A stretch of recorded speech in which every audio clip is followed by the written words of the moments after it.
Test.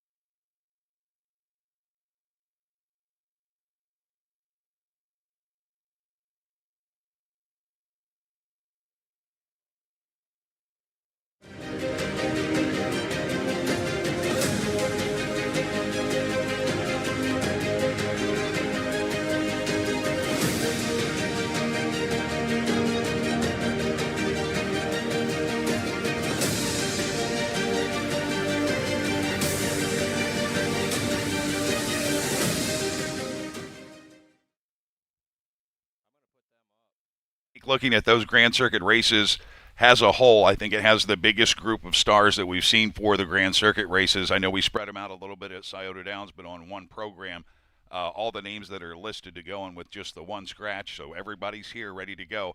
I think this is the best grouping of Grand Circuit horses on one program. There is a deep division of the Dayton Derby this year. Maybe last year it was kind of, a few horses that you think could win. You really had to look into this one. Some horses that have been well traveled throughout the course of all of North America, basically, and then find themselves here at the Dayton Derby in just some stellar fields put together. Yeah, they're gonna be some really good races tonight. One thing to note is that the Scarlet Finals go for 300,000, except for the 3-year-old Colts will go for 400,000 because the Gray Final didn't fill. So that $100,000 goes over to the Scarlet Final. So that field, the 3-year-old Colt Pacers, they go for 400,000. So $3.6 million on the line tonight. This is biggest night in Ohio this year. Yeah, this is going to be a night that you're not going to want to miss out on. And honestly, looking through the program, a few races very tough to put together. Yeah, there's a few in here where if you're playing those horizontals, you're going to have to go a little deep to connect because there's not a 1 to 9 horse that you can just single up. Yeah, and a few of them, this is the first time we're going to see some horses in the divisional for the Sire Stakes meet up. There's been, we think this is the top one. You can think all you want, but until they meet each other head for head, you cannot obviously give divisional winners away until after tonight. And, just the horses that are just now coming along nicely, that picked up some wins of the last leg of the Sire Stakes, they're going to step up into the competition as well. And I think post position tonight is going to have a lot to do with it as well. One of the things that's surprising, I talked about it a little bit last night. Post 5 is only hitting at 4% though so far. I think we've had take a look at this. 3 winners, I think, out of 56 races so far from Post 5. So not what we are used to seeing from Post 5 at all. But it's still, if you look at those percentages, it's still 5 and in where you really want to draw if you want to have a big shot. I'm honestly shocked to see 0 out of Post 9. I mean, I know there's only been 42 starters, but still a 0% for Post 9. Yeah, Post 10's doing real well here so far this season as well. 8 starters, and they haven't hit the board yet. So that second-tier start, that is going to be a tough spot. We've got a couple of horses that are going to swing for the Triple Crown. That means they've won the State Fair, the Ohio Breeders' Championship. I try to go off the top of my head here. Mocha Hill, Crocodile Station. There's 2 others that are escaping me now. I just talked to Jay Wolf as I was driving in here to know those. Mocha Hill is the most interesting. Jay was telling me tied in 9th for Sire Stake points to get into the final. With our Maggie, they had to flip a coin to see who got in, and Mocha Hill won the coin toss, has that 9th horse to get into the final, and has a chance to win the Triple Crown, winning the State Fair and the Ohio Breeders' Championship. I remember we having to flip a coin a few years ago. Not a good feeling. No, let's quickly take a look at a few of these races here. I know that you are a Twin B Joe Fresh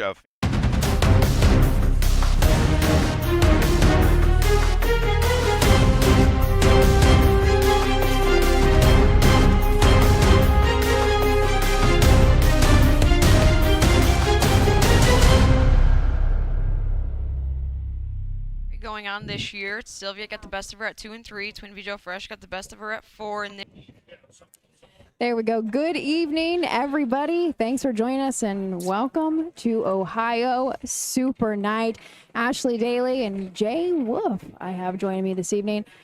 They kind of stole our thunder a little bit. Yeah, exactly. They were looking at our notes, and Barry calls me on the way here. You'd think he would have known that, but it's going to be a long night, so we need to keep hydrated, keep stretched out. It's going to be a long night, but it's not going to be a long wait for some of these owners. Waited 4 years for this event. By the time they decided who they wanted to breed to, when they came a yearling and last year training at 2 and now at 3, so.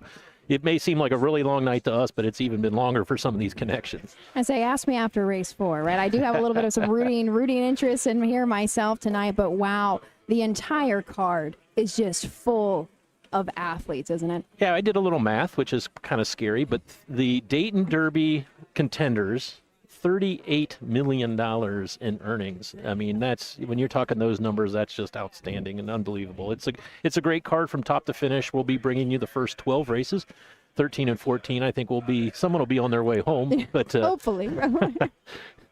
But it'll be a long night. It'll be a fun night of racing. Beautiful weather. It's the Chamber of Commerce weather, as they say. There's a slight breeze, but there are a few clouds in the sky. But great night.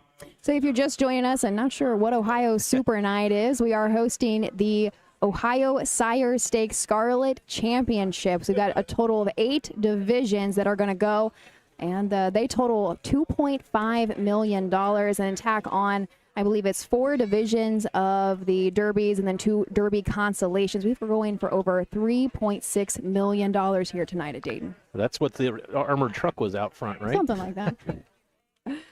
But our 3-year-old filly trotters are going to open us up. Most of our sire stakes, our championships, are going to go for $300,000 tonight, except for one.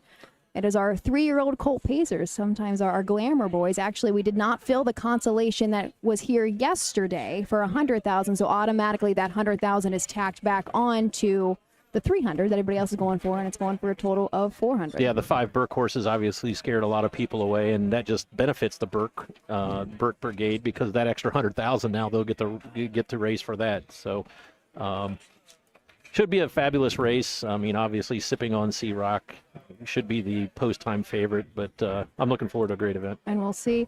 I was back in the paddock. I got here as early as 10 a.m. this morning just to get prepared.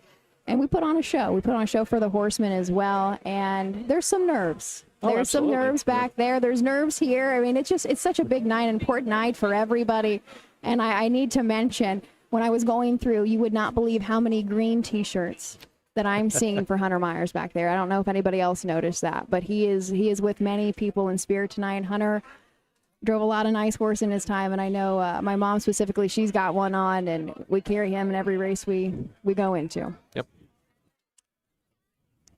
Trying to see. So I tell you what, let's take a quick break, and then we'll come back and talk about the 3-year-old filly trotters.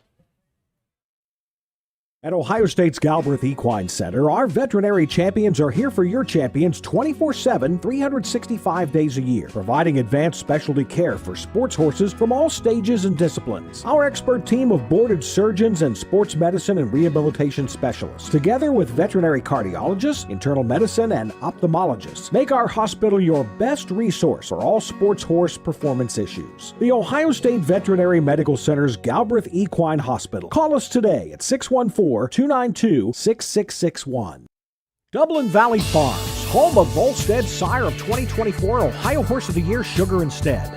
Also standing at Dublin Valley Farms, Slay, a promising young son of Chapter 7 and Coach K Hanover by world record holder Walner. Looking for your next winner? Dublin Valley Farms and our clients are offering an exciting lineup of yearlings with current and fashionable pedigrees. Available at public auctions this year. Backed by a team that cares, Dublin Valley Farms, Fredericksburg, Ohio. Thanks for joining Ashley Daly and Jay Wolf here for the Ohio Super Night. We are gearing up for race number 1. Our 3-year-old filly trotter is going to kick us off. Of course, a full field of 9. We do score 9 wide here at Dayton. Normally at the fair, we got to change every race. We only have one change the entire card. That's in race number 5, the Dayton Derby Trot.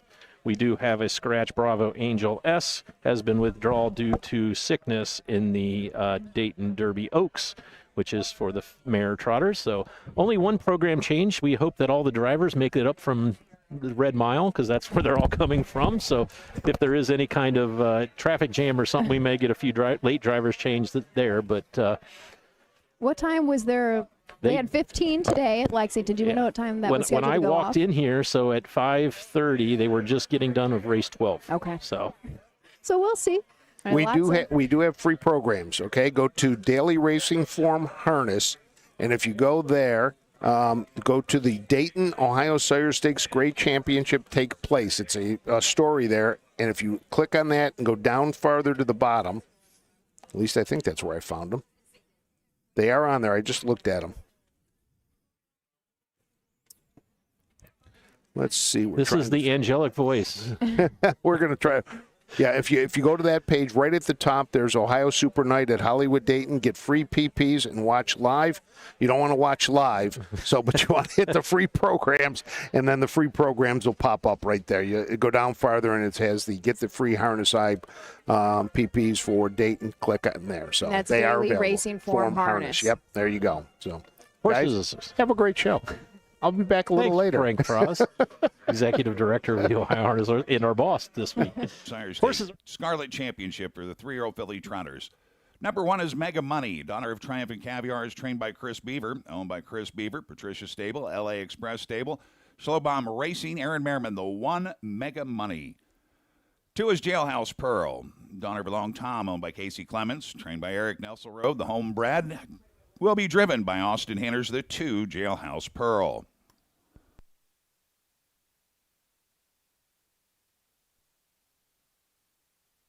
Number 3, Mocha Hill. Donner of Want the Hill is owned by Burke Racing Stable, Hatfield Stables, Weaver Bersimmon, Knox Services, Ronberg Trains. Chris Page drives to the 3, Mocha Hill.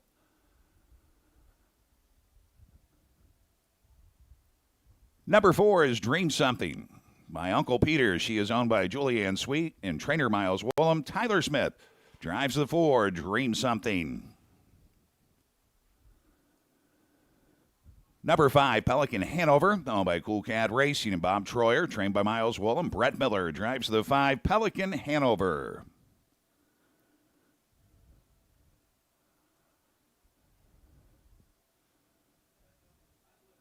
Six will parade last. Here's the 7, Aunt Laura, by Uncle Peter. She's owned by Joyce McClellan Stable, trained by Virgil Morgan Jr.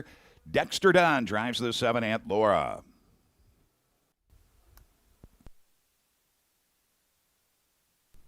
Number 8 is Rose Run Allison. By Long Tom, she is owned by Burke Racing Stable, Hatfield Stables, Knox Services, Beastie LLC, Ronberg Trains, Ronnie Wren Jr. the 8, Rose Run Allison.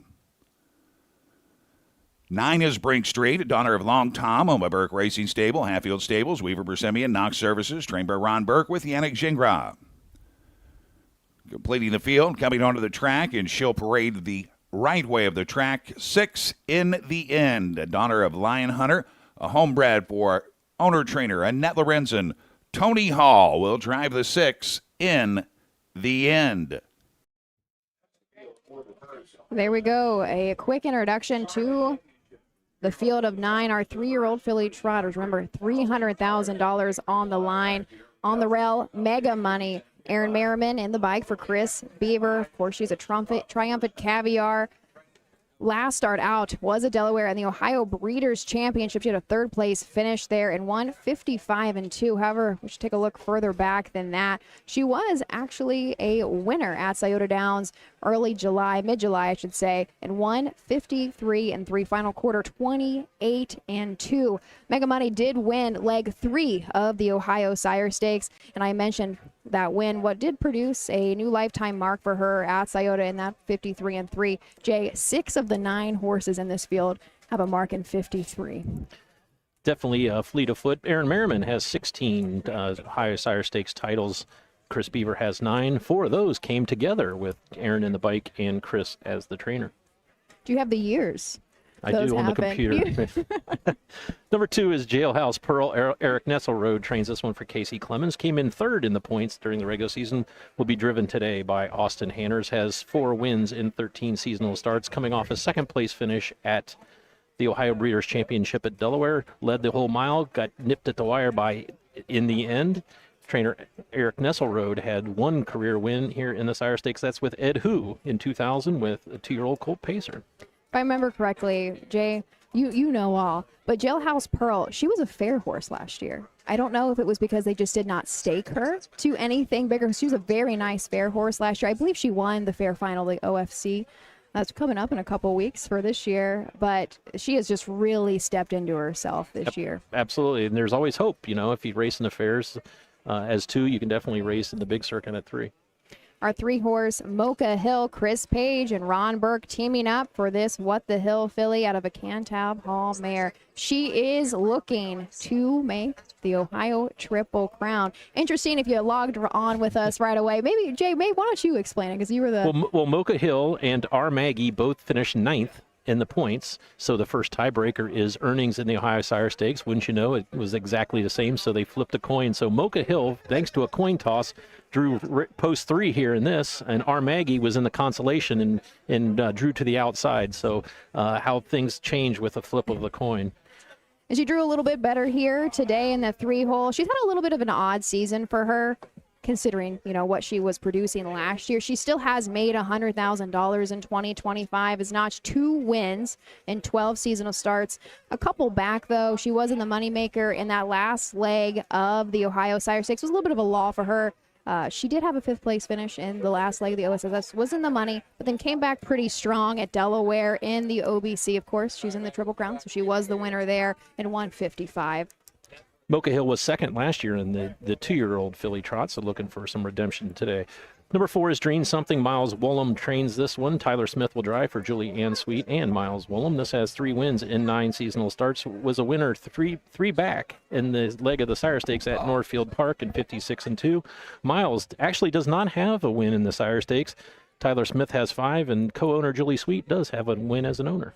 He's got another chance in the 5-horse, too. Pelican Hanover trained by Miles Woolham. Brett Miller in the sulky. This is an Uncle Peter filly coming off a 2nd place finish of the OBC. She was 2nd behind Mocha Hill. However, the start before that, she was a winner in 154-4. She's made $115,000 this year and has hit the board a total of 9 times. Number 6 is In the End. Annette Lorenzen bred owns it and trains this one. Tony Hall will drive. This one is 7 for 11 on the season. Last time out was a winner at Delaware in 53-4 in the Breeders' Championship. Aunt Laura, Dexter Dunn, and Virgil Morgan Jr.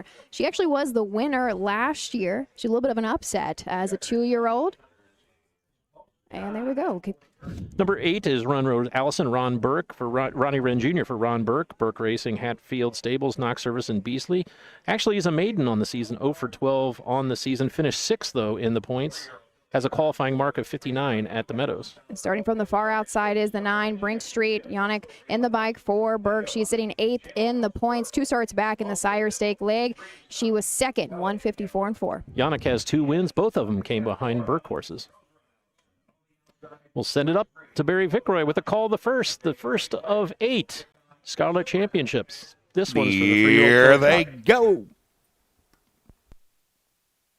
Here off Dream Something, off stride. Going out for the lead, and Laura hustled away. At the rail is Mega Money. Outside In the End to the inside. Jailhouse Pearl is there 4th. Racing 5th as they bank into the turn. Mocha Hill, then Pelican Hanover, followed by Rose Run Allison. Brink Street and down trotting, but trailing the field. Dream Something at the back. Over to the quarter they go, and it's Aunt Laura leading the way. Mega Money has the pocket. 26-4 opening panel. In the End is racing there in 3rd. 4th is Jailhouse Pearl. It's a gap of 3 back to Mocha Hill. She is followed by Pelican Hanover in 6th. 7th is Rose Run Allison. Then Brink Street and the trailer Dream Something over to the half. And Laura and Dexter Dunn lead the way. They circle the paddock turn, head on over to the half. Mega Money getting the trip. In the End, flush down first up by Jailhouse Pearl, who follows the cover. Inside Mocha Hill, tightening in for Page. 55 seconds for the half, 28-1. Second panel, Pelican Hanover moving on the outside. 3rd over for Brett Miller, and at the rail, Brink Street up the inside. Next is Dream Something and the trailer Rose Run Allison. 3/8 to go, and Laura with the lead. Mega Money getting the trip. In the end, we'll have to find a little more. 3 wide. Here comes Jailhouse Pearl with a backside rush to the inside. Mocha Hill following that 3 wide move. Pelican Hanover and Dream Something trying to get back into it after the early miscue. Brink Street to the inside. The trailer Rose Run Allison 123-1 for 3/4. Short lead on the outside for Jailhouse Pearl. Inside, and Laura trying to fend her off out of the pocket as they come to the top of the stretch. Is Mega Money. They trot for the wire. It's Jailhouse Pearl with the lead. Mega Money late trot from Pelican Hanover. Jailhouse Pearl will win the Scarlet Championship. 152-2, new track record.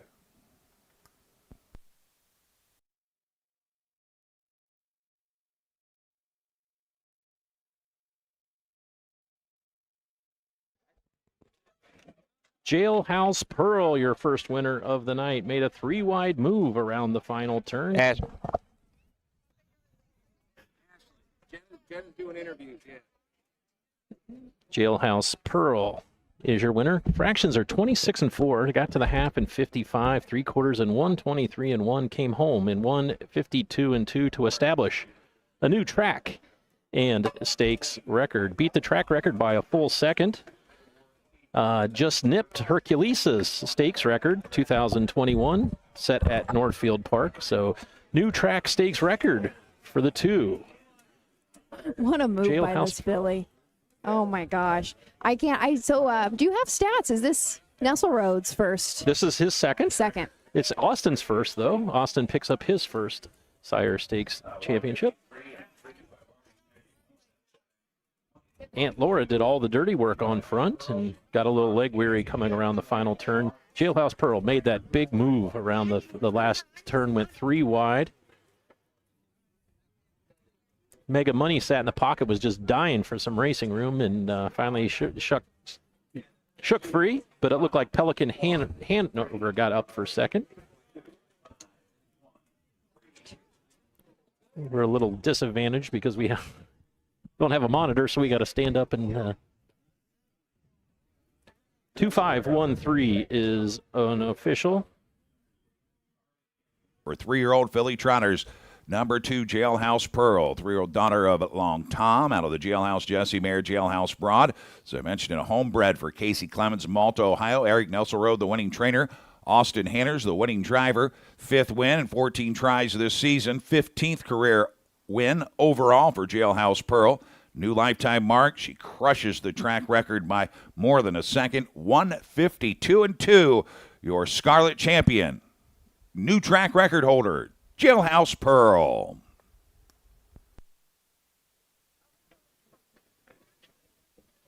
Jailhouse Pearl was a homebred. Casey Clemens of Malta, Ohio, so makes it a little bit extra special.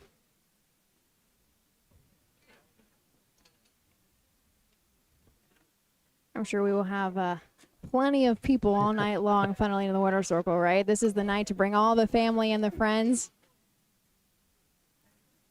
Austin has had a great few weeks, hasn't he? He's had a great summer. True. One with Hill Exotic a few weekends ago at Scioto Downs. Did make the Jugette final with Skywalker C. And then here we are notching the very first Sire Stakes victory, championship victory for Austin Hanners.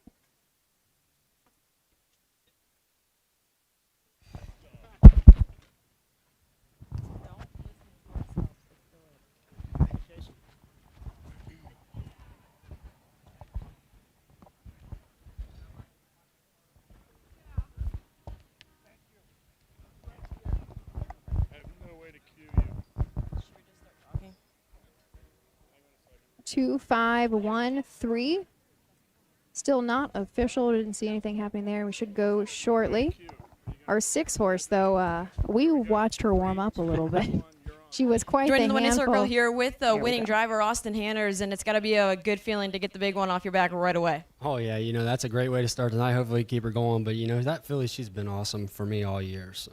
You almost couldn't map up a better trip, especially the first race. You were second over behind one of the favorites, and in the end, and you tipped her 3 wide, and it was basically game over from there.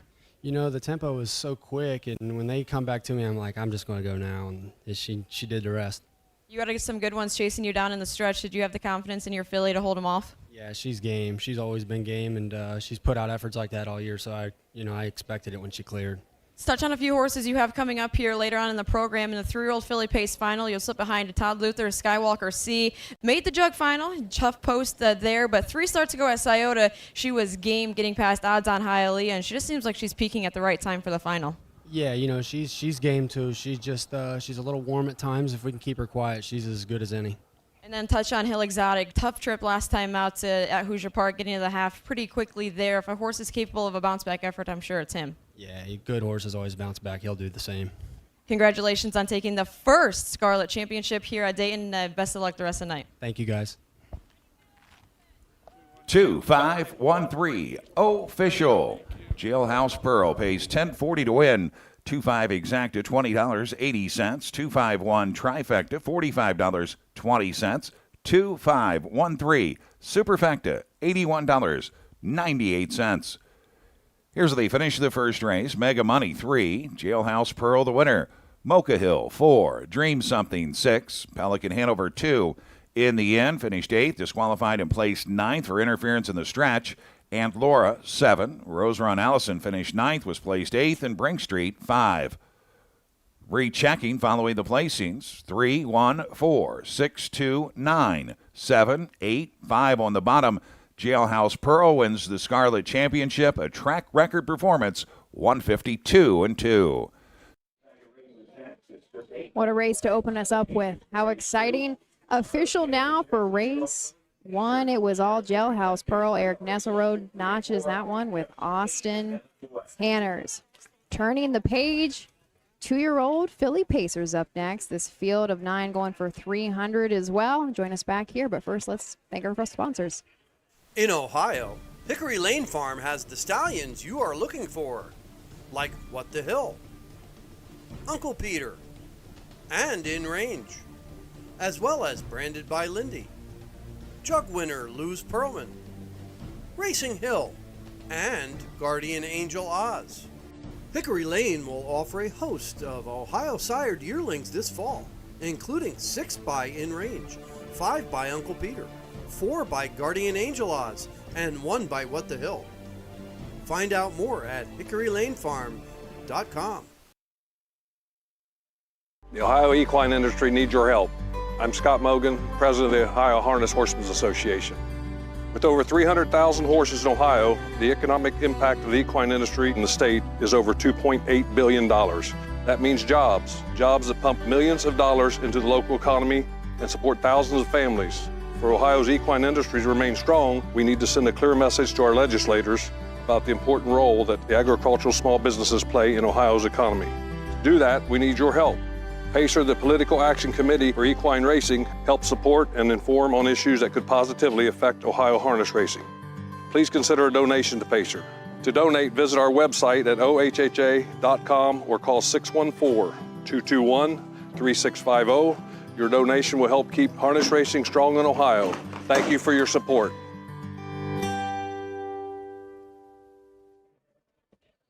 Race 2.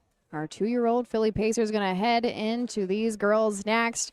But Jay, you're just coming back from a very long week at Delaware. We are too, but happy to see you rebound. I think Matt worked harder than I did, but no, it's always fun. I obviously love Jug Week, and when the horses crossed the finish line and Jason finished up the winner's circle, you turn around and you see the grandstands are mostly empty. You're like, well, I guess it's official. We got to move on to the 81st, the Little Brown Jug. Yeah, so when do you start planning? How early? I've already started working on it. I was figuring. We've updated the media guide, so we just need to get that up and on the website. And so we're getting addresses for the trophies that didn't get picked up. We're going to get those shipped off. We're getting sponsors' pictures printed and thank you notes done. So it never ends, but it's a lot of fun. You made a lot of changes this year. How was it successful? I think we put up a new, social tent, the Jug social tent? Jug social tent actually had close to 300 tickets sold, so we're very excited about that. We moved some races around, and so a couple days we had nothing but trots, and we thought that might hurt the handle a little bit. But on a per race average, we had fewer races this year. We were up per race last year than we were last year, so good numbers there. So, we tweak and we tweak things all the time, but we have a 3-page document, things to think about in October for next year. So I asked everyone in the group to send me their thoughts and comments. If no ideas, a dumb idea at this point. Yep. And with Delaware, why I bring that into the conversation. Mocha Hill was going for the Triple Crown, of course, did not make it. We mentioned it earlier, but we should probably talk about what the Triple Crown is and what those races involve. We will have actually 3 2-year-olds eligible for it later on in the evening. I'm trying to think exactly who it is. I know we've got a Colt and a couple others later on. Crocodile Station. Yes. Big Ranger. And who else? I have it written down. Mocha Hill. Demonic Nico. Yeah. Yeah, which is the last race of the day. We'll forget all about the last race of the day by the time we get there. But with that, so the 3 legs of the Triple Crown, the first one is always held at Scioto Downs. It's the Ohio State Fair. Beginning of August really is when that one is every single year. And then the second and third leg kind of flip. Depends on when. Depends on where the Sire Stakes final is. Exactly. And so this year, the second leg was held at Delaware. It is always held at Delaware, I should say, but just this year it was the second. And that's the Ohio Breeders' Championship. And then rounding us out is tonight. So, yeah, I mean, actually, we could have more than one horse going for the Triple Crown in the same division because the State Fair races divisions, the Ohio Breeders races in divisions as well. So, I mean, it would not be out of the realm to have 2 or 3, possibly 3 horses going for the Triple Crown. And something I noticed, and we'll get to her actually in this race, perfect timing. Some people just don't stake, though, to the State Fair, to the Ohio Breeders' Crown. They just stake to the Sire Stakes. Yeah, one of the things on our list of things to think about in October is putting out a supplemental entry for the Ohio Breeders' Championship. We had a couple stalwarts, if you will, that were not eligible for the Ohio Breeders, and they didn't race in the Buckeye Stallion Series. So they raced in the Fair Series. So you have horses that could pace in 51, 2-year-olds that could pace in 51, racing against horses that have been racing at Ashland and Kenton and those places. So it's something that we're going to very seriously consider is making a supplemental payment for the Ohio Breeders' Championship. And kind of one that's on the top of my head is the 7 horse in this race. She's a firewoman, and she has been on fire all season long. The officials at Delaware didn't want to take any chances, so they just barred her from the wagering. Because she was in a fair stake. That was what she was eligible for, and so that's how she raced at Delaware this year. Ron Burke had one also in one of the fair stakes, one of his 2-year-old colts, but he had post 8. So he said if there ever is an equalizer on a half-mile track at Delaware, it would be the 8-hole. So they didn't bar that one. But we definitely had a negative pool on that effort. But so you win some, you lose some, exactly. Right? But no, it's just so interesting when we think we have a nice one. And it's hard, though, because all of our payments are due March 15th. I think OBC is March 15th as well, isn't it, for Delaware? I think it's a little later. Is it a little later? So you're my guy. You would know that. I'm not in the staking business, that's for sure. But regardless, it's before you really know what you on the have. Track. Yep, absolutely. And so some people just do not take that extra risk of possibly not even being good enough to go into that race. But she's a firewoman, so she was not staked to the State Fair or the OBC, but she's been undefeated so far in the OSS, and I have a feeling that we'll never know, I guess, looking back, but she probably could have been eligible, but just wasn't worth it for them. And some horses like Sha'Carri, they skipped Delaware and went to race in the Grand Circuit over at Hoosier Park. Instead of racing for $70,000, per division, she raced for $201. Finished second over there at Hoosier Park. So Burks have done a great job this year of managing their horses and not competing against themselves, if you will. And we'll talk a lot more about that in 3-year-old colt pace. And if anybody is following along with the program, what do we say? It is free and available. Unfortunately, it's not on our site, but you can go to Daily Racing Form Harness. DRF Harness. If you just Google that, it'll take you to that page. Then look for the Ohio Super Night. They have an agreement with some of the pari-mutuel tracks, so that's the reason why the OHHA did not have it on theirs. Instead of being rushed, why don't we go through a little bit of, and so we're not rushed for the number 1 is Seaside Shuffle. Ron Burke trains and co-owns this one with Weaver, Buscemi, Knox Service, and RAS Racing. Ronnie Wren will get the assignment. 3 wins in 8 starts. This one finished 3rd in the points for the raced in the Kentucky Sire Stakes final last time out. Finished 3rd, timed in 53-1 with Yannick Gingras. Burke and Weaver Buscemi won 4 straight races in this division. They won the 2019, 20, 21, and 22 two-year-old filly pace, so obviously they know what they're doing when it comes to young pacing fillies. Say we'll hold on just a moment to introduce race 2. Sounds like we have our bugle. Give us just a moment. We'll head over to the post parade.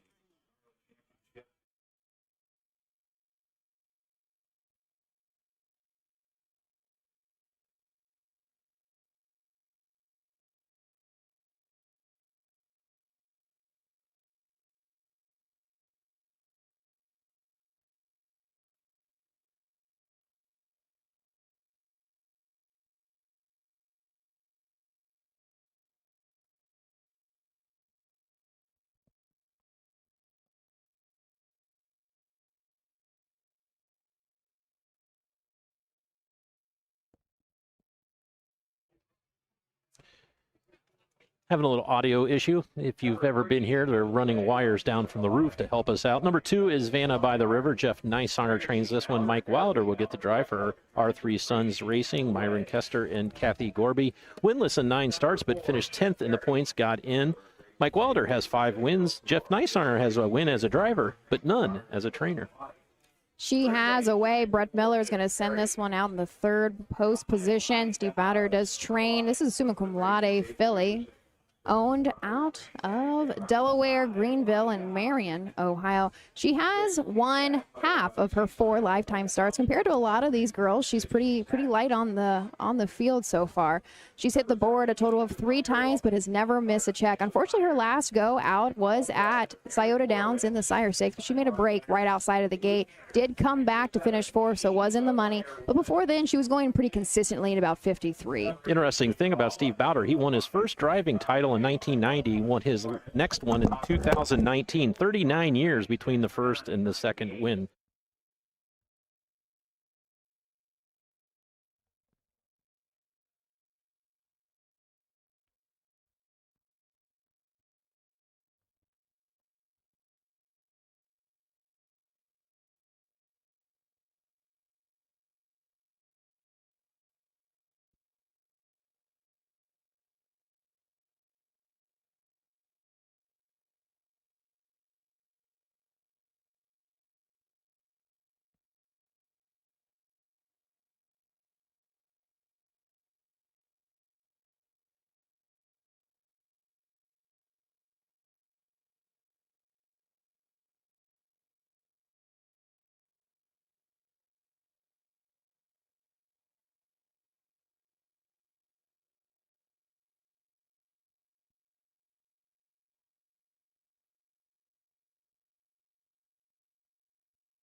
And how good she's been. The horse that has gotten the closest to her recently, Lottie Da, and she starts right on the bumper tonight. And I think this is a horse that I was talking about in the pregame that's really came into form in her last few starts. She was a winner at Scioto, coming from well off of the pace in 53-4, and then followed it up with the front-end winner in the division of the Ohio Breeders' Championship, 54-2 in Delaware. Slowly making, this is just her 6th start of the season.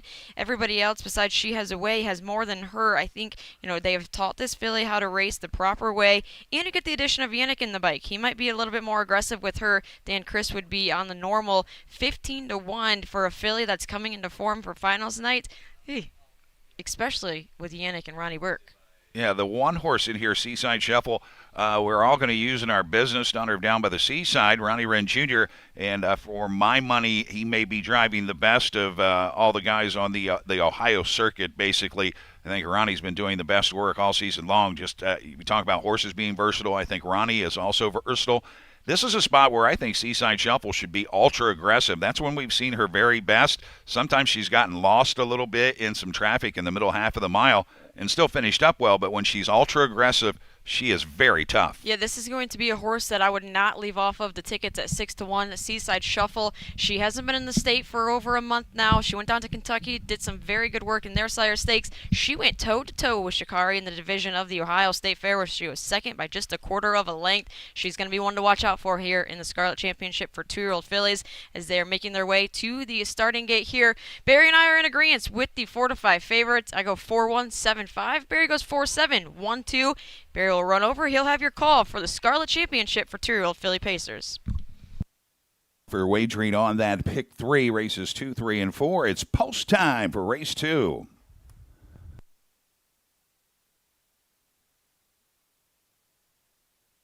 Two-year-old filly pacers for the Ohio Sire Stakes Scarlet Championship from the rail out. Seaside Shuffle, Vanna by the River, She Has a Way, Shakari, Lottie Da, Deep Satin, She's a Firewoman, Zoom Call, and Rodeo Dancer. Field of 9 for the second from Dayton Raceway. They're at the post to the here they go.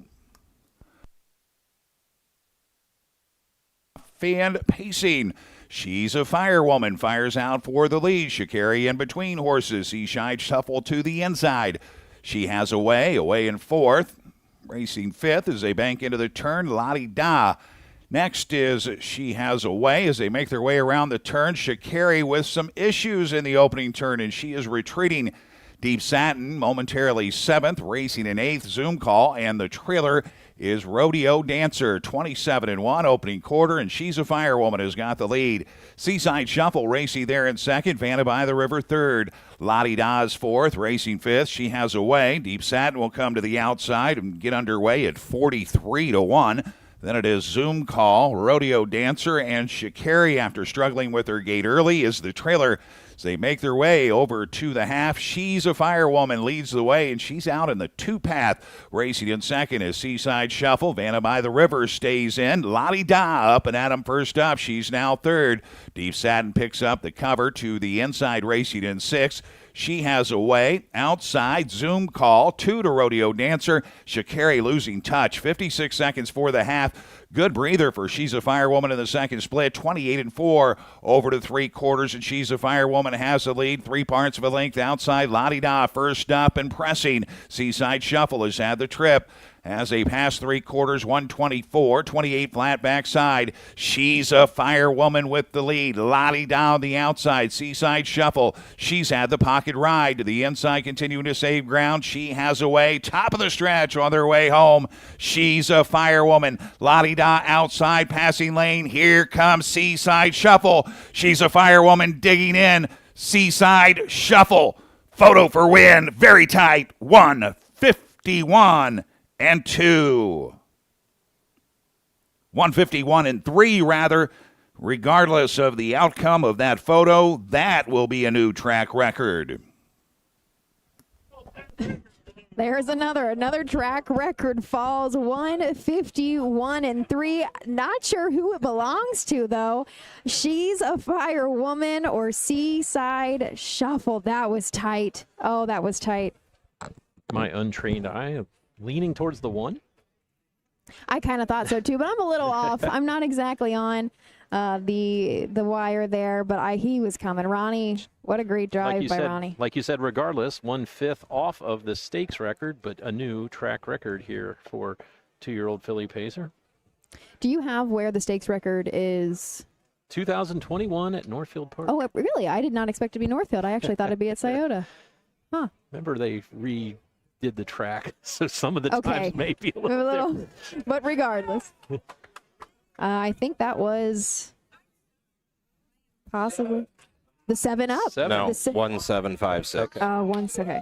1756.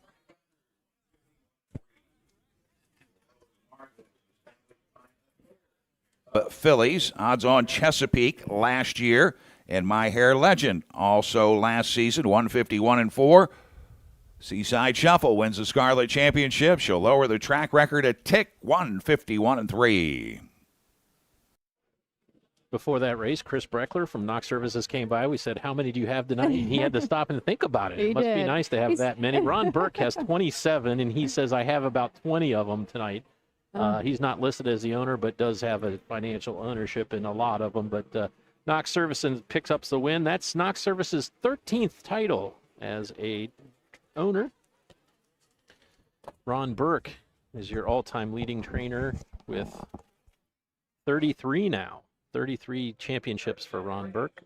Ronnie Wren picks up his 14th.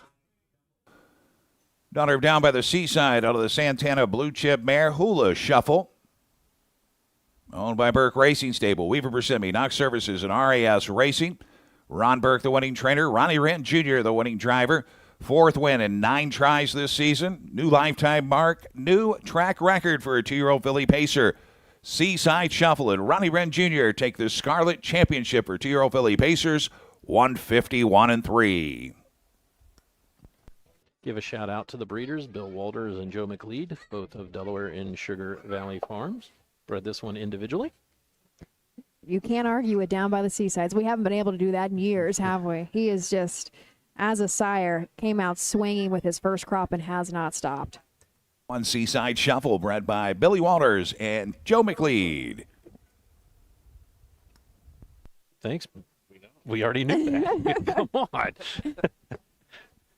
She's a firewoman, did all the work up front, and just got nipped at the wire. Impressive. 7-5-6 unofficial. Seaside Shuffle came in 3rd in the points. And as I mentioned, Burke and Weaver Buscemi won 4 straight 2-year-old filly. So they started a new streak today with Seaside Shuffle. And I did want to mention, if you're taking a look with the programs, I started talking about it earlier, you'll see that there's quite a few horses tonight that have been all over the place, not just the Ohio Sire Stakes. So we do have some rules about eligibility and making it into the championship. And so any horse must start in at least 2 OSS legs to be eligible to be here tonight. So everybody you're seeing, although, Seaside Shuffle, for example, the last 4 starts have been in Kentucky, she qualified because she raced here in Ohio in the Sire Stake legs a little bit earlier on. Have a little fun. We have a rolling total over here on my computer. We'll see how much Ron Burke makes tonight. So we don't know who the 5th place finisher Well, was, that's what but are so you far has $225,000. How are you calculating this? Through all top 5 finishers? Yeah.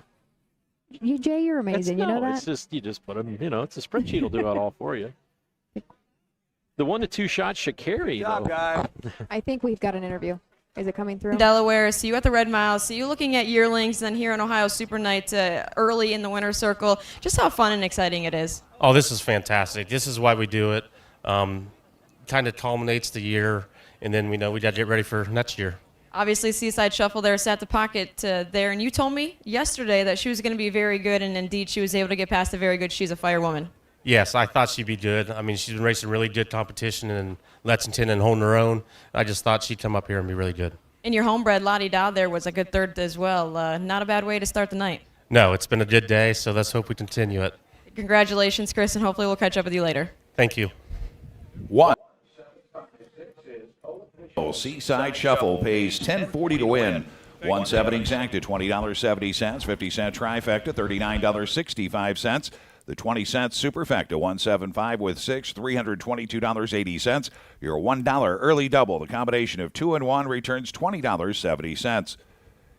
Here's a complete order of finish for race 2. Seaside Shuffle, the winner. Vanna by the River, 6. She Has Away, 5. Shakari, 9. Lottie Da, 3. Deep Satin, 4. She's a Firewoman, 2. Zoom Call, 8. Rodeo Dancer, 7. 165, 934, 2, 8, 7 on the bottom. Another track record. Seaside Shuffle takes the Scarlet Championship, 151-3. 3rd race up next. Scarlet Championship for the 2-year-old Colton Gelding Trotters. No changes in the field of 9. Race 3 starts at 50-cent pick 3. Races 3, 4, and 5. Race 3 in 9 minutes.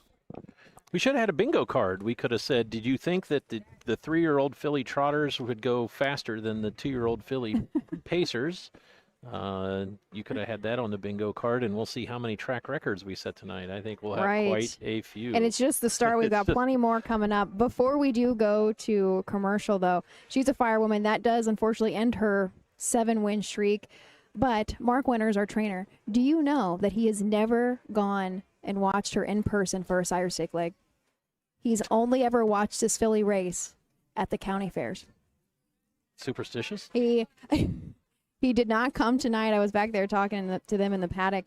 And at this point, why come? You haven't. She's done so well all year. Don't, but I think he gets pretty nervous. He gets nervous, so he just stays away. I talked to Luke a little bit last night. I didn't see Mark Winters around, and I wasn't going to ask many questions if I did, but Luke was really excited about driving her today, and she raced great again. She did. She did. I talked to Luke a little bit about getting to drive in the Jugette, and I kind of mentioned this horse and kind of fingers crossed type thing. She comes back as good as everybody thinks she might. Yeah. She might be a contender in there next year. I agree. And although she was second, we have to give props to every single competitor here tonight. It is so hard to reach this level because of how competitive Ohio is in general now. The last 5 years, I feel like we have really exploded. So congratulations for even just having a horse nice enough to be here tonight. Absolutely. And with that, we'll take a quick commercial break, and we'll come back and we'll talk about the third 2-year-old colt trot, field of 9. We'll talk about these 9 when we come back after these messages. Don't miss the North American Standardbred Mixed Sale, Mount Hope, Ohio, December 18th and 19th. Specializing in high-quality racehorses and broodmare prospects with industry-leading pedigrees. A live auction with online bidding and payouts in 7 days. Our first sale, we sold Allegiant for $925,000. Buyers from all over North America and other countries can visit our website, NorthAmericanStandardbredMixedSale.com. Mount Hope, Ohio, December 18th and 19th. Midland Acres is proud to stand the prominent stallions, TCI, Long Tom, Ready for Money, Monty Mickey, Summa Cum Laude, and Bit of a Legend. With such great pedigree and speed in the stallion barn, Midland Acres will provide a diverse group of top yearlings in the sale ring for 2025. Visit us this fall at our consignments at the Blooded Horse Sale on August 26th, the Ohio Select Jug Sale on September 12th, and the Lexington Select Sale on September 29th through October 3rd. Let Midland Acres' experience in the industry lead you to the winner's circle. With more than 300,000 horses in Ohio, the economic impact of the equine industry in the state is over $2.8 billion. Much of that value comes from standardbred horse owners, breeders, trainers, and drivers who participate in the sport of harness racing. The mission of the Ohio Harness Horsemen's Association is to preserve, protect, promote, and serve the entire standardbred industry in Ohio and beyond. To learn more about the Ohio Harness Horsemen's Association, go to ohha.com. That's ohha.com. Our 2-year-old colt trotters are coming up next, and I have to say, this is one that I've been most excited for. Man, this is always a group to watch, but specifically, we're going to kind of see a rematch between Big Ranger and Reddy Russell. But I'm throwing. Unfortunately, we had the first round was at Delaware, and Reddy Russell ran in the first turn and broke stride a couple times during the mile and was distanced. So we never really got to see the best Reddy Russell. So if he is on his game and Big Ranger's on his game, we'll have quite an effort today. But realistically, you can't throw anybody else out. You really can't with this group. It's spectacular. Even the horse on the rail, I'm interested to see how he's going to handle the rail. He's a very big horse. Rose Run banker Ron Burke trains Chris Page is going to be in the bike. I remember seeing him very early on in the Sire Stakes, and he is not a pretty mover. In any capacity does this horse have a nice gait. Now, his last couple starts, he's looked a lot better, like he's putting some things together. But I remember watching Chris, maybe in this first or second leg of the Sire Stakes, like, wow, he's got a ton of speed. But I don't think we, at that point, had quite put it together. And I thought Chris was having a really hard time driving him. He's a very big colt, has some troubles in the turns. So we'll see what he can do from the rail. Like they say in basketball, the best thing about a freshman is they become a sophomore. The best thing about a 2-year-old is they become a 3-year-old.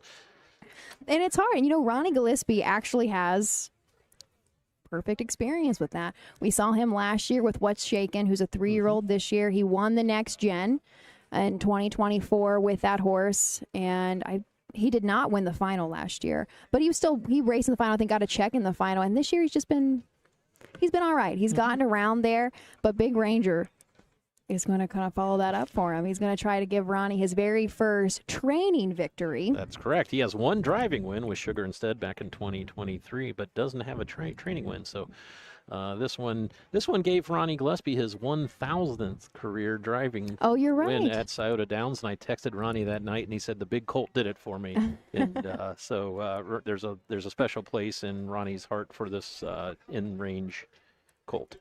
And Big Ranger is up for the Triple Crown. Could very, very likely do it here this evening. He had kind of a weird law in kind of the earlier part in his season. He did scratch out of a leg from the Sire Stakes. I think it was he popped a gravel or something was going on, so he was scratched, injured. I think right there on the track from Scioto. If I Came remember. back as at Northfield 8 days Northfield. later. 8 days later was at Scioto, and obviously the injury wasn't that bad because won that event in 56 flat. 5 cents on the dollar for Ron Gillespie. He's undefeated. That's such a feat in this day and age, isn't it? To go undefeated. We see Lou Prince doing it, and you don't have to introduce that horse at all. There's a couple of them, and it's so difficult. So that alone is. I was asked at Delaware who the last horse to come in Delaware undefeated for the season, and it was Landslide way back in '81. So it doesn't happen too often. No, but we also should mention here Reddy Russell, of course, sitting number 1 in the points. Like you said, he had some tough luck last go out because Big Ranger and Reddy Russell went at it. Very early on went at it. And this is the kind of horse, hopefully everybody's been watching these guys all season long. He is tiny. He is not, I don't want to say he's not well built, but he's not filled out at all. He's a very, very small horse, but man, does he pack a lot of punch. And the 2 times this season he has run is when he's had a lot of pressure.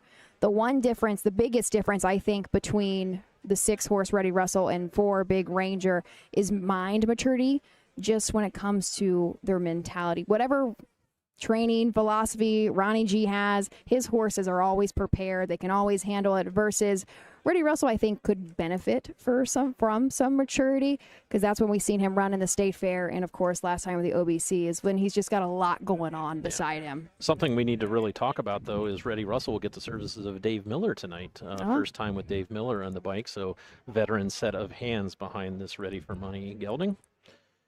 Hope that our horse is colorblind, because if Reddy Russell will turn around, there'll be purple behind him, but it won't be the purple of Dan Noble. It'll be the purple of David Miller. I'm gonna say, not a bad one to put up, though, is he? If you're going to go to the bullpen, David Miller is pretty good.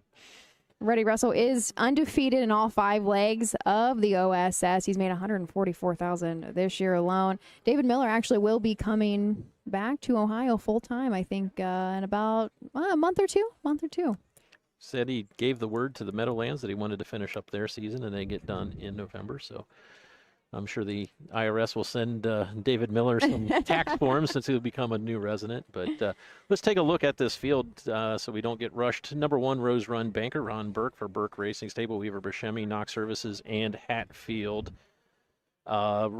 But Hatfield has 3 wins as an owner. Chris Page will get this assignment. 2 wins, 2 seconds, and 2/3 in 8 seasonal starts. Was the winner last time out at Delaware in the Ohio Breeders' Championship, Gate to Wire, 57-1. Our 2 horses, Rose, Run, Boom, Dexter, Dunn in the bike for Stevie Carter. This is an in-range gelding, sitting number 9 in the points coming into today.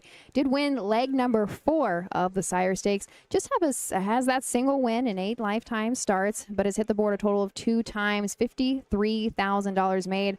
And again, that only win did come back at Scioto Downs on August 23rd, when his mile in 1:55-1, final quarter 29-4. We'll pick up the 3, Max the Mighty, after we watch the post parade. Horses leaving the paddock headed to the track for the 3rd race, the $300,000 Ohio Sire Stakes Scarlet Championship 2-year-old Colton Gelding Trot. No changes. Race 3 starts at 50-cent pick 3, races 3, 4, and 5. Here's the field. Number 1 is Rose Run Banker, son of In Range, owned by Burke Racing Stable, Hatfield Stables, Weaver Buscemi, and Knox Services, trained by Ron Burke. Chris Page drives the 1, Rose Run Banker.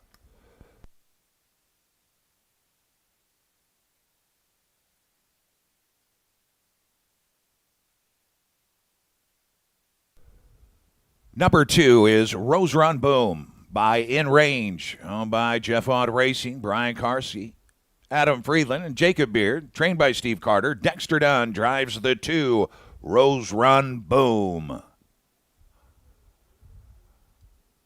Number 3 is Max the Mighty by What the Hill. He is owned by trainer Chris Beaver, VIP Internet Stable. Donald Robinson, William Rufinek, Andrew McCarthy drives the 3, Max the Mighty. Number 4 is Big Ranger, son of In Range, owned by Madison Global, trained and driven by Ronnie Gillespie. Number 4, Big Ranger. 5, Your Right Is Here. This is by Ready for Money, owned by Kathy Schoeffel, Daniel Goll, and James Ruther. Steve Schoeffel trains Brady Brown, the 5, Your Right Is Here.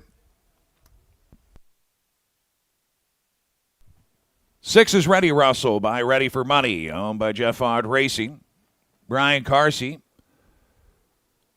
and David Fott, trained by Deb Swartz. David Miller drives the 6, Ready Russell. Number 7, 11 Bang Bang by Enterprise, is owned by TD Trot LLC and Let's All Rock LLC, trained by Jeff Smith. Trevor Smith drives the 7, 11 Bang Bang. 8 is Bitcoin King, son of Uncle Peter, owned by trainer Chris Beaver and part-time stable. Tyler Smith drives the 8, Bitcoin King. Completing the field, number 9, Special Money, a son of Ready for Money, owned by trainer Chris Beaver, Spartners, and Tim Homan. Aaron Merriman drives the 9, Special Money. That's the field for the third race. Scarlet Championship for 2-year-old Colton Gelding Trotters. We left off with the 3, Max the Mighty. Chris Beaver trains, co-owns with VIP Internet Stable, Don Robinson and Rufinol. This one came in 10th in the points. This one has a little problem with braking lately. Brakes in 4 of the last 5 starts. Max the Mighty will be driven by Andrew McCarthy, who looks for his first Ohio Sire Stakes championship. Our 4, Big Ranger, Ronnie Gillespie trains and drives this 2-year-old colt by In Range. He's undefeated, 6 for 6, going to try to make it 7 for 7. Is going also for the Ohio Triple Crown. He's made $220,000 in just 6 starts. He was a winner in the Next Generation. It should have been his very first start out earlier this year at Scioto Downs. Lifetime mark 154 flat, and I believe that was set in the Next Gen. Number 5 is Your Right Is Here. Brady Brown drives this one for Steve Schoeffel. This one has 1 win, 1 second, 1/3 in 7 seasonal starts. Has a qualifying mark of 58 and 4 at the Meadows.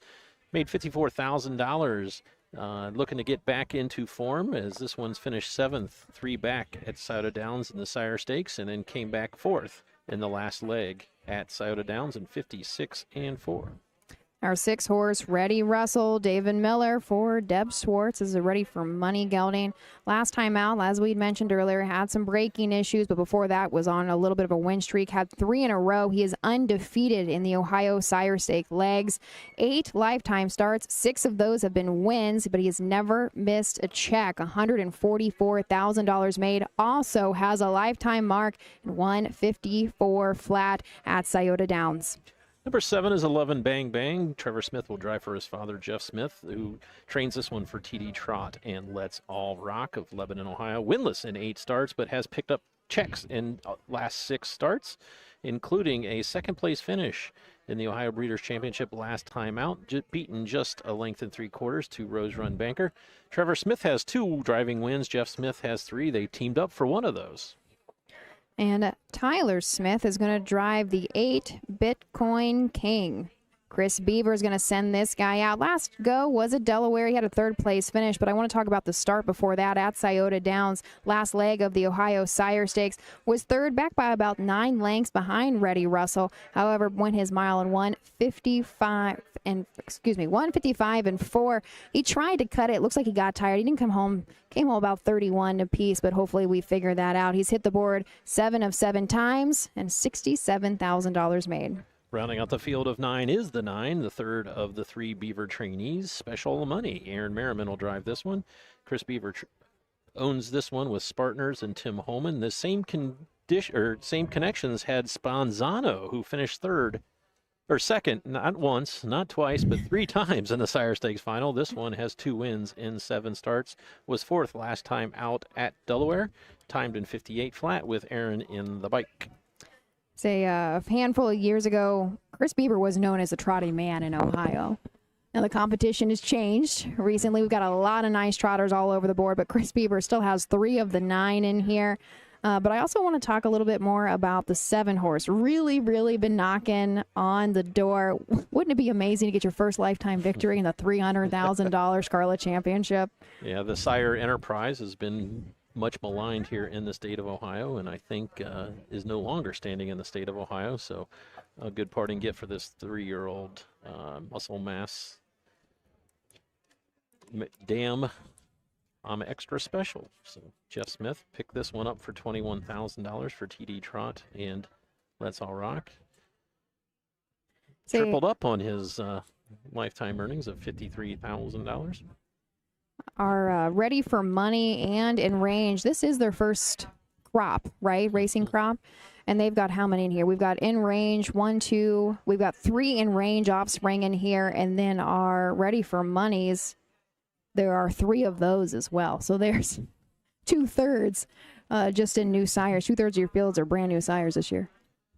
One of the things that's, we mentioned how late the Super Night is this year, but, there's there's $2.5 million being distributed tonight, and I'm sure the breeders would have loved to have that before. Would have loved to have that in people's wallets before the yearling good sales. Good point. But the bigger ones are kind of yet to come. Of course, we have wrapped up the Ohio Selected right before the Jug, but I think Lexington is next week.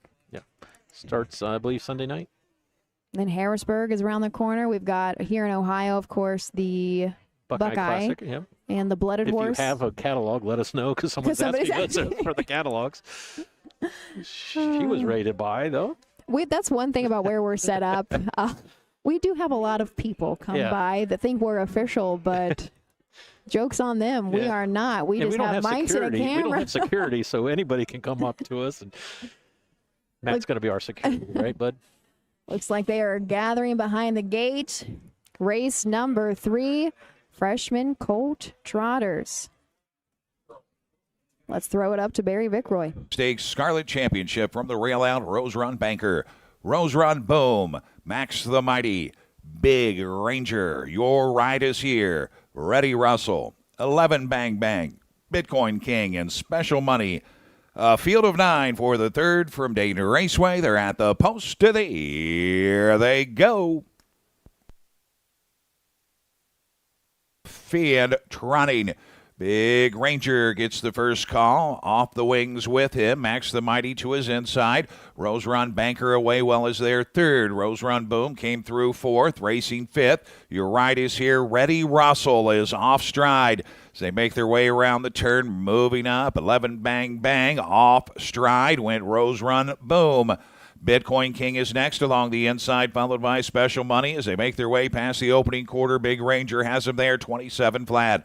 Racing in second. Max the Mighty has got the pocket. Rose Run Banker tightens in third. Your ride is here for Brady Brown is there fourth at 99-1. 11 Bang Bang is next. Then Bitcoin King, Special Money all over his helmet. Back down trotting. Rose Run Boom is eighth. Far back. Ready Russell, just not his night. On over to the half, and it's Big Ranger at 4-5 leading the way. Tight lines on the pocket sitter. Max the Mighty, Rose Run Banker third. 56-2 for the half. 29-2 second panel. Your ride is here, stays in. 11 Bang Bang starts to move. Will probably pick up cover as they head towards three quarters. Off the rail, Bitcoin King. Inside, Special Money trying to get back involved. Rose Run Boom, a lot of work left to do. And Ready Russell out of it. On to three quarters they go. And Ronnie lets a Big Ranger out a few notches, and he draws away from Max the Mighty. Rose Run Banker outside third. 1:24-2, 28 flat. Backside, Big Ranger by 7. Rose Run Banker outside. Inside, Max the Mighty. Then it is 11 Bang Bang and Special Money trying to rally. It is Big Ranger, and on the big stage, he has shown up. He's going to be a Triple Crown winner. Ronnie has tucked the whip. It's Big Ranger to take the Scarlet Championship. Another track record, 153-4.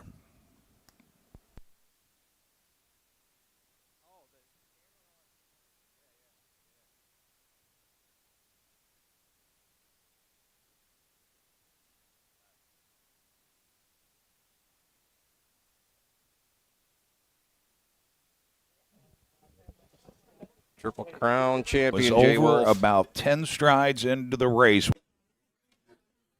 Ronnie Gillespie showing his whip to the fans and got a nice applause as Big Ranger crossed the finish line. Open lengths. So the track record was 156-1. This mile was 53-4. destroys that. Last night, I think the consolation went 53-3, didn't it? I'm pretty sure. Okay. Yeah, Well, Solfasol, yeah. Okay, yeah. I don't have the updated track records. But still. But then the stakes record was actually 155-1 with Tennessee Tom and Action Uncle. So that gets destroyed by more than a second. 1-3.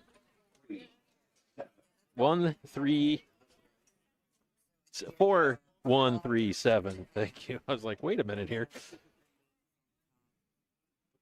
Impressive mile for Ronnie Gillespie. This one won the Next Generation, came back, Triple Crown winner. So I think if we had to vote right now, I think this would be your Ohio Horse of the Year.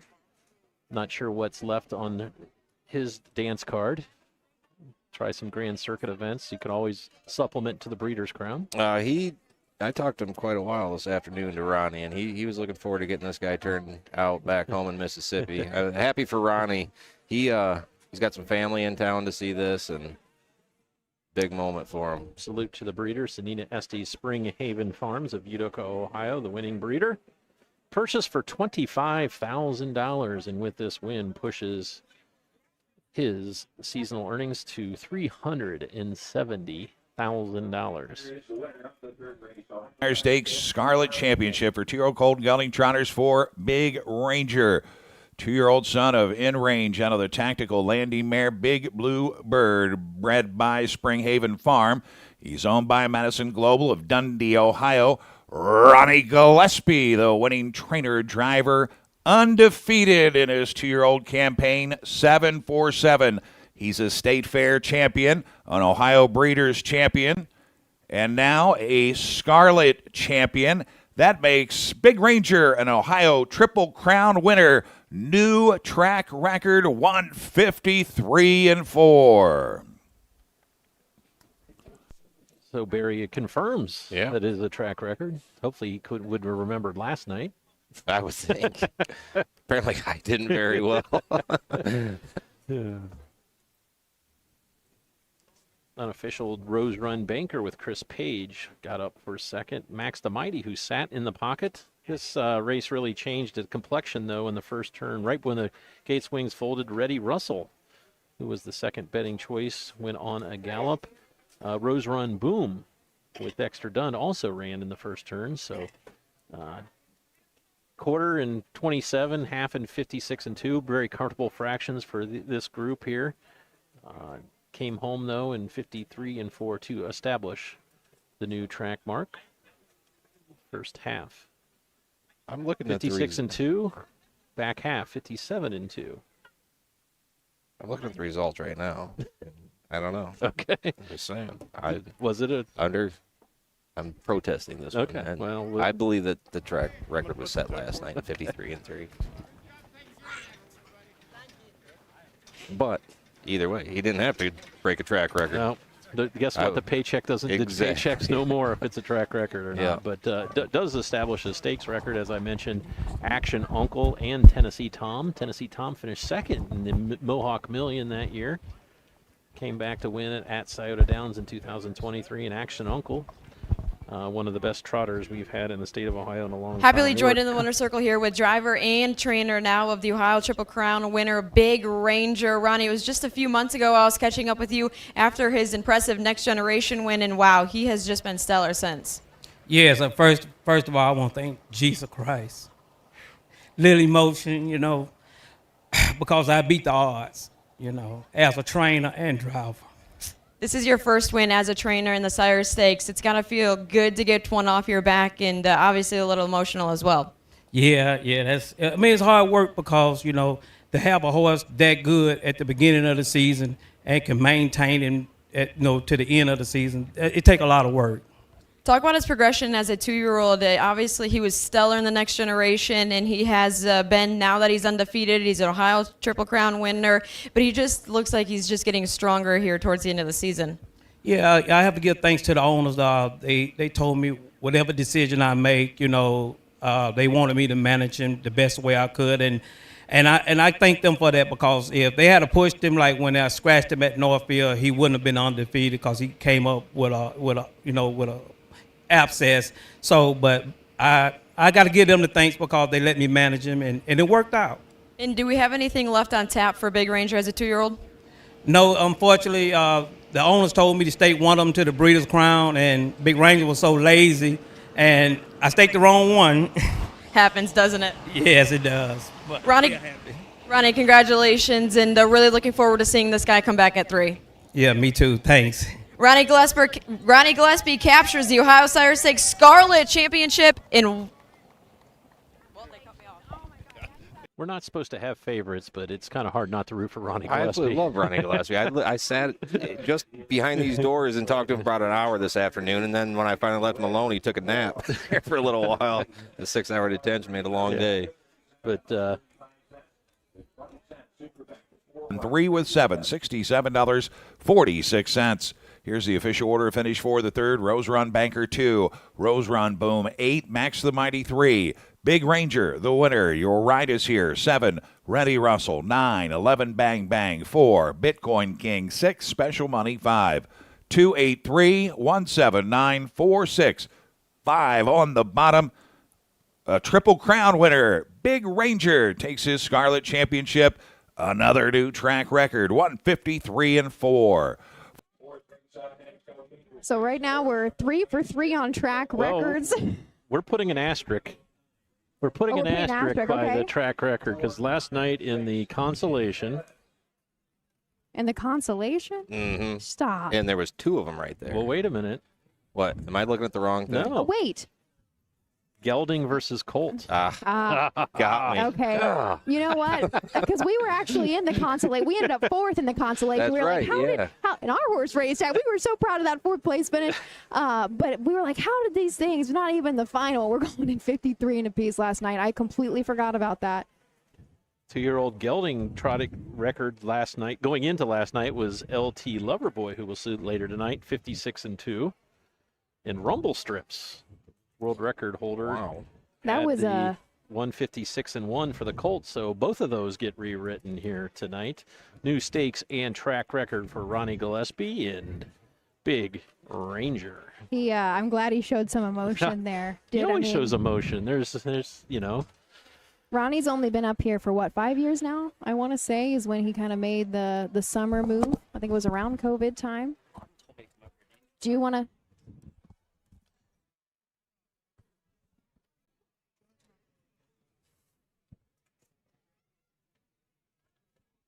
Here.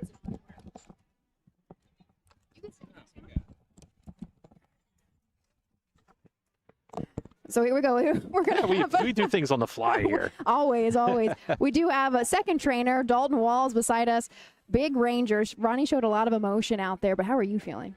Oh, very good. Ronnie's believed in this horse the whole time, and he's a really good guy. He works really hard. He deserves this. The Triple Crown, how important was that for you guys tonight? He's really been pointed that way all year. That was kind of the goal, especially after the state fair. Then he does the breeders, but the horse took a couple starts off at Northfield, and everybody kept speculating what's wrong with him, and Ronnie was just trying to set him up for the Triple Crown. He did what he was supposed to do.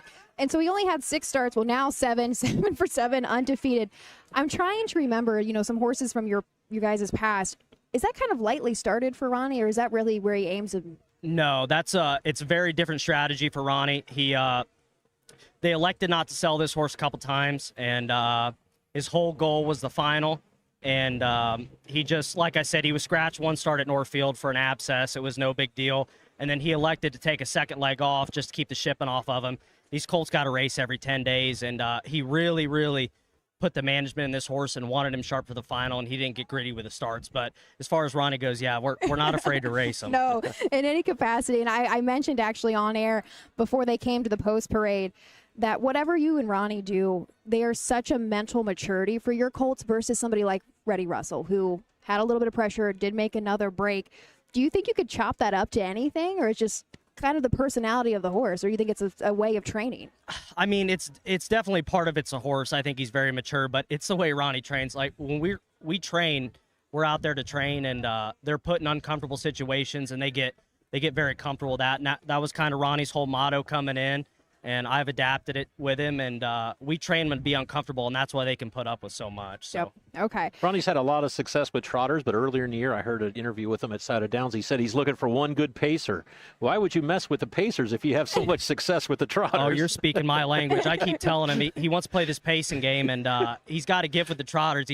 He loves the speed of the pacers, but he's totally wrong. He's so incredibly gifted with the trotters, and I think it shows year after year. He's got a good one. You and Ronnie are quite the team. Now, I was just talking about this. He's been here for what, about 5 years now?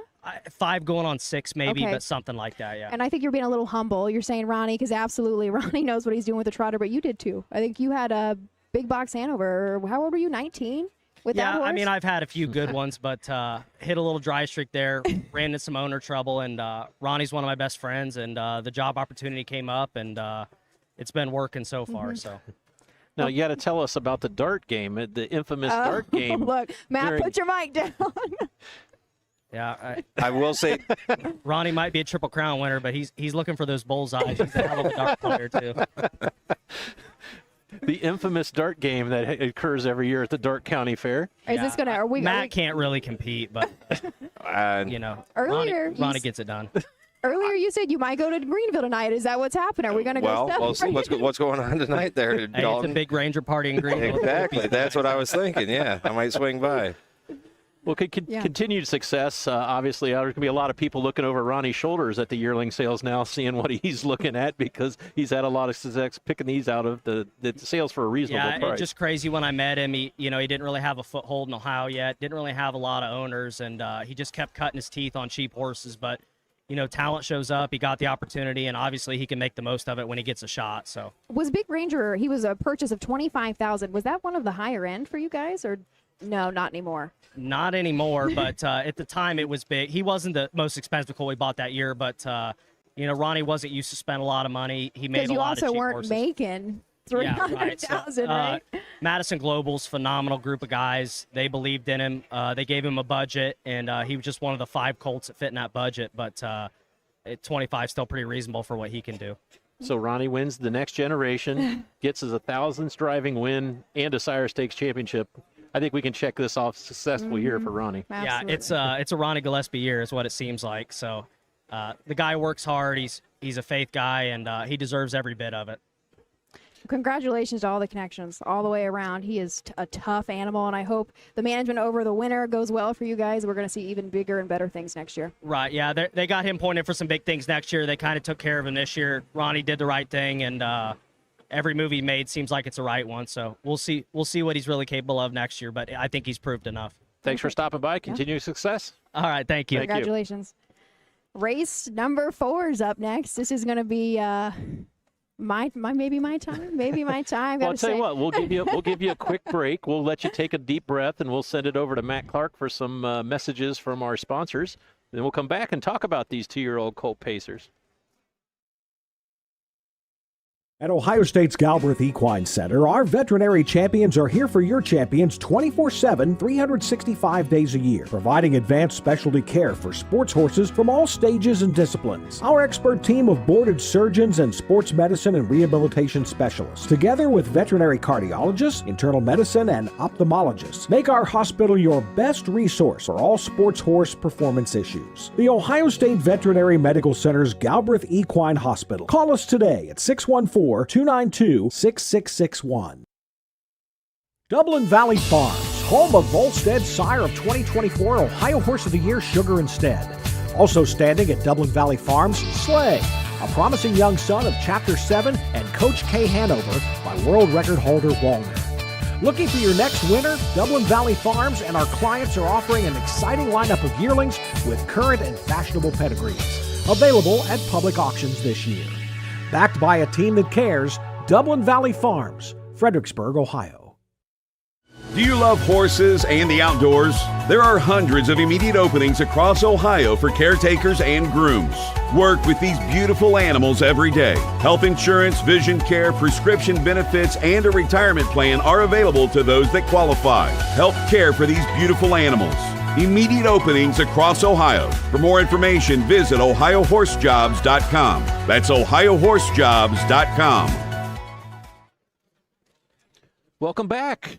Ashley Daly has a little rooting interest in the next race, so we thought we'd give her a chance to calm down a little bit. And she was telling us about the sixes. She's when got they some, drew post she's six. got some Most signs. Yes, most people don't like post six, but they were all about it. Her dad was born on June 6th. Yeah, 1960. So she parked next to a car with a 6 and the license plate. She's all in with the everything's sixes. lining up right now for them. So yeah, great night. So far, so good. Yeah. Track records, great racing so far. Nice crowd. That's the main thing. Crowd has been really good. We might need security and here, they're getting into it. They're getting into it, and that's the biggest thing. Got a lot of people here. We had the Great Championships last night. I was over here for those. Tonight, our Scarlet Championships, and so we'll put you on the good. gun. The track record here is 51-2, and the stakes record is 51-1. Will we see one of those broken tonight? The way everything's going, why not? We'll take a look at these 9. We'll go into them a little bit in depth here.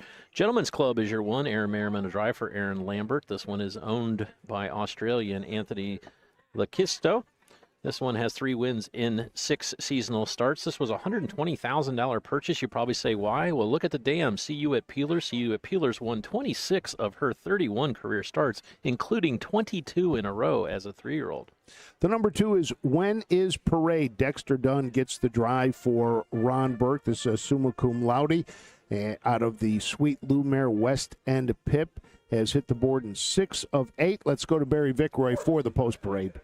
The 4th race, $300,000 Ohio Sire Stakes Scarlet Championship for the 2-year-old Colt and Gelding Pacers. No changes in the field of 9. Race 4 starts at pick 3. Races 4, 5, and 6. Here's the field. Number 1 is Gentlemen's Club by Down by the Seaside. He's owned by Anthony LaCastro. Aaron Lambert trains. Aaron Merriman drives the 1. Gentlemen's Club.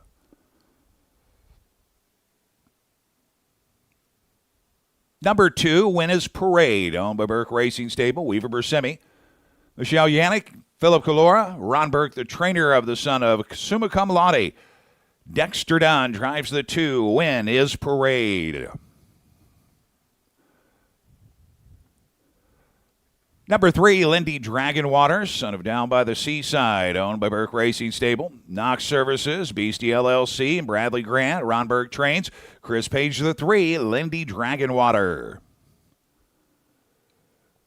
Number 4 is Crocodile Station, another Down by the Seaside gelding, owned by William Hart. Mike Hitchcock trains. Ronnie Wren Jr., the 4, Crocodile Station.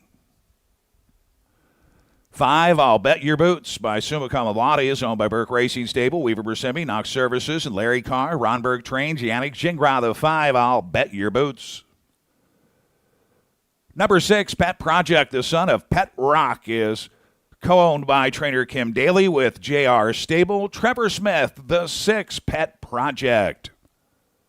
7 is Thunder Jam by Down by the Seaside, owned by trainer Joe Lucas and at the Wire Farms. Tyler Smith drives the 7, Thunder Jam.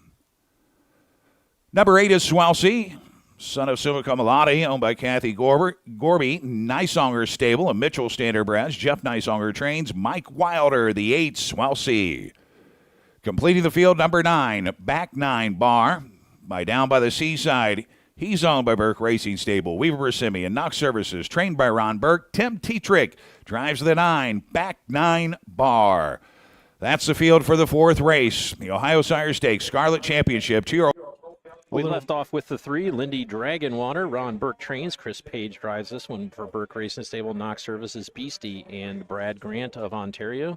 Co-owner Beastie looking for his 2nd career win in the Sire Stakes. Comes in 3rd in the points with 4 wins in 7 starts. Last time out was a 4th place finisher at the Sire Stakes down at the Red Mile. The number 4 is Crocodile Station, which will try to become our 2nd Triple Crown winner of the night. Ronnie Wren Jr. drives for Michael Hitchcock. 4 wins in 8 starts for this Down by the Seaside gelding. Was a winner at Delaware in the OBC and 152 flat. Number 5, I'll Bet Your Boots. Ron Burke would train this Summa Cum Laude gelding for Burke Racing Stable, Weaver Bersemi, and Knox Services, and Larry Carr. 6 wins in 9 starts. This one was a private purchase from Judy Rogner earlier in the year. I Bet Your Boots has 6 wins in 9 starts. Larry Carr, co-owner, has 2 wins as an owner. The number 6 is Pet Project. This is out of the Kim Daly barn. This is a Pet Rock gelding owned by J.R. Stable of Orient and Kim Daly. 7 starts, 4 wins, has won 4 of the last 5. This one, Pet Project's Dam, I've got a feeling Fran is a 3-time Ohio Sire Stakes champion, won in 2013, 14, and 15. Number 7 is Thunder Jam. Joe Lucas is the trainer co-owner with At the Wire Farms. This one is winless in 8 seasonal starts, but finished 9th in the points to get into the final. Tyler Smith looks to pick up his 6th driving win. Joe Lucas looking for his 1st training win. The number 8 is Swelsey. Mike Welder drives for Jeff Nysonger. This is a summa cum laude gelding out of Am Fondue of You, owned by Gorby, Nysonger Stables, and Mitchell Standard Breds. Has hit the board in 8 of 10 with a couple of wins this year. Last time out, 2nd at Delaware in the OBC Championships. People don't remember, but Mike Wilder was based in Ohio for a long time and has 5 Ohio Sire Stakes champions titles to his name. Number 9 is Back 9 Bar, Ron Burke for Tim Tetrick. Burke Racing Stable, Weaver Buscemi Knox Services. 2 wins in 8 starts. Was a winner last 2 times out at Scioto Downs in the last leg of the Sire Stakes. Came back.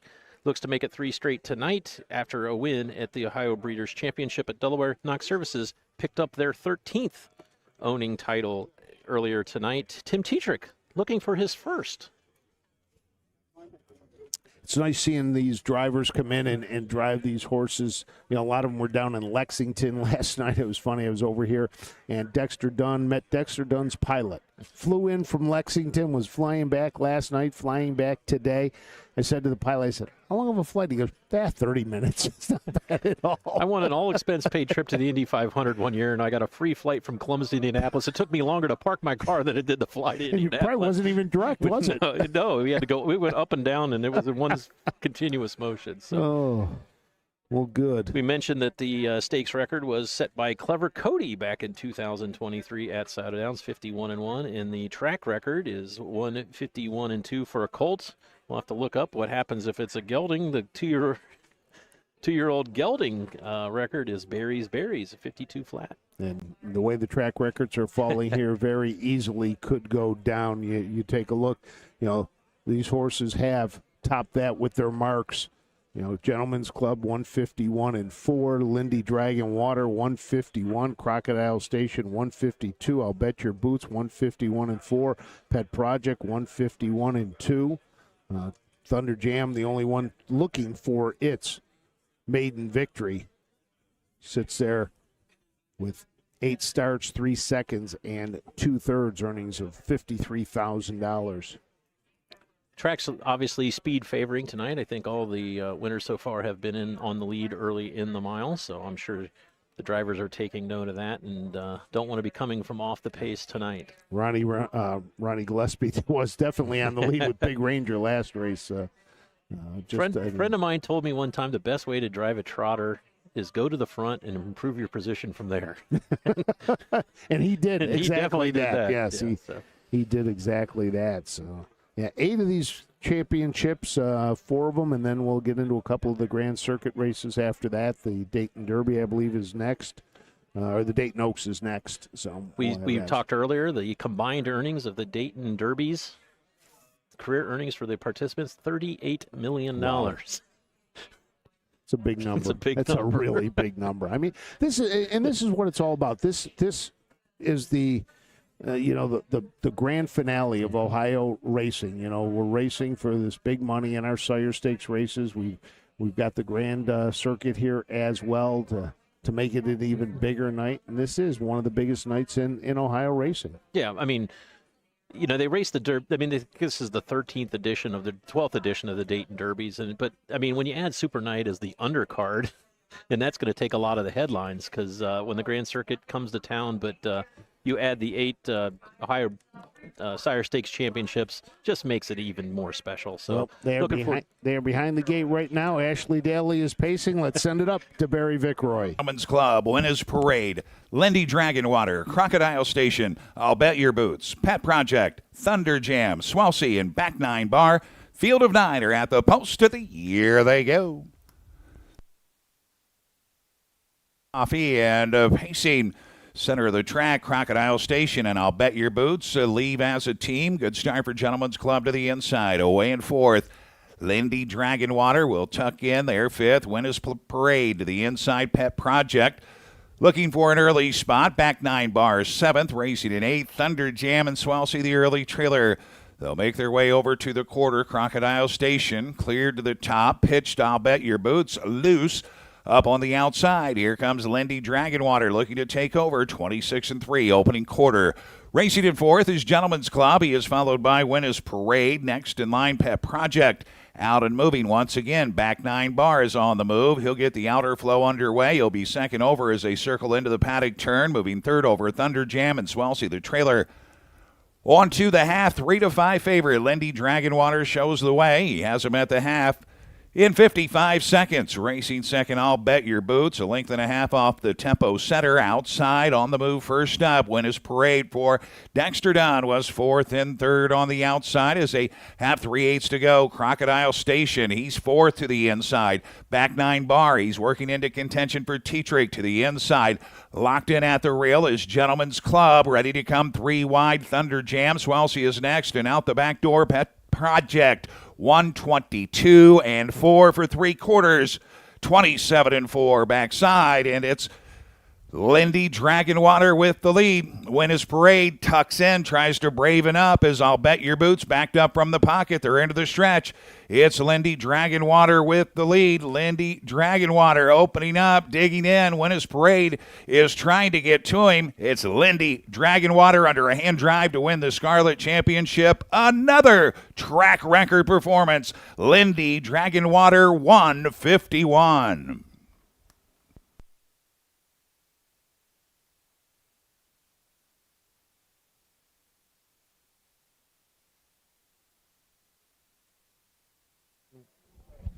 Can we just hit replay and say new stakes and track record? 151 flat breaks the track record of 151-2. Chris was never on the brakes that hard with Lindy Dragonwater.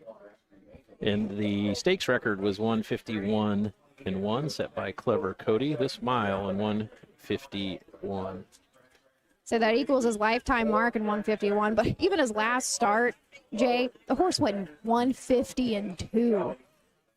Final quarter was 26-2 his last start, but Lord, is he a nice horse. Didn't get much respect, though, in the state of Kentucky. Raced in one of the Sire Stakes leg back on August 17th there. Went off at 13-1 and then had enough points in that one leg to make the $400,000 final in Lexington and went off at 12.5-1. So not much respect for the Ohio bred, but impressive effort here.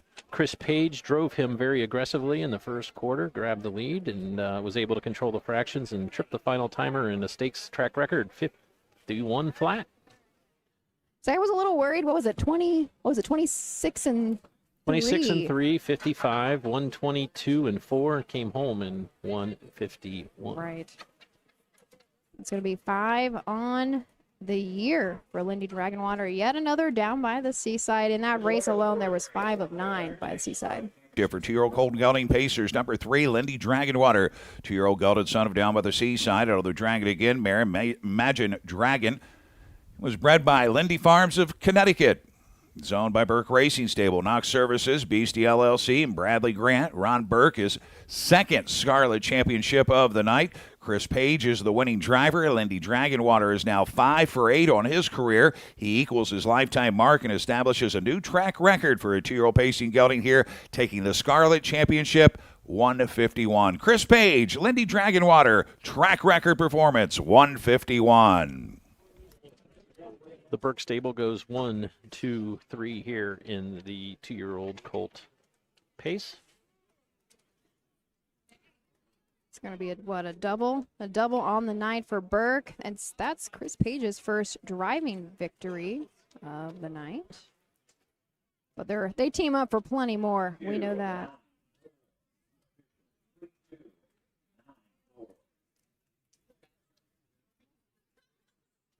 Crocodile Station rounds out the superfecta, going for the Triple Crown. Ronnie Wren got that one up for 4th.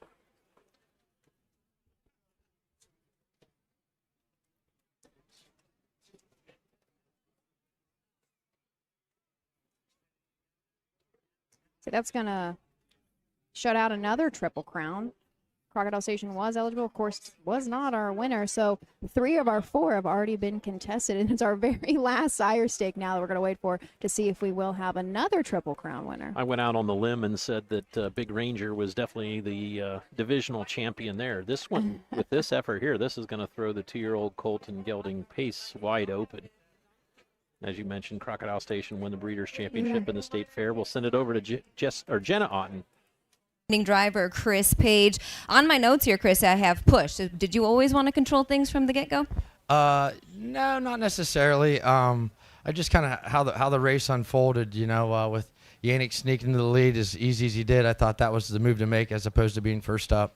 You've driven a lot of these Ronnie Burke horses in this race. You've driven this guy throughout his career, his young career. Talk about the progression he's shown over the course of the last couple months. Yeah, a big growth equal. I think he was one of Dr. J's favorite when she picked him out.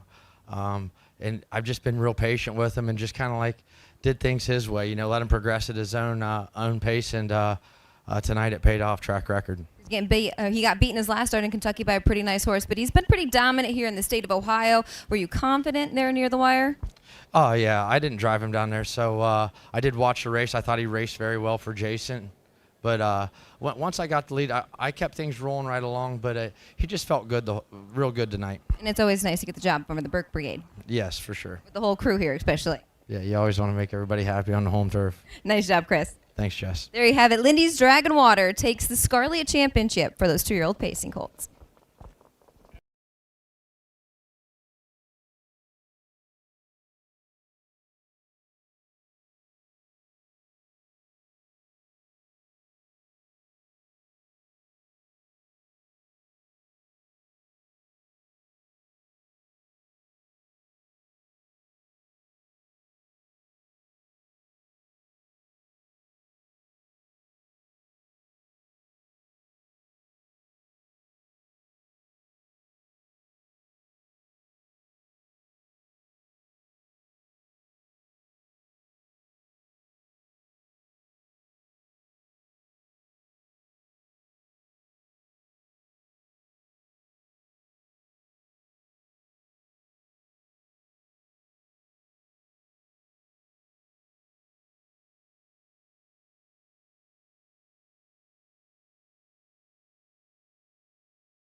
Is official. Lindy Dragon Water pays $3.40 to win. Dollar exacta 3 and 2, $9.20. 329 50-cent trifecta, $122.80. A 3294 20-cent super, $152.22. The pick 3 of 3, $12.15. Here's how they finish the 4th race. Gentlemen's Club 7, Winners Parade 2. Lindy Dragon Water the winner. Crocodile Station 4, I'll Bet Your Boots 8. Pet Project 5, Thunder Jam 9, Swelsey 6, Back 9 Bar 3, 7-2-1-4-8-5-9-6-3 on the bottom. Track record performance for Lindy Dragon Water. He takes his Scarlet Championship in 1:51. 5th race is up next. First of 4 $250,000 Dayton Derbies. This, the Dayton Oaks Derby. 3-year-old and up. Female trotters, grade 1 stake, scratch 8. Bravo Angel out sick, race 5. Starts a 50-cent pick 3, race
In Ohio, Hickory Lane Farm has the stallions you are looking for, like What the Hill, Uncle Peter, and In Range, as well as Branded by Lindy, Jug Winner Luz Pearlman, Racing Hill, and Guardian Angel Oz. Hickory Lane will offer a host of Ohio sired yearlings this fall, including 6 by In Range, 5 by Uncle Peter, 4 by Guardian Angel Oz, and 1 by What the Hill. Find out more at hickorylanefarm.com. Don't miss the North American Standardbred Mixed Sale, Mount Hope, Ohio, December 18th and 19th. Specializing in high-quality racehorses and broodmare prospects with industry-leading pedigrees. A live auction with online bidding and payouts in 7 days. Our first sale, we sold Allegiant for $925,000. Buyers from all over North America and other countries can visit our website, NorthAmericanStandardbredMixedSale.com. Mount Hope, Ohio, December 18th and 19th. Hey kids, we invite you to join the Backstretch Buddies Club, a fun and free club for kids 12 and under who love horses and wants to be a part of harness racing in Ohio. Once you've signed up, you will be able to join Willie Winnett and exciting adventures and receive awesome surprises. Sign up today using the QR code.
Test.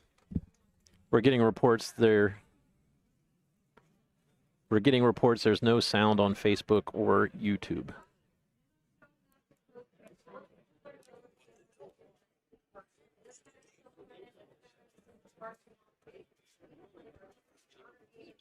Oh, I have it on mine. Okay. Sorry. Says no sound on YouTube, but I want to say well, you can see it on screen. I just put my phone up to my ear. I do have sound on mine, so apologize if we're struggling a little bit. We appreciate the patience. You know, it's quite the experience to broadcast with all the wires. You know. And we're getting invaded by bugs now. I'm just like, wait a minute. There's so many. I mean, every time I look, I'm flicking bugs off me. So. From the rail, Triathlon Oz, Jeremy Smith will pick up the drive for Ken Rucker. This is owned by Farron Miller of nearby Indiana. 7 wins in 19 seasonal starts, has just short of $500,000. Jeremy Smith is the 3-time driving champ here at Dayton Raceway. Virgil Morgan Jr. is going to send out the 2 refined. Chris Page is going to try to go back-to-back. She's won 5 of 15 starts this year and hit the board additional 5 times. $95,000 made this year, $1.3 million lifetime. Take a look 3 back in the aged Ohio Sire Stakes Championship at Scioto. The very end of August, she was second there, back by about a couple of lengths, but win her mile at 1:52.4. Final quarter, 28-3 for refined. Number 3 is MM's Dream. Ron Burke for Hillside Stables. Frank Baldacchino from New Jersey. Interesting that a Burke horse isn't owned by Burke Racing Stables, so Yannick Gingras will pick up the drive here tonight. 3 wins, 2 seconds, 2 thirds in 10 seasonal starts, just short of $225,000 on the season. MM Dream finished second in this event 2 years ago, third in 24, so looks to make the winning effort tonight at 2-1 in the morning line. Was a gate-to-wire winner in the Miss Versatility in 53 flat at Delaware. And our 4-horse Black Velvet Oz, Tony Hall and Annette Lorenzen. This is a 4-year-old mare by Archangel. She's won 4 of 13 this year and had additional 3 second-place finishes and 2 third-place finishes. $178,000 just this year alone. She has a lifetime mark set at Lexington and 151-3. About a month ago, she was going very consistently at 151. How remarkable is that? Last win looks like a Kentucky Sire Stakes for 4-year-old mares. Went there, went 151-3. Number 5 is Jurassic Hattie. The husband-wife team of Brett Miller and Stacy Van Heusen is the trainer-driver. Jerry Welsh of Waterford, Ohio, owns this one. 6 wins, 4 seconds, and 2 thirds in 16 seasonal starts. Career earnings are just over $600,000. That's the Bugle, so we'll send it up to Barry Vickroy. Grade 1, Dayton Oaks Derby. Scratch the 8, Bravo Angel, out sick. Race 5 starts at 50 cent, pick 3, races 5, 6, and 7. Here's the field. Number 1, Triathlon Oz, owned by Farron Miller. Ken Rucker trains. She's closing in on $500,000 in career earnings, a mark of 152-3 at Miami Valley. Jeremy Smith drives the 1, Triathlon Oz. 2 is Refined, owned by Joyce McClellan Stable. Larry Wills, Virgil Morgan Jr. trains. 51 career wins, $1.3 million in career earnings, 151-2 at Scioto Downs this year. Chris Page drives number 2, Refined. 3 is MM's Dream, coming off of her win at the Delaware County Fair in the Miss Versatility, owned by Hillside Stable and Frank Baldacchino. Ron Berg trains. $2 million in earnings, 35 career wins, 149-4 at the Meadowlands. Yannick Gingras, the 3, MM's Dream.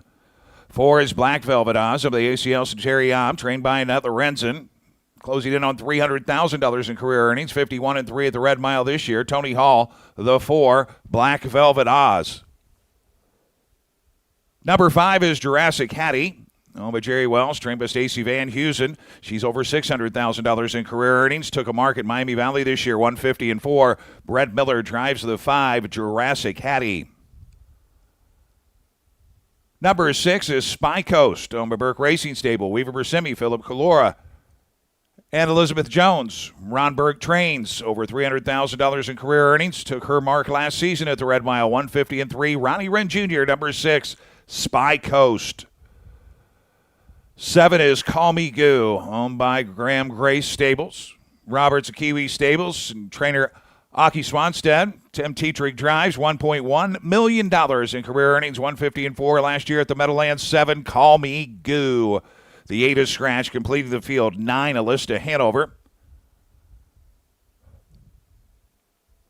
Is owned by Lynn and Philomena Curry, along with trainer Annie Stubby. 16 career wins, 38 career starts, $881,000 in career earnings, 151-3 at the Meadowlands this season. David Miller, the 9, Alysta Hanover. That's the field for the Dayton Oaks Derby. Scratch. Going back to our introduction, the 6 Spy Coast, Ronnie Wren Jr. for Ron Burke. She is a 4-year-old mare by Walner, coming off of a second-place finish in the Open down there at Lexington, but even a handful back. I want to mention how fast she's been going. 4 back, still down there at Lexington in the Open, was second, but won her mile in 1:50-4. Final quarter, 27-4. She's had 18 starts this season. 3 of those have been wins. Just $90,000. I say just $90,000 made this year. However, over 300 lifetime for Spy Coast. Number 7 is Call Me Goo. The Goo Goo Gaga mare is trained by Anki Svanstead, will be driven tonight by Tim Tetrick. This one was the runner-up last year in the Dayton Oaks Derby. This one comes in with 2 wins, 2 seconds, and 2/3 in 8 seasonal starts. Just under $200,000 and 1.1 lifetime for this 5-year-old mare. Alyssa Hanover is going to round out the field from the far outside. David Miller drives for Annie Stobie. This is a chestnut mare. She's had 3 wins and 11 seasonal starts, over $400,000 made in 2025, almost $900,000 made in her very short racing career. 3 back at the Meadowlands, going for over $100,000 just alone in that Girl Power race. Won by a neck in 152-2, but after that, came back and still won a mile. Next start out in 151-4. Her lifetime mark is 151-3. A couple of things with Alyssa Hanover. We have a report that it's Annie Stobie's birthday tonight, so that what a present! Yeah, and if with the first place check of $125,000 would become a millionaire. And David Miller won this event back in 2022 with When Doves Cry. I think Alyssa Hanover is currently sitting number 6 in earnings across the country, and that is again quite the feat. And she's like I said, $401,000 alone this year in just 11 starts. The Miss Versatility was started probably 15, 20 years ago by Jeff Gorell of the Meadowlands, and they would race at Tioga Downs, Vernon Downs, and the Meadowlands, so they would have to race on a 5/8, 7/8, a mile, and then the final at Delaware. So showing the versatility of these trotters, that's where they would get the versatility, racing different size tracks. Have you guys, do you get a lot of flack or a lot of feedback at Delaware for not having a passing lane? No. No? But it made the list of things to consider. Yeah. I don't know. For everyone who loves a passing lane, you find someone who doesn't like it. Yeah. So, there's still a lot of strategy to be involved. We could probably do it, but it would be very tight, especially as they get close to the finish line, because we don't have, we have the judges stand there, and we'd have to move some electronics around, but it's been considered. But especially not having one right now really proves the versatility of some of these mares that do hop down there for that race, right? Yeah, we talked about Refined earlier, and Refined is the oldest in the field at the age of 9. The most veteran, with this will be her 154th career start, and is the winningest with 51 career wins. She received, Jay, you might remember, last year, I think Refined was maybe our age trotter of She's the been year. the age trotter for a number of years. Right, yeah. many times. I don't mind that because I don't have to update the page. I just have to update the stats. The owner, trainer, driver didn't really change. I remember talking to the Winning Connection, so it would have been Dick McClellan and Larry Wells, and I can't remember. Is it Dick is very into the breeding aspect of it, and I remember talking to them post receiving their award, and they said no, she's going to come back for at least one more year, but don't think that they're not thinking about having her produce some. she's unbelievable. She took her lifetime mark at 8 years old. She's 9 now and tied it again this year. 51-2, was it? I don't have my program in front of me, but I mean, she's amazing. How do you stop with one that good to let her be a mom? Right. You know. Yeah. Unless you could sell that offspring for 6 figures, but, Right. you probably want to race it yourself. Yep. The Trotters for the Dayton Oaks Derby, Grade 1 event. 3-year-old and up, trotting mares going for a purse of $250,000. We'll send it over to up to Barry Fickroy with the call of the 5th.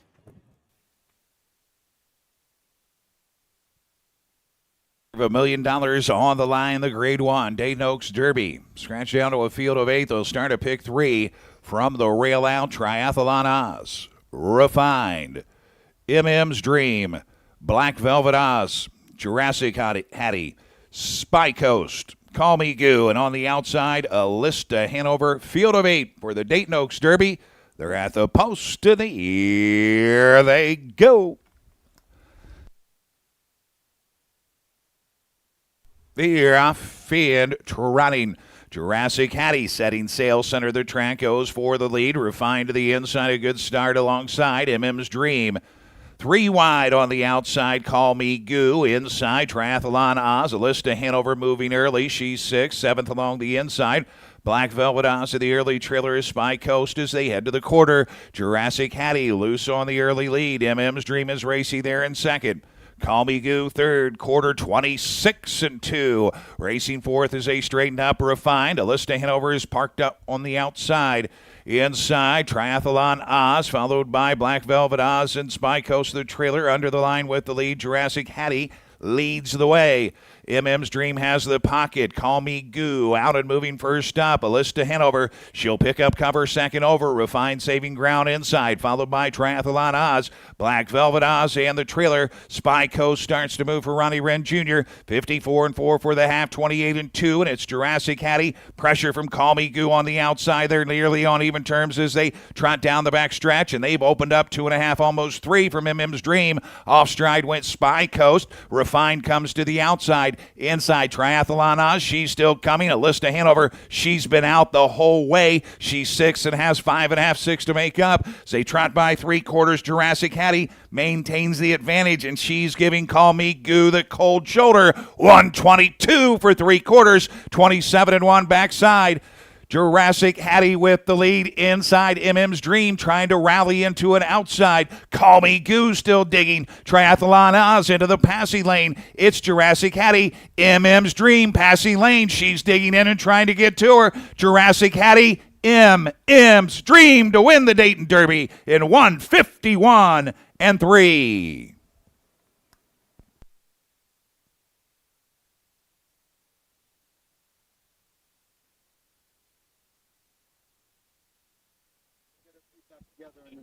$151-3, and I think that was our 3-horse, right? MM's Dream. MM's Dream using the passing lane to create efficiency. Boy, you got a feel for Jurassic Hattie. Cut the whole mile and got She beat in the raced final. great. Yeah, absolutely. She raced great. And who came charging? I think maybe the 9 got up there for 3rd. I don't know. We don't have the best. We don't have the best. We're looking over a lot of heads. We here. are. We can look at the replay here on the screen. So.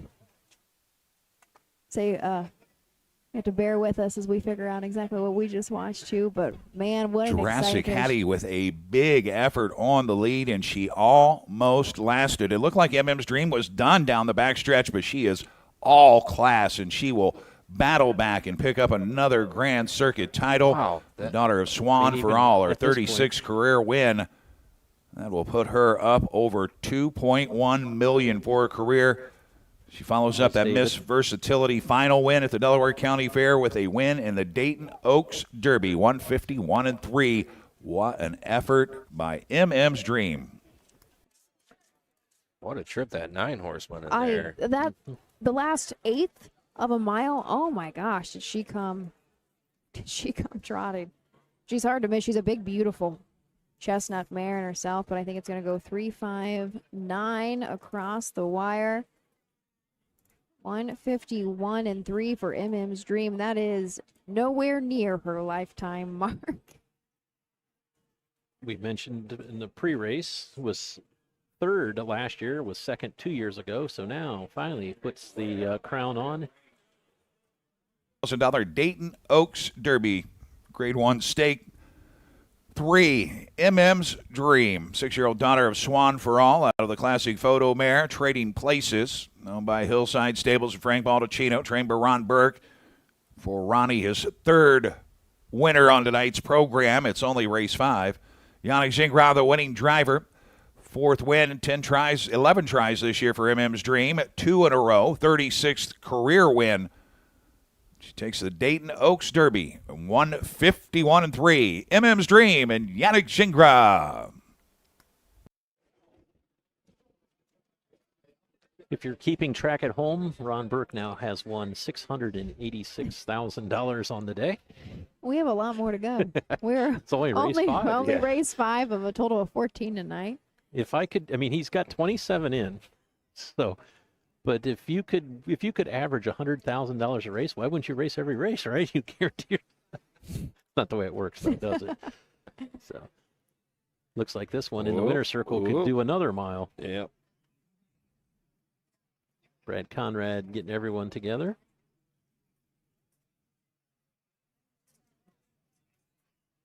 Ooh.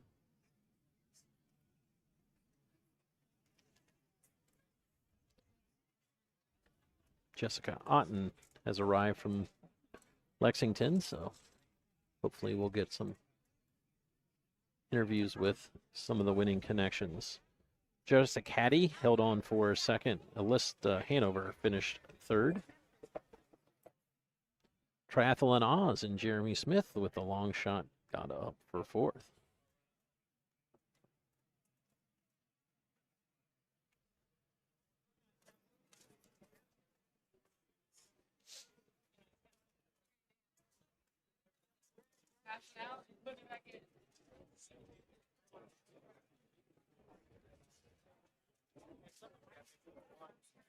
Gingras, MM's Dream adds another one to her impressive resume and just all class. Yeah, I'm actually really happy for her tonight. Like, she really had to dug in. I'm not sure she was at the top of her game. She was tired, but it's just a classy mare. And then, she got the job done. She had, like I said, she had to dug deep. You got to be pretty confident that Brett's mare was going to take you to the top of the passing lane. And, I thought you were all done down the stretch as well. But like you said, just all class. And, ever since Hambo final day, you've just told me that she's really, she brings her shoes and comes to work every day. But, she has just been stellar as a aged mare. Yeah, she really is. But, yeah, you're right. Since Sambo Day, she really took the next step.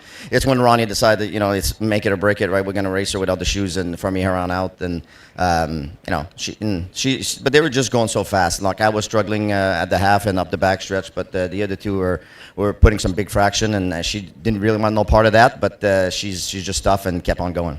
And we'll move forward to talk about a few drives coming up here. Lexus Cody, wow, he has really taken you on a ride this year. Yeah, sure, as for a month anyway, he's been on some ride. He's been super. He was really good last week in Indiana, and I think he'd be really good here tonight too. Does it bother you, the travel that this guy has done? He was at the Meadowlands, then he was up in Woodbine, then he was at Yonkers, then he was at Hoosier. Now he comes to Dayton. Any concern for this guy? Well, not now. Last week, maybe a little bit. No, at the Canada, Yonkers, and Indiana. Yeah, that was a lot in a short period of time. But he comes back in 8 days this week, and he didn't have to ship very far. And I'm sure they it's a few hours away, but it's not like the 10-hour, 11-hour ship that he had to do from Yonkers to Indiana. So no, I think he'd be fine. And Sivanon Searock looks to defend his Scarlet Championship title. He has rifled off a few wins in a row with all of you behind him, and he was impressive in that Kentucky Sire Stakes final. Yeah, he's been so sharp. Like I said earlier in the week, somebody else asked me, but other than Blueprint, I wouldn't trade him for anybody else. I think he's that kind of horse. In the final, I don't think he was 100%. His first time Lasix tonight, so I think it's going to help him, and I think all systems are go for him. Congratulations, Yannick, capturing the Dayton Derby with MM's Dream, and we'll look to keep the ball rolling for you tonight. Thank you so much. Yannick Gingras, Ron Burke, MM's Dreams capture the Dayton Derby for the aged mares trotters. 3591 is official. MM's Dream, $5.40 to win. Dollar Exacta, $8.80, 50-cent trifecta, $18.25. A 20-cent super, 3, 5, 9, 1, $38.98. Pick 3, 3 of 3, $5.55. The pick 5 tonight, 5 of 5, returns $141.55. Here's how they finish the 5th race. Triathlon odds 4, Refined 7, MM's Dream the winner. Black Velvet odds 6, Jurassic Hattie 2, Spy Coast 8, Call Me Goo 5, Bravo Angel with Scratch, Alysta Hanover 3, 4, 7, 1, 6, 2, 8, 5 Scratch, 3 on the bottom. MM's Dream takes the Dayton Oaks Derby, 151-3. 6th race up next, Scarlet Championship for 3-year-old filly Pacers. No changes in the field of 9. Well, we didn't set a track record, but we did set a new stakes record. Jiggy Jog was the stakes record, 52-1 back in 2024, so just last year, and had it for 365 days, but it was MM's Dream.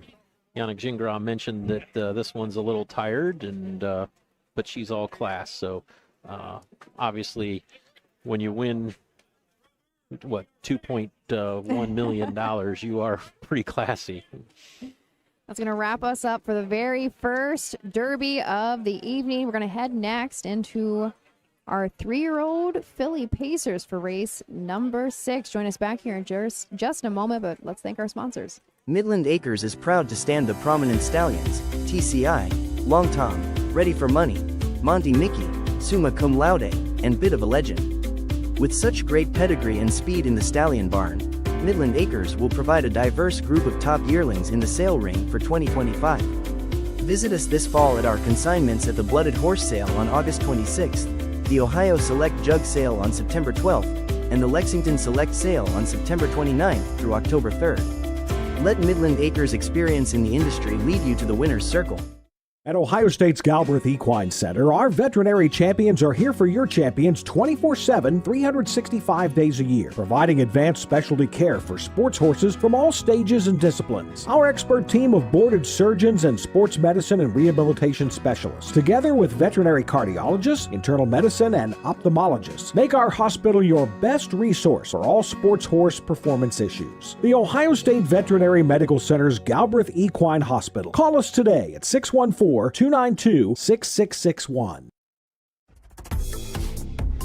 The future is bright in Ohio. Ohio Sire Stakes, Buckeye Stallion Series, 66 county and independent fairs. Whether it's the Ohio Sire Stakes, the Buckeye Stallion Series, or the county fairs, Ohio has a place for your racehorse. This year, Ohio breds are racing for nearly $23 million in stakes purses. Be part of the winning. Breed, buy, race, win in Ohio.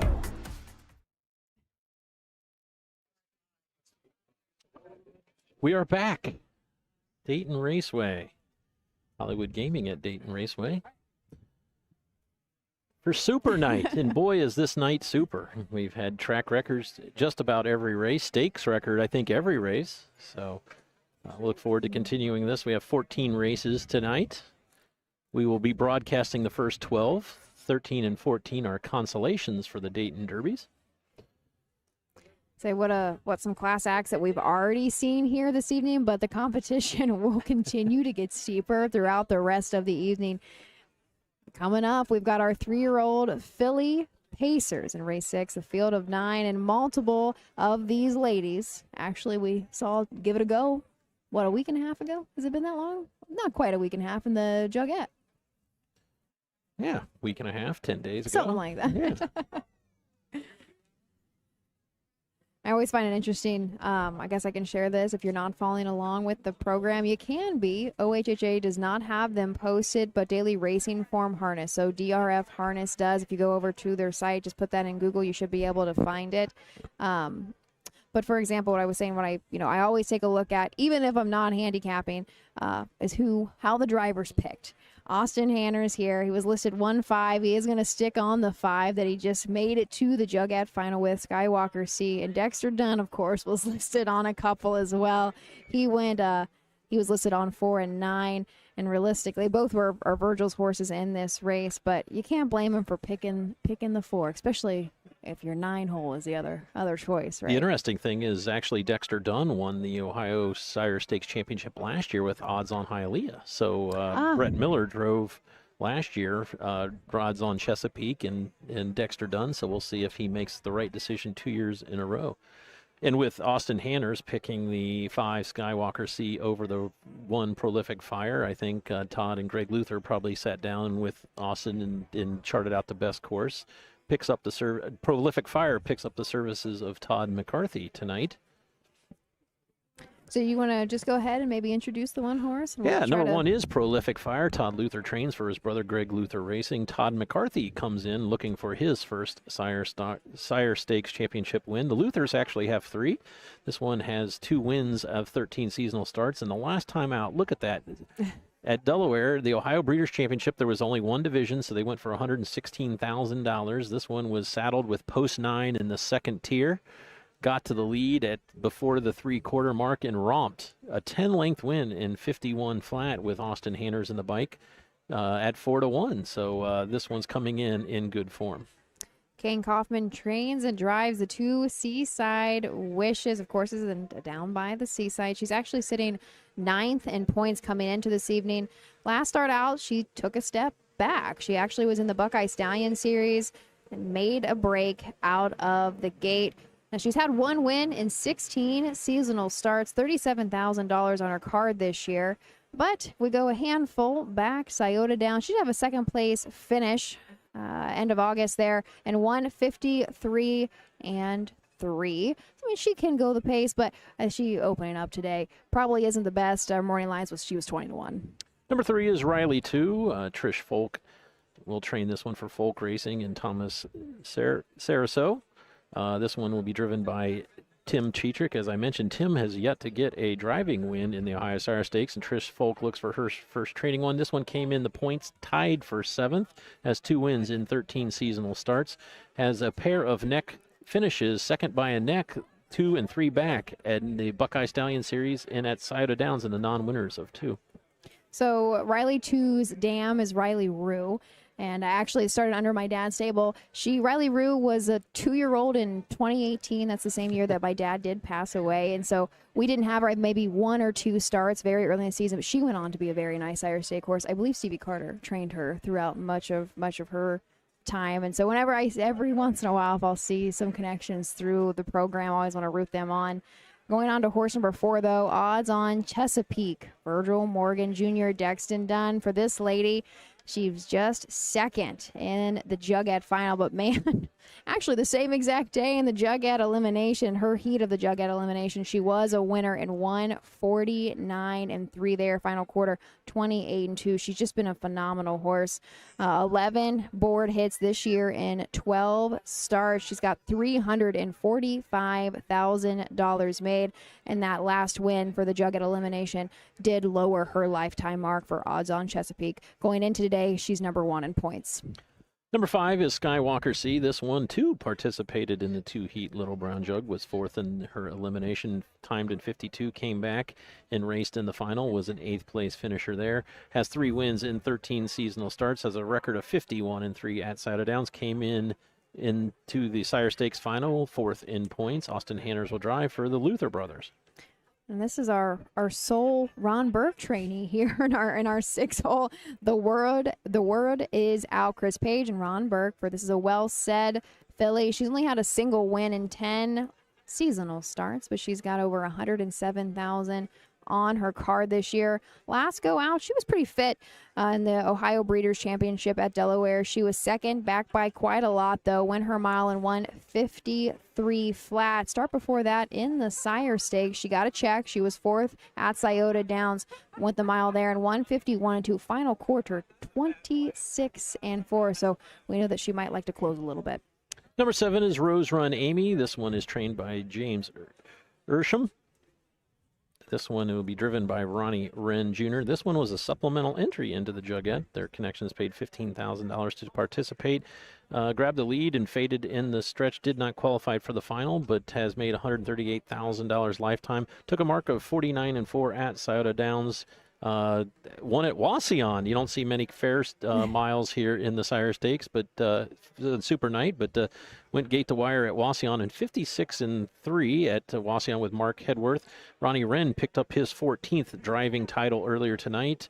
The trainer Ersham is looking for his first.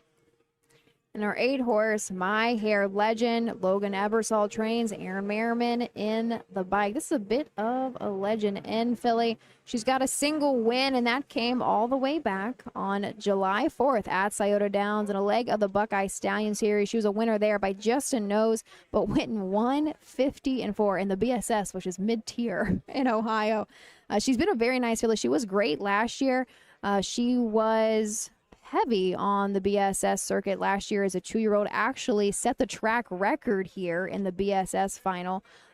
She's kind of been a little bit all over the board. We've seen her multiple starts in that middle tier BSS as well as the Sire Stakes, so we'll see what she can do today. She's hit the board 6 times, 38,000 on the year, 124,000 lifetime for My Hair Legend. Number 9 is Odds On Hialeah. This is the defending Ohio Sire Stakes champion. Virgil Morgan trains, Luke Hanner drives for Let It Ride. This one is unheralded compared to her stablemate Odds On Chesapeake, but has made more at $540,000. That's the call to the post. We'll send it up to Barry Vickroy. $300,000 Ohio Sire Stakes Scarlet Championship for 3-year-old pacing fillies. No changes. Race 6 starts the early pick 4, 50-cent pick 4, races 6, 7, 8, and 9 with a low 15% takeout. Here's the field. Number 1 is Prolific Fire by Catch the Fire, owned by Greg Luther Racing. Todd Luther trains. Todd McCarthy drives the 1, Prolific Fire.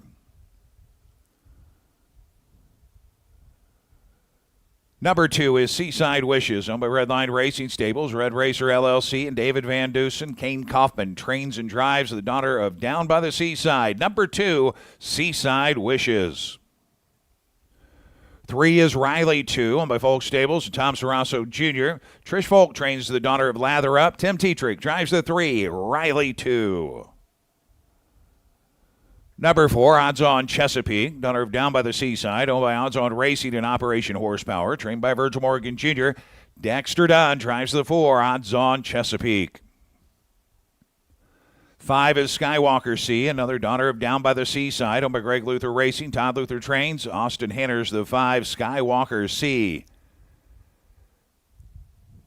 Number 6, The Word Is Out, is owned by Burke Racing Stable Knox Services, Beastie LLC, and RES Racing. Daughter of Well Said, trained by Ron Burke. Chris Page the 6, The Word Is Out. 7 is Rose Run Amy by Racing Hill. She is owned by Jill Dennell. William Ruthvenig, Gene Roth, Jeffrey Banky, James Ersham trains, Ronnie Wren Jr. the 7, Rose Run Amy. 8 is My Hair Legend by Bit of a Legend, owned by Ronald Rush, trained by Logan Ebersol, Aaron Merriman the 8, My Hair Legend. And completing the field 9, Odds On Hialeah, daughter of Lather Up, owned by Let It Ride Stables, Odds On Racing and Operation Horsepower, trained by Virgil Morgan Jr. Luke Hanners the 9, Odds On Hialeah.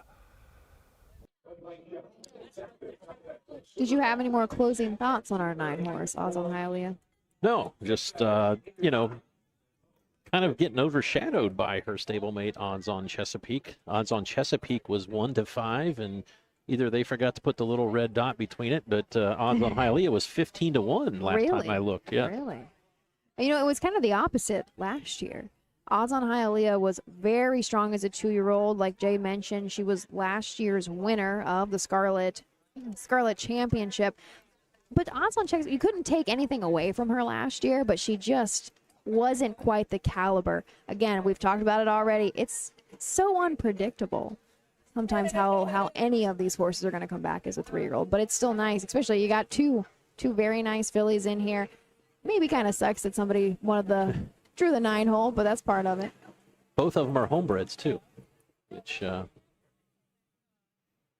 so obviously a lot to be proud of. Odds On Racing is the racing arm, and Odds On Nior is the breeding arm of the stable.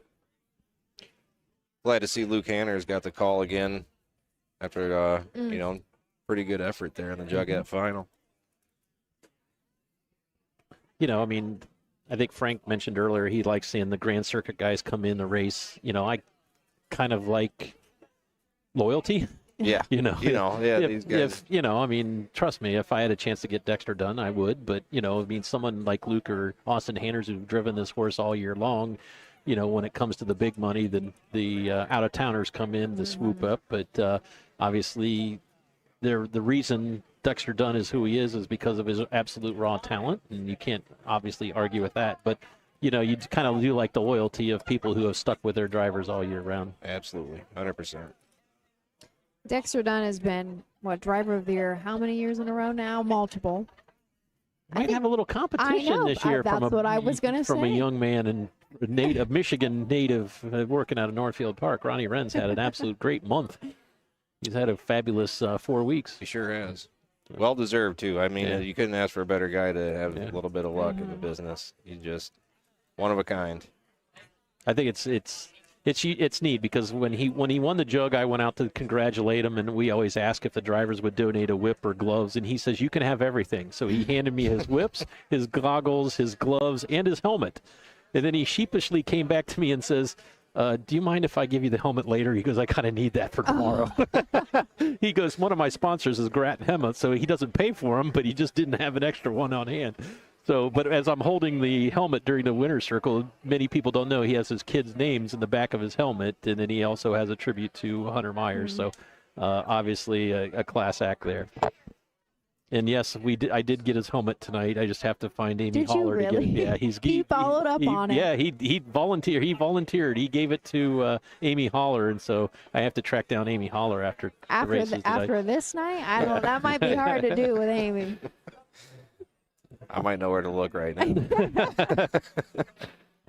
I got to talk to his mom and his sister, Ronnie Wren's mom and sister, after his jug win. And you talk about the emotion. We always talk to the drivers. We always talk to the trainers, some owners.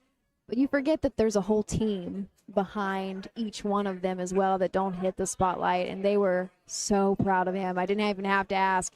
Actually, I think his sister got choked up before his mom even did. One of the things, as I'm in the press box, and Nicole Kraft and I are probably the last people to leave the entire grandstand. And they're still conducting a few interviews. We're up working, and I said to Nicole, look down there. One of the Wren boys was over there hovering over a pile of manure.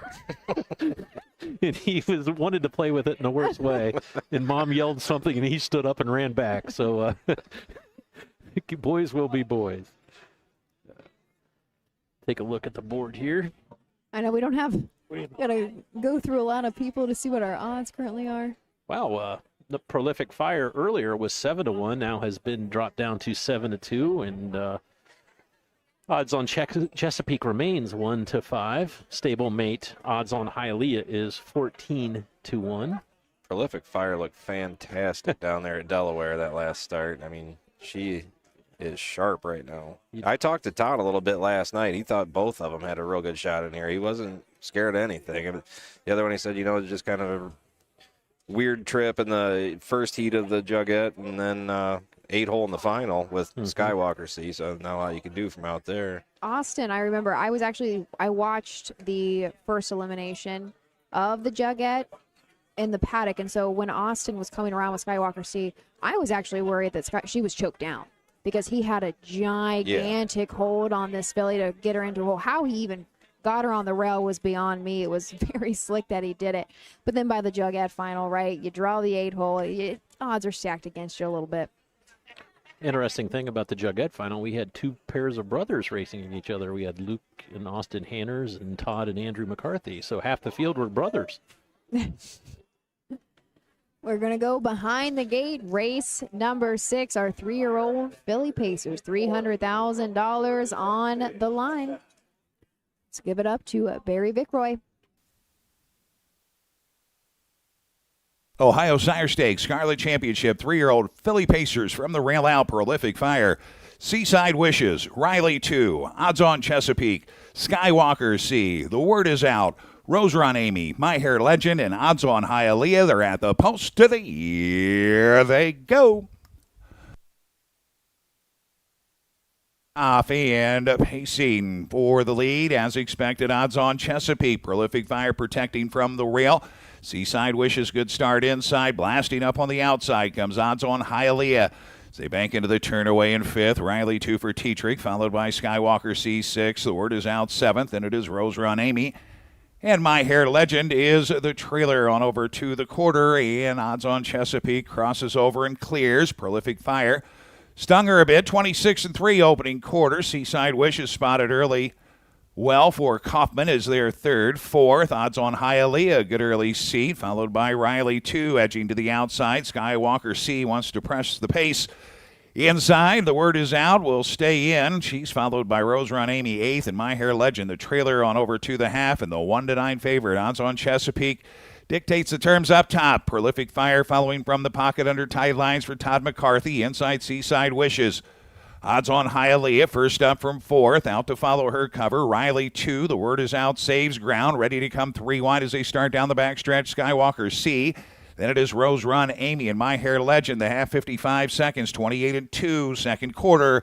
It's odds on Chesapeake with the lead. Prolific Fire there, second. Odds on Hialeah now third. Seaside Wishes is backed up a bit to the inside. 3 wide and rolling comes Skywalker C. 122-3 for 3 quarters. They pace the final turn, and it's odds on Chesapeake. She's led throughout, but Prolific Fire has been tracking right there from the pocket as they come to the top of the stretch. It's odds on Chesapeake. Prolific Fire edges from the pocket. She is digging in and closing. It's odds on Chesapeake. Prolific Fire coming on and coming at her and getting by to win the Scarlet Championship. Prolific Fire from odds on Chesapeake. Skywalker C, photo for fourth, 150.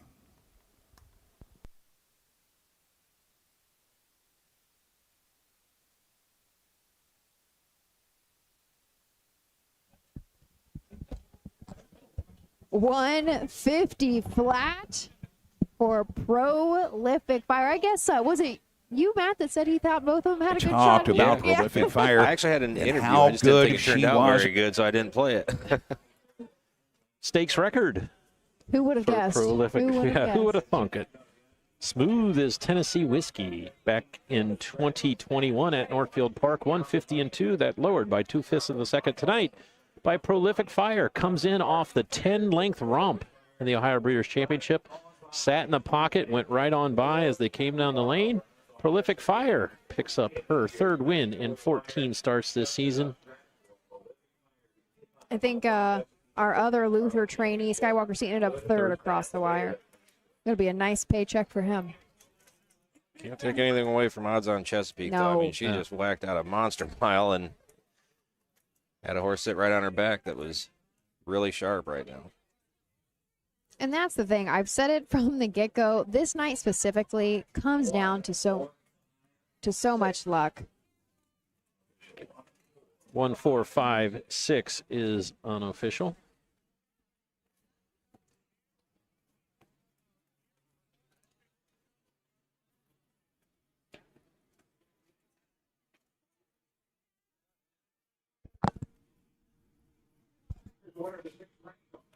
Scarlet Championship, 3-year-old filly pace number 1, Prolific Fire. 3-year-old daughter of Catch the Fire out of the well-said mare, Alexis Jewel, bred by Springhaven Farm, owned by Greg Luther Racing, trained by Todd Luther. Todd McCarthy, the winning driver. Her third win of the season, 5th career win, a new lifetime mark, and she takes the Scarlet Championship tonight. Todd McCarthy, Todd Luther, Prolific Fire, 150.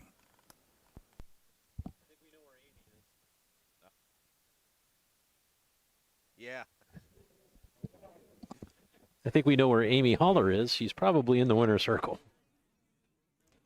Big mile from Prolific Fire at 4-1. Nice way to kick off the pick 4. 1-9 favorite. Odds on Chesapeake. Just got nipped at the wire. Winner stablemate Skywalker C finished third at 39-1.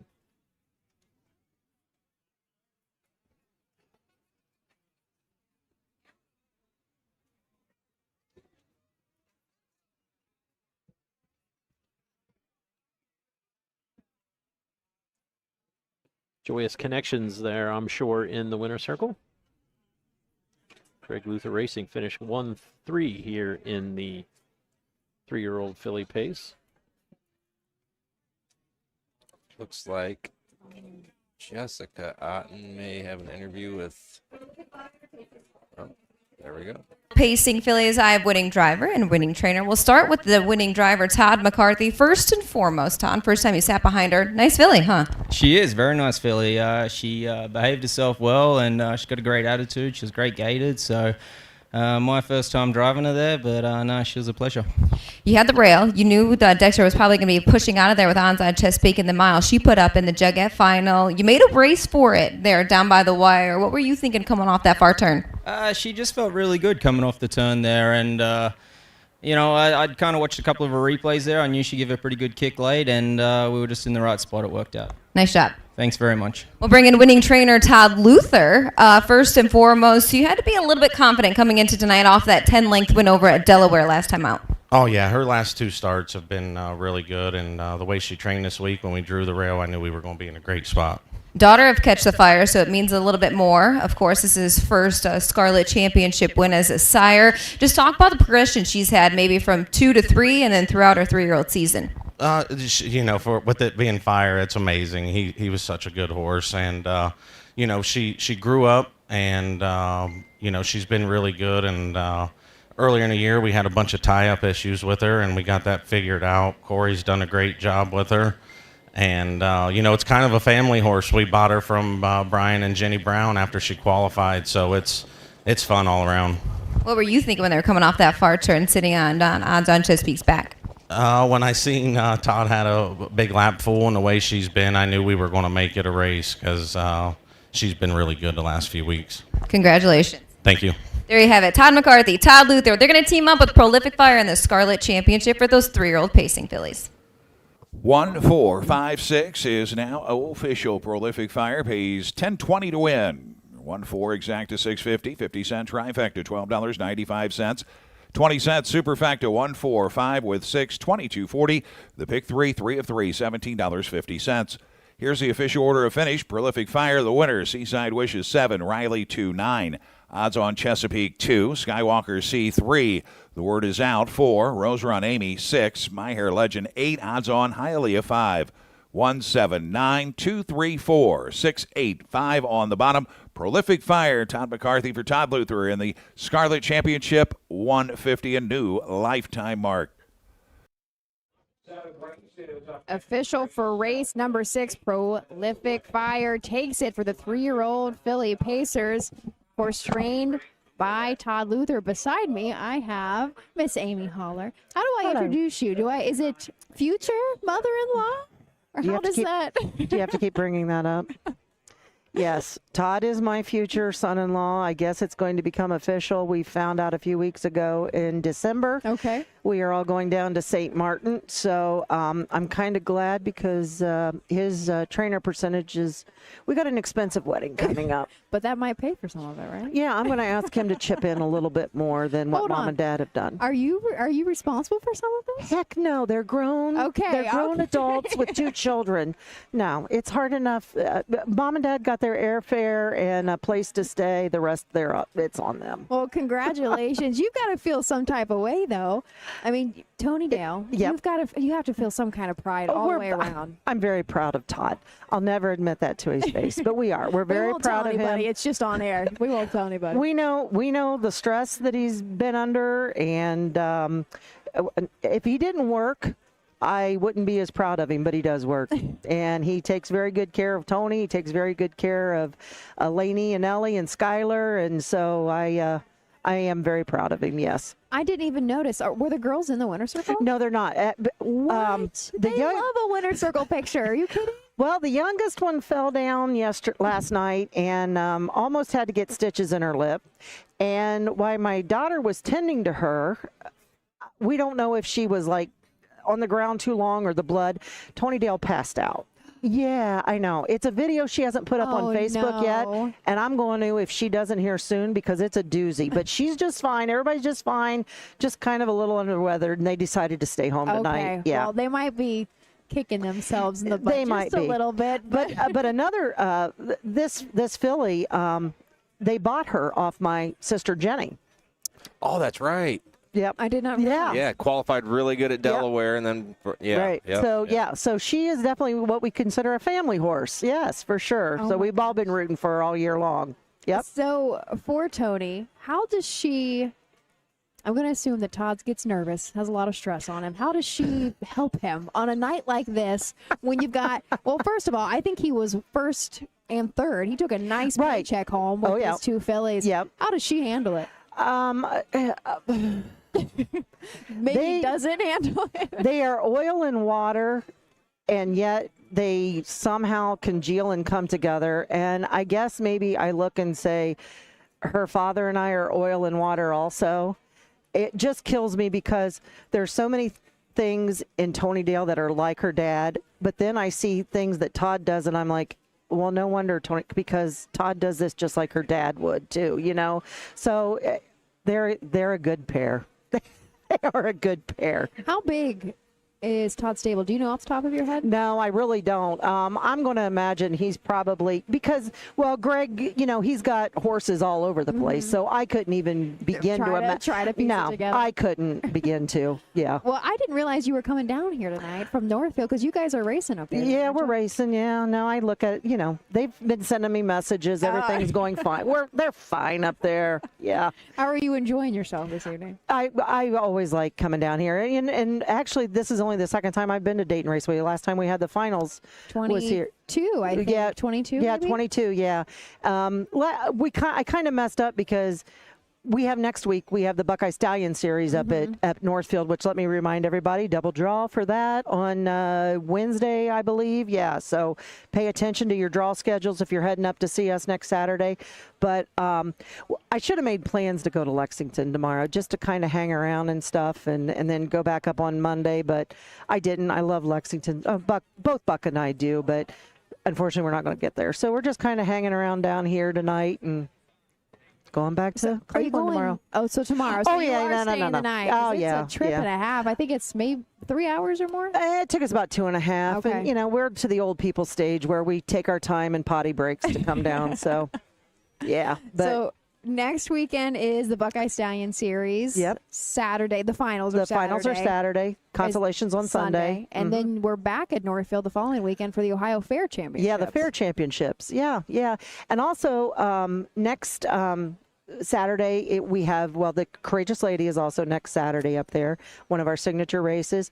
But also we have what we call an Old Timers Night that is organized by Mary Randall. She, a longtime employee of Northfield Park. Everybody that knows Mary loves her to death.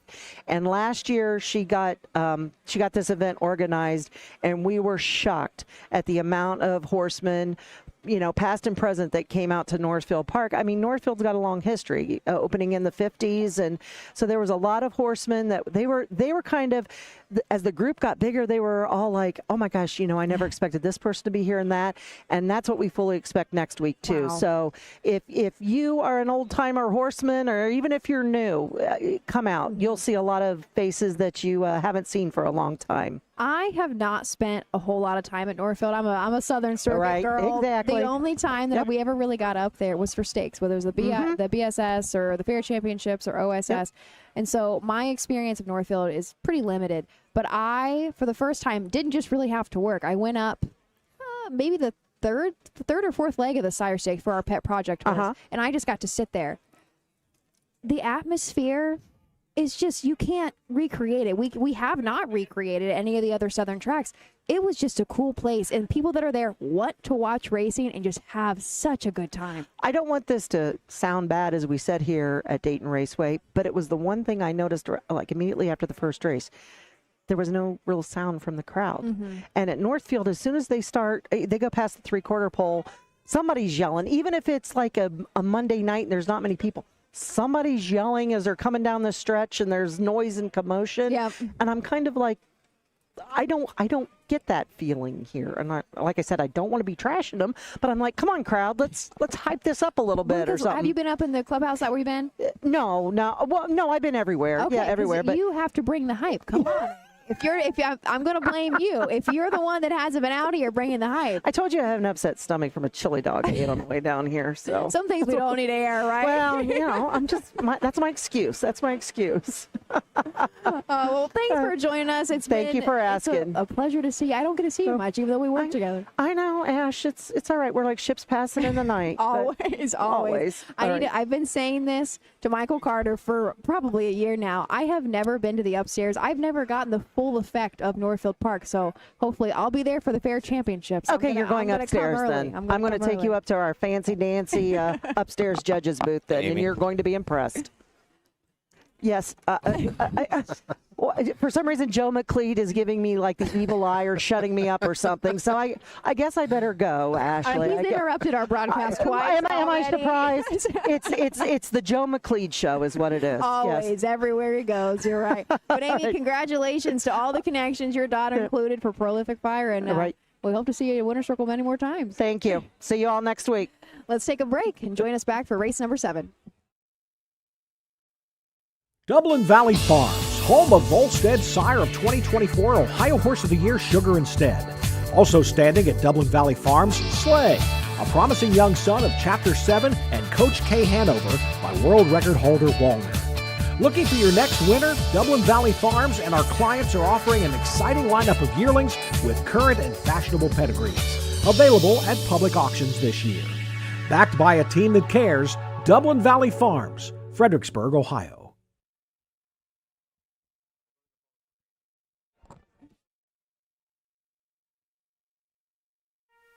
Horses leaving the paddock, coming onto the track for the 7th race, the $250,000 Dayton Trotting Derby, a Grade 2 event.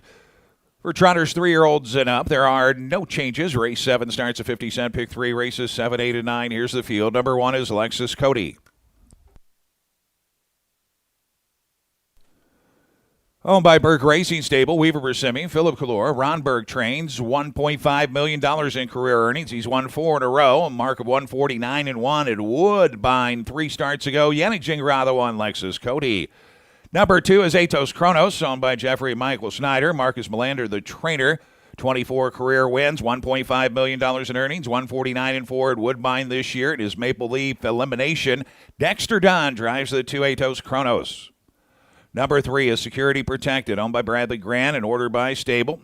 Marcus Melander, the trainer, $800,000 in career earnings, 151-2 at the Meadowlands this year. Andrew McCarthy, the 3, Security Protected.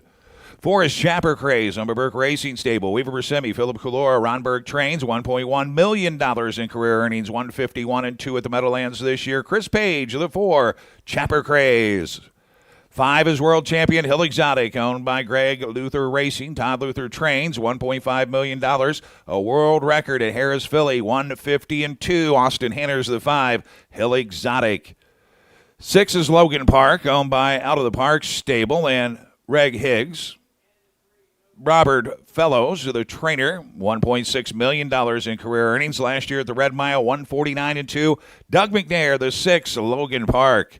7 is Osceola, owned by McNair, Willow Oak Racing, and Paul Hallman. Greg McNair, the trainer, over $500,000 in career earnings, 151-1 at Woodbine. Scott Zera, the 7, Osceola. 8 is Up Your Deo, owned by trainer Aki Swanstead, Sullivan Yoxel Stable, Dio Valenti Farms and Van Camp Trotting, $1.1 million in career earnings, 151-1 at Plain Ridge. Aki Swanstead drives the 8, Up Your Deo, and the 9 is Southwind Coors, Oma Burke Racing Stable, Weaver Persimmon, Philip Calora, Ronberg trains, over $500,000 in career earnings. Mark taken a couple of years ago at Woodbine, 152. Ronnie Wren Jr. drives the 9, Southwind Coors. Win Play Show.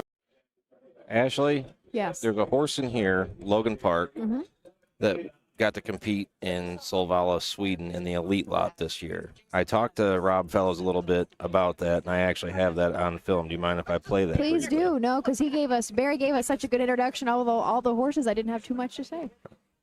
All right, here now with trainer Rob Fellows, Logan Park, shipping in from Woodbine Mohawk Park.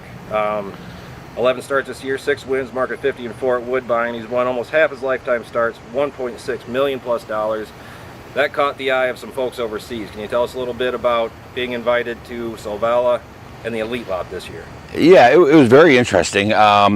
They started talking a little bit last year at Lexington, and then in the wintertime they phoned, and I wanted to go. They invited us. We wanted to tried to get a direct flight from Toronto, and but not their fault. We ended up flying. It took us 4 days to travel, and you'd have to get there a lot earlier than we did. It's really stacked against you, the logistics of getting there. How long did it actually take to ship the horse? I thought I remembered reading an article that Doug McNair mentioned it was quite a process getting the horse overseas. Yeah, originally we accepted the invitation that we could fly out of Toronto, and then just the work done for shipping horses, we had to fly out of New York City.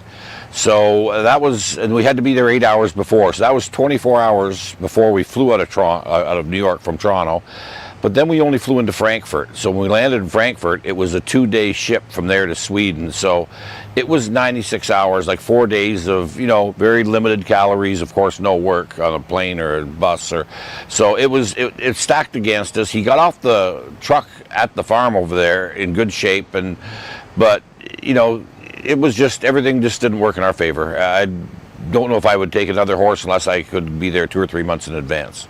That is something that's on my bucket list, just to go see it. It's got to be a real honor to get that invitation, to have a horse good enough to be considered good enough to race in it. Yeah, representing your country is good. Being in Ohio here, we've seen the Jug on its best days when the crowds were full and, the old bleachers were full. It's a lot like that. The rowdy fans they have over there might be kicked out over here. They have drums and whistles and bagpipes and horns, and they chant, and it's really something. I'd like to go back when there's no pressure of racing to watch someone else's horse race, but I would, if anyone has the opportunity, I'd highly recommend it. That's Rob Fellows talking about his trip to Sweden with Logan Park for the elite lap. Why don't you do my job, Matt? You're pretty good at that. I just wanted to talk to Rob about that. I think it's cool. I can't imagine the stress of shipping a horse just from Toronto to JFK Airport just to get it there. Toronto's a busy city, and then you get into JFK Airport. Where do you even take a horse when you get there? I wouldn't want to drive a car there, and he's shipping a $1.6 million earner. And then 2 days later, he showed up in Sweden. There's still a lot to do from point A to point B. I agree, Matt. That is on a bucket list. I would love to see that. I had no idea about the bagpipes and whistles and stuff like that in the crowd. That'd be something to see. And he's last year's champion here, Dayton Trotting Derby winner last year. This is the 12th edition of the Dayton Trotting Derby Open Age Trot. Manchego is the stakes record holder, 150 in 1/5, set back in 2019. Lexus Cody, last 4 starts, $822,000. Pretty sharp. Considering his seasonal earnings are only, quote, air quote, $954,000, he's had a pretty good 4-week stretch. Looks like we are headed behind the gate for this one. So far, I think we've had in some capacity either a stakes record or a track record in all 6 of the 6 that have been completed. Do you think we'll have it in this one? 150 and 1 on a cool night is an impressive mile. So I'm going to say this is the first one. We'll go in 50 and 3/5. All right. There's Jay Wolf's word on that one. Let's throw it up to Barry McCoy. And Southwind Coors on the outside, a field of 9 for the Dayton Trotting Derby. They're at the post of the year. They go.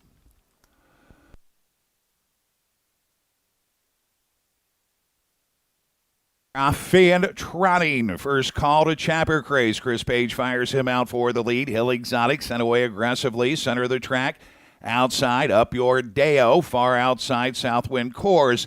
Traffic early for Logan Park on the outside. Lexus Cody in a tough early spot. He's 6th along the inside and locked in Racing in 7th is Atos Kronos, followed by Security Protected in the early trailers. Osceola, they scramble to the quarter. It's Up Your Deo, short lead on the outside, and now he'll cross over and clear. 26-4 opening quarter. Hill Exotic yield. Southwind Coors, he's pressing on for Ronnie Wren Jr. to challenge as they race under the line the first time. Logan Park, yet to see a pylon, moves up 4th. Inside 5th, Chapper Craze. Atos Kronos is on the move. Lexus Cody has been shuffled all the way back to 7th, and he's still locked in. Moving up on the outside, Security Protected, and the trailers, Osceola, as they trot past the half. 54-3, 27-4. Second panel, Up Your Deo, the lead just ahead. Southwind Coors at 39-1. He's been parked every step. Hill Exotic looks loaded from the pocket, but Up Your Deo can go on, and Southwind Coors will take over the lead. Logan Park perfectly placed for Doug McNair. He's now second on the outside. Atos Kronos is on the move, begging for room. Chapper Craze squeezes in between horses. 3 wide, Security Protected. Outside, Osceola, and out the back door, the trailer is Lexus Cody. 123-1, 28-3 backside. Southwind Coors with the lead. Logan Park going a huge trip. Atos Kronos is 3 wide, and from nowhere, 4 wide. Here comes Lexus Cody. Top of the stretch on their way home. Southwind Coors, Atos Kronos, Lexus Cody going right on by Lexus Cody. What a mile! 151-4.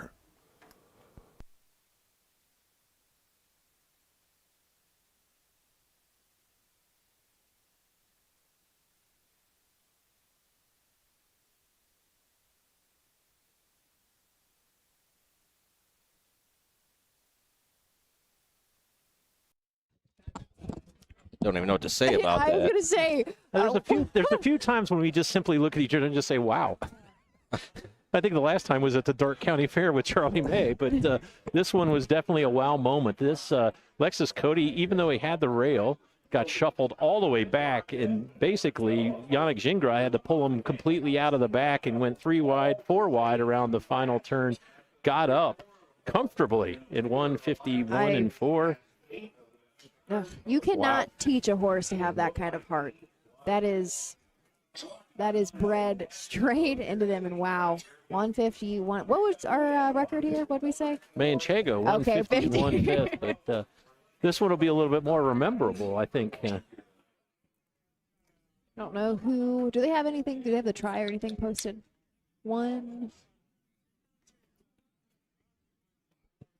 I was actually really impressed by our 9 horse too. I think he went off 39-1. Ronnie Wren Parked most of the mile. Yeah, he's 1-2-4-3 unofficial.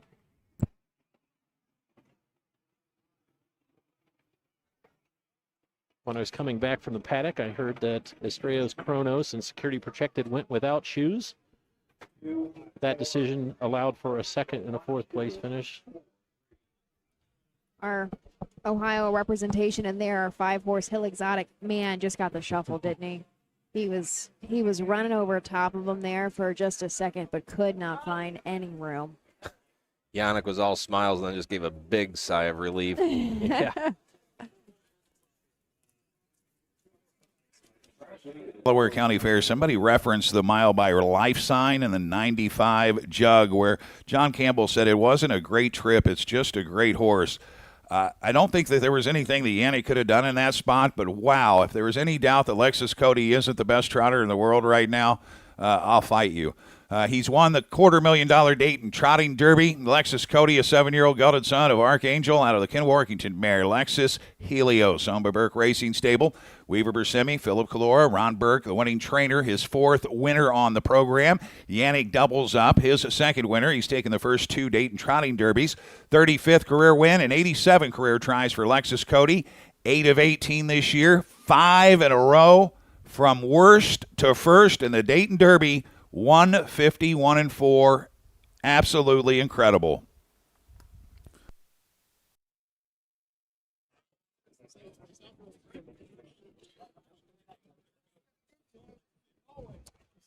I hope they interview Yannick again. See what he has to say about that. I mean, going at the half, I thought there's no shot. Way, yeah. He's got no shot from there.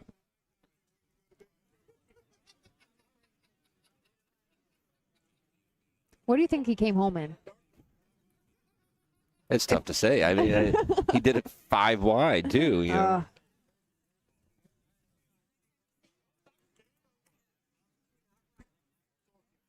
Have you updated your spreadsheet about the Ron Burke Well, I'm earnings? still waiting because he still has an opportunity to get 4th or 5th. So he's already got 62% of this paycheck.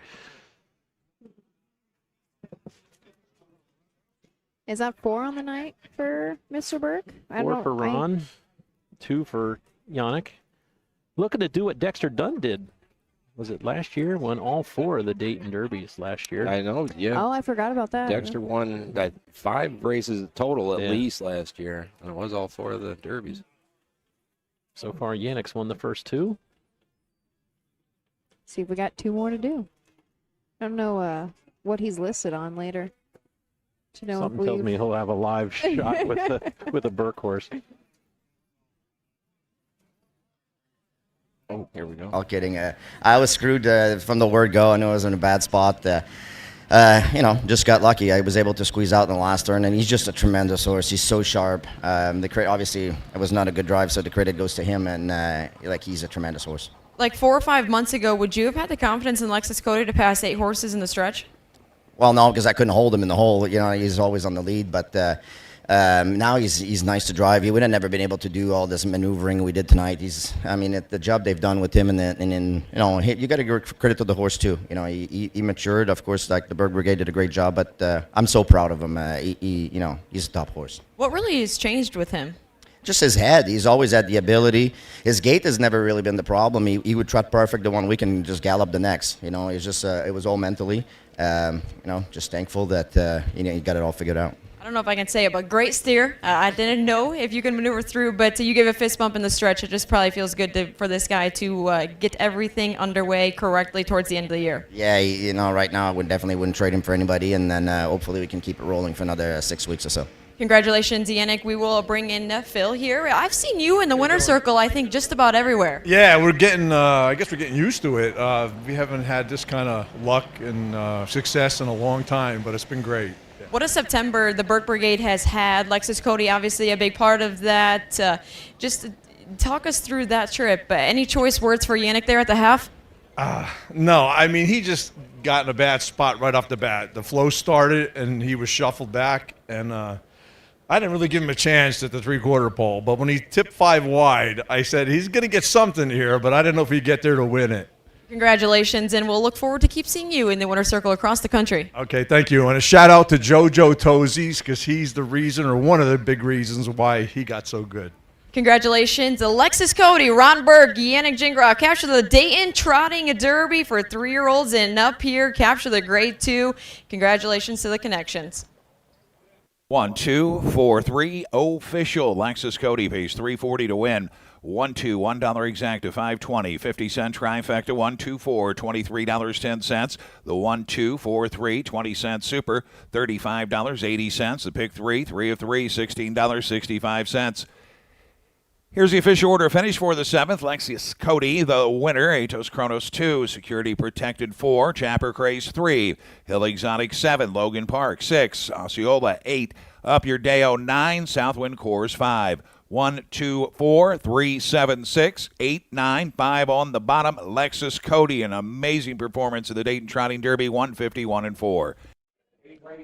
What an impressive performance from Lexus Cody. And speaking of which, how do we follow up an Amy Holler interview? We get to talk to the one and only John Campbell. John, first of all, thanks for coming back to the Buckeye State. We got to see you last week at Delaware, and I'm sure you're spending a lot of time in hotel rooms rather than in your home in New Jersey. Well, yeah, a little bit right now. I'm heading to Lexington, but always look forward to the Jug, and I've been out here, I think, every year since 2017 for the Dayton Grand Circuit races, and it's something I look forward to, and works out pretty well schedule-wise. To stop here and then head down to Lexington. Yeah. We would be remiss if we didn't say, boy, you've really figured it out. You were a driver, you retired, and you immediately went into the executive director role of the Hambletonian Society. So that's got to be a great transition for the rest of your career. It is, and I really enjoy it. I'm still involved in all the big races, still involved in the game, and being around, like I said, the big races and the great horses over the years, I enjoy that, and got a great staff to work with. So it's something I enjoy, and I'm going to continue on for a little while anyway. Now, you replaced Tom Charters, who's from nearby Springfield. Has he told you all the haunts and where you should or where you shouldn't use his name? No, not so much, but I have leaned on Tom a lot over the years just for guidance, and he's a wealth of knowledge and a wealth of history. And one of the things that Tom really helps you, like people always say, why do they do this way, or why don't they do that? If you ask Tom why they do something, he can tell you why they put it in the first place. You might not agree with why they're doing it that now, but he will tell you the reasoning of why. And it's, as I said, he's been a wealth of knowledge, and I lean on him a lot. So obviously we got some great racing left tonight, but let's turn the calendar up a full year. 2026, the Breeders' Crown is coming to Ohio. Do you want to talk a little bit about what does the Hamiltonian Society look for, and how do they go about making that decision? Well, obviously it has to be a top-notch venue. You have to be able to accommodate people and owners, and it has to be a signal that is out on the simulcast network. And Scioto certainly checks all those boxes. And the way the Ohio program has gone the last 8 or 10 years, it's just amazing. And I expect there's going to be a lot of Ohio breds in the Breeders' Crown that will pay in and if you look at even the next race here is the 3-year-old final of the Payson Colts. Most of those colts can race on the Grand Circuit now. So we're really looking forward to it. Jason Roth, Joe Morris, Scott Mogan, we've been in contact since we made the decision to come Scioto, and I just think it's going to be a great event. I'm sure one of the things is the brand new paddock was probably the only thing that was keeping them back was probably the 14 or 15 race paddock. Well, they were aware when we started initial talks that they were going to put the new paddock in, and that was certainly an enhancement to going there. But I wouldn't say it wouldn't have gone there anyway. But it's certainly an enhancement. And speaking to the horsemen, and they're getting rave reviews for that new paddock, and I think it's going to work out extremely well. Another interesting thing is we have a lot of Ohio breds. The last few years were always a 4th or a 5th day Lexington sale. Now they're starting to move up into the 1st and 2nd day sales. So, I mean, that tells you a little bit about how the Ohio breds are now being referred to nationally. Yeah, definitely. And I think if you look at the Ohio sale with the Jug Week, the numbers were up year over year. And they're just getting better and better. And they're competing. Not only competing, but they're succeeding on the national stage here, and you just didn't see that 15 years ago, that's for sure. And it's just going to continue that way. The breeding program is just it's on an upwards cycle, and it will continue that way.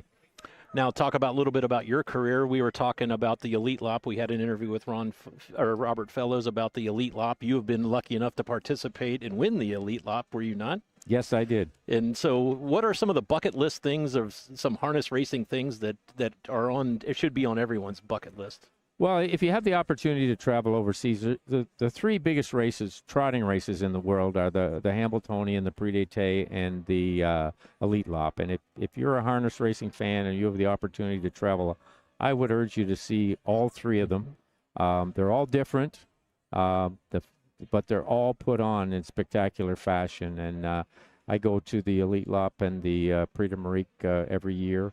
And it's just something I look forward to. But it's the best horses. Like if you're a horse racing fan, you're seeing the greatest horses in Europe, or in our case, the 3-year-old colts and the Hambletonian. Those are the best we have to offer.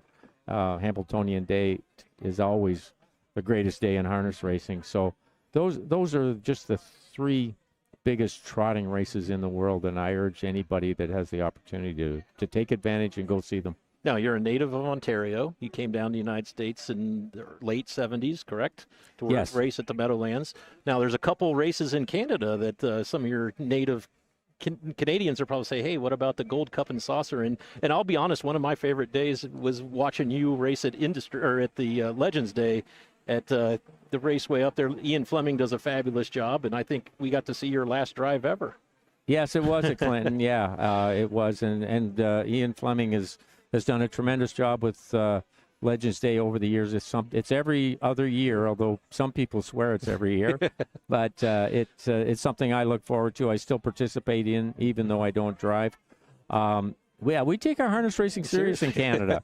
And North America Cup night, they had just a sensational night in Mohawk here this last Saturday with the Mohawk Million, the Metro, and they had a great handle that night. And I've been to the Gold Cup and Saucer one time, and I told them I'd be back, and I'm going to make a point to do that. But it's one of the greatest nights in racing, too. The whole city is just rabid for harness racing, and they all show up. And being on that apron, watching the Gold Cup and Saucer when it goes, it just puts a chill up your spine watching it, just because they're true harness racing fans in PEI. Yeah, I know there's a lot of demands on your time, so I can't thank you enough for taking time from your busy night to stop by and saying hello, and we look forward to seeing you down the road, and especially next year at the Breeders' Crown. Looking forward to it, Jay, and I urge everybody to come to Breeders' Crown.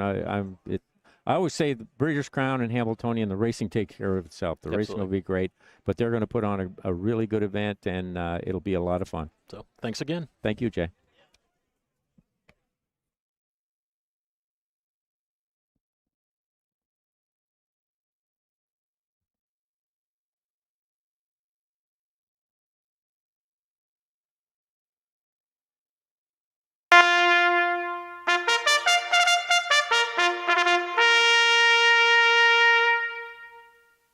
Horses leaving the paddock headed to the track for the 8th race, the $400,000 Ohio Sire Stakes Scarlet Championship for 3-year-old colt gelding pacers. 8th race starts at pick 3, races 8, 9, and 10. Here's the field. 1 is Billion, owned by Cappy Equine Estates, trained by Corey Day Erman, the son of Down by the Seaside, will be driven by Jeremy Smith. Number 1, Billion. That's a sipping on Sea Rock. Son by Down by the Seaside, owned by Burke Racing Stable, Weaver Bersimi, RAS Racing, and Knox Services, trained by Ron Burke. Yannick Gingras drives the 2, Sippin' on Sea Rock. 3 is Rick Wink, son of Bit of a Legend, owned by Burke Racing Stable, RAS Racing, Knox Services, J&T Silver, Purnell, and Libby, trained by Ron Burke. Chris Page the 3, Rick Wink. Number 4, Down by the Water, son of Down by the Seaside, owned by Down by the Water, trained by Sam Scalacci. Tim Tetrick drives the 4, Down by the Water. 5, I'm on Fire, son of Catch the Fire, owned by Greg Luther Racing, trained by Todd Luther. Austin Hanners the 5, I'm on Fire. Number 6 is Extra Suds, a son of Lather Up, leased by Virgil Morgan Jr., trained by Virgil Morgan Jr., Dexter on the 6, Extra Suds.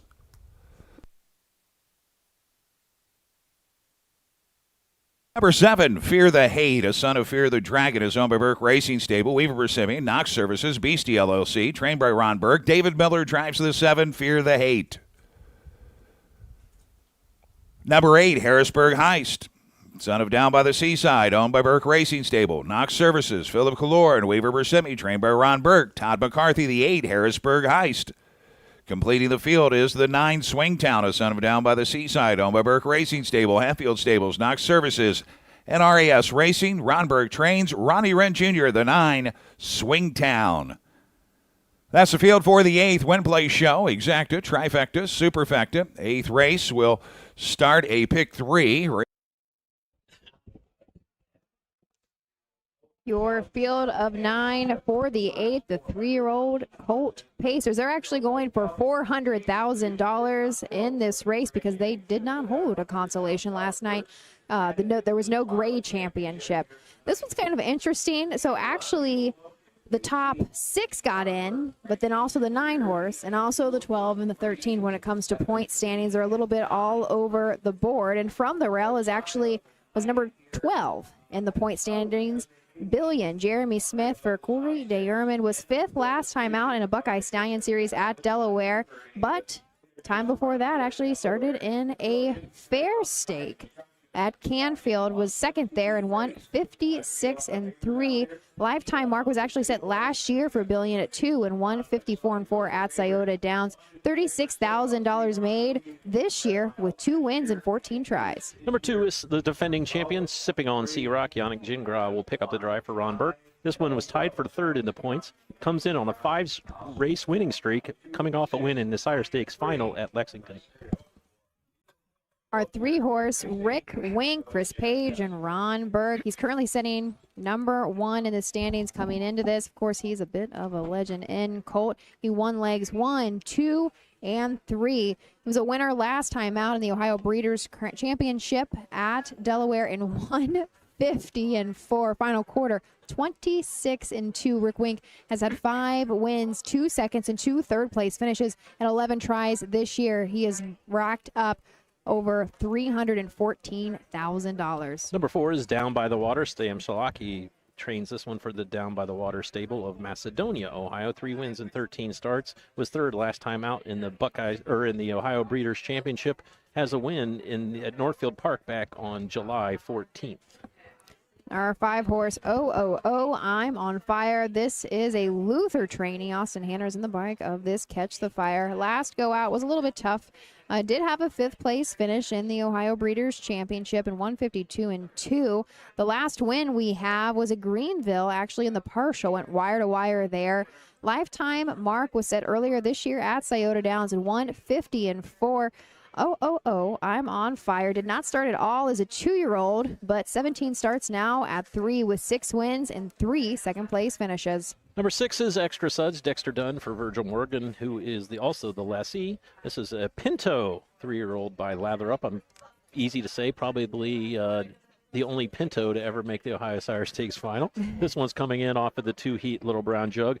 Went a good mile. The first elimination was parked most of the mile, finished 4th, timed in 51-1, has 5 wins in 14 seasonal starts. Virgil Morgan is second on the all-time training list with 30 career wins.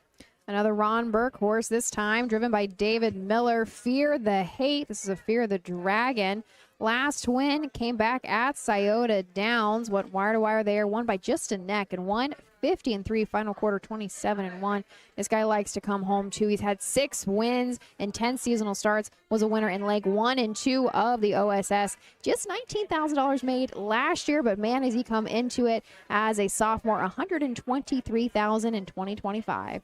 Number 8 is Harrisburg Heist. This was a Ron Burke trainee. Todd McCarthy will get the driving assignment for the Down by the Seaside gelding. This one came in tied for 3rd in the points, 8 wins in 15 seasonal starts. Has won 3 straight back in August. Wins in the Commonwealth, in the Sire Stakes, and in the Kentucky Sire Stakes legs. Rounding out the field from the 9th post position, Swingtown, another Ron Burke trainee. Ronnie Wren Jr. now going to be in the bike. Down by the Seaside, coming off a 2nd place finish in the OBC at Delaware. Last win came back at Scioto, and the Ohio State Fair Stakes was a winner there just by a nose in 149-2. And that is not his best beaten time that I can see. Actually, even a start before that at the Meadows, and the Adios was 2nd, but won his mile in 148-1. Final quarter there, 26-2. Swingtown has made over $350,000 this year in 4 wins and 12 tries. However, lifetime, he's got over $827,000. We made light of Ron Burke's riches, if you will. I mean, he has the top 5. The amazing thing is not one Burke horse in this division has lost to a non-Burke horse in the Sire Stakes. So that's probably why you didn't see many horses enter and to get enough for the consolation is because he's been so dominant. He's done a nice job of not overworking these horses as well. He took some legs. I don't think any of these horses raced in all 5 legs. We are going behind the gate. As we said, Ron Burke has, 5 of the 9. It's possible that he might take all $400,000. He's got some very nice stock in here, but it is anybody's game. Let's throw it up to Barry Vickroy, the call of the 8th, the 3-year-old Colt Pacers. Rick Wink, Down by the Water. I'm on Fire. Extra Suds, Fear the Hate. Harrisburg Heist and Swingtown on the outside. Field of 9 for the 8th from Dayton Raceway. They're at the post of the here they go. They're off and pacing, firing out for the lead. Down by the water, left alertly. Swingtown from the outside. Towards the inside, Rick Wink protecting position at the rail. Sipping on Sea Rock is there fourth as they battle 3 wide into the turn. Racing fifth, Harrisburg Heist will take a spot away. I'm on fire is there sixth. Extra Sud seventh in the early going. Then Fear the Hate and the trailer Billion. They make their way past the quarter, 25-3, and Swingtown to the top. Sipping on Sea Rock on the move early. He'll make his way to the top as Swingtown will now try to catch a breather and release him to the lead. Down by the water, well-placed third. Inside fourth, Rick Wink. Outside, Harrisburg Heist starts to move. Extra Suds out second over for Dexter Dunn to the inside as they make their way over to the half.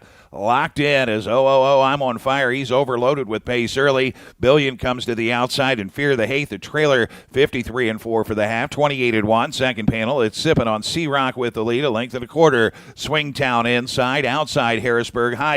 Down by the water to the inside. Extra Suds second over. He's just about ready to come 3 wide for Dexter Dunn to the inside. Rick Wink, he's 6. Outside 7th, Billion. Then I'm on fire. He's been shuffled back to 8th and 9th and last and coming 3 wide. Fear the Hate.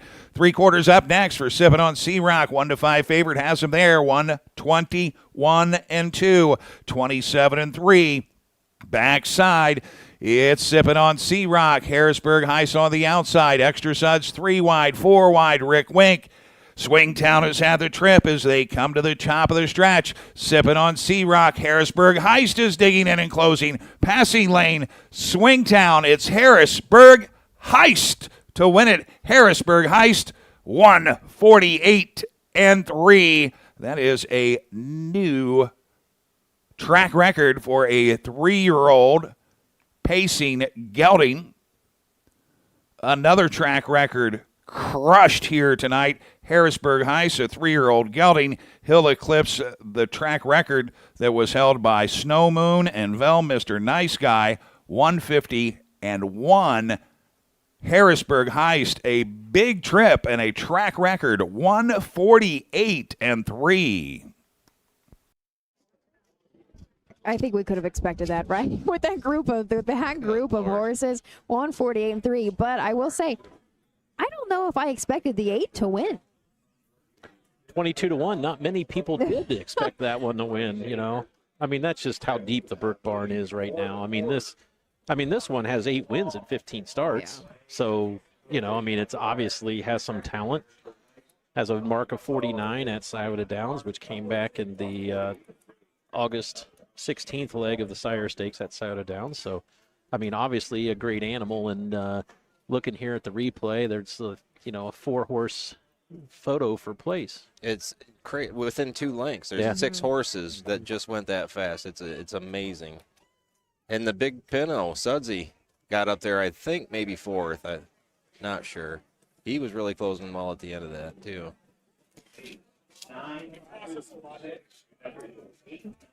2-6. 8, 9, 2, 6. We'll see who ends up 5th, but Burke does not take every single check tonight. Like you said, our 6-horse Extra Suds did get up there for 4th, but Harrisburg Heist, maybe we kind of overlooked him a little bit. Here's the winner of the 8th race, the $400,000 Ohio Sire Stakes Scarlet Championship for 3-year-old Colton Gelding Pacers, 8 Harrisburg Heist, 3-year-old Gelded Son of Down by the Seaside of the Western Ideal Mare Cashaway, bred by Brittany Farms and Marvin Katz, owned by Burke Racing Stable, Knox Services, Philip Callure, and Weaver Bersimi. Ron Burke with his 5th training win on tonight's program. Todd McCarthy doubles up. That's a driving double for Todd. Harrisburg Heist picks up his 9th career win. He's 9 of 16 this year. He lowers his lifetime mark from 149 to 148-3, and that's a new track record for a 3-year-old Pacing Gelding. He lowers the track record more than a second and a half as he takes the Scarlet Championship. Todd McCarthy, Ron Burke, Harrisburg Heist, track record, Scarlet Championship, 148-3. I think Knox Service is expected to be in the winner's circle, but not quite with Harrisburg Heist.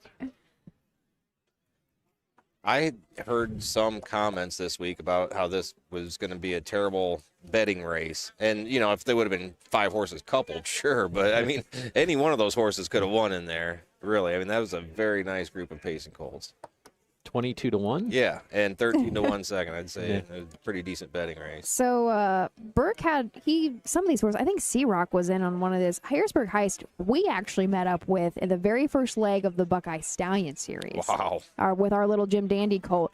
And Sea Rock, I think, was also in the first because, leg. Yeah. yes, because the first leg of the Sire Stakes was on the half at Northfield, I think, and he wanted to skip that, and that's why he ended up in the BSS at Scioto with us. But, man, he was obviously a winner. Harrisburg Heist obviously beat us.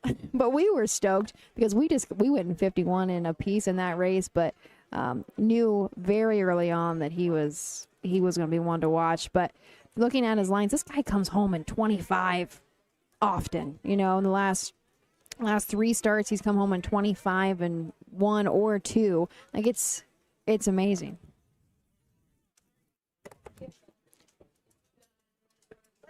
And with a winning driver, this time Todd McCarthy, you had an excellent day at the Red Mile, and now you pick up 2 wins here on Super Night. Does it help when you have a good day in the morning? For sure, you definitely go into it with a great attitude. I always like to be pretty open-minded wherever I go, but it's just good horses, good trainers, and it just works out. And I should say, welcome to Ohio. This is now your 2nd Scarlet Championship on the night in Harrisburg Heights. He was coming off of a huge mile last week. You've drove him a few times down there in Kentucky, but wow, what an effort tonight. Yeah, I was really happy with him in Kentucky, and Ronnie was really confident with the horse going in tonight. He said to me, if you can kind of figure out a trip where you can be close, I think he's got a shot. So full credit to him. He had him spot on there tonight, and it was a fun race. He was first over for a long time against stablemate Sippin' on Sea Rock, and you had a plethora of them on your back as well. You had Swingtown up the passing lane. It was close there, but what was your confidence coming off that far turn? He felt really good down the backstretch there, and I was just kind of time it where I was going to ask him. And but when I did coming off the turn there, he really dug for me, and at that point I figured that we were going to be pretty close there by the wire. So he raced huge, and just full credit to the horse. And let's talk about Captain Albano coming up in the Dayton Pacing Derby there. What a huge mile at Yonkers, and maybe a little bit slower to a start for his 4-year-old season, but he sure has come around as of late. Yeah, definitely. He was a tricky horse to kind of get figured out there early this year, but Noel's got him good now, and couldn't be happy with for me's start there at Yonkers. Just hopefully we got a good post tonight, so we'll see how it shakes out. Congratulations on the win here, and best of luck the rest of the night here at Dayton. Thanks, Jenna. I appreciate it. Todd McCarthy, Ron Burke, Harrisburg Heights captures the Scarlet Championship for those 3-year-old colt and gelding pacers.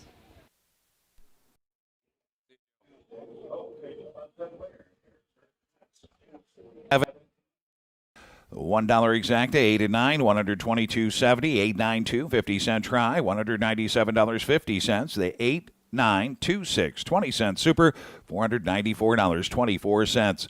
Here's the official order of finish for the 8th. Billion 9, Sippin' on Sea Rock 3, Rick Wink 5, Down by the Water 6, I'm on fire 7, Extra Suds 4, Fear the Hate 8, Harrisburg Heist the winner, Swingtown 2, 9, 3, 5, 6, 7, 4, 8, 1, 2 on the bottom. Harrisburg Heist delivers another track record on tonight's program, 148 and 3.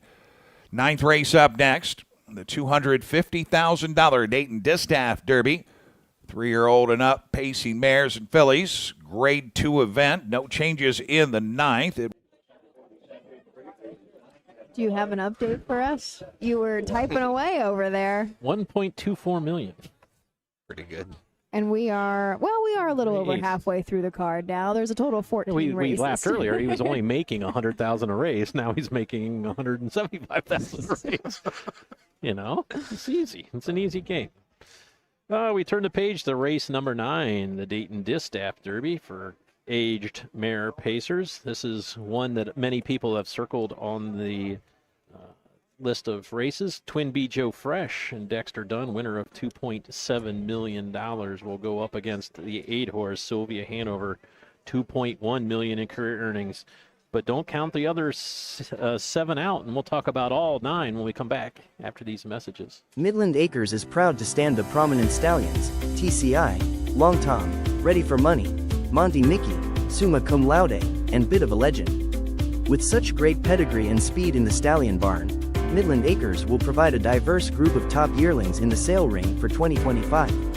Visit us this fall at our consignments at the Blooded Horse Sale on August 26th, the Ohio Select Jug Sale on September 12th, and the Lexington Select Sale on September 29th through October 3rd. Let Midland Acres experience in the industry lead you to the winner's circle.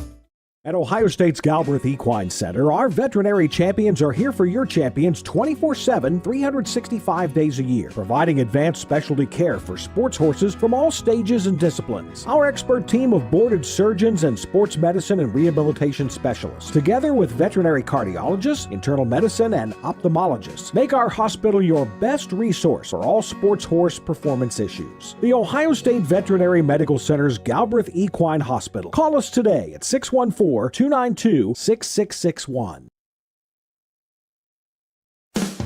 With more than 300,000 horses in Ohio, the economic impact of the equine industry in the state is over $2.8 billion.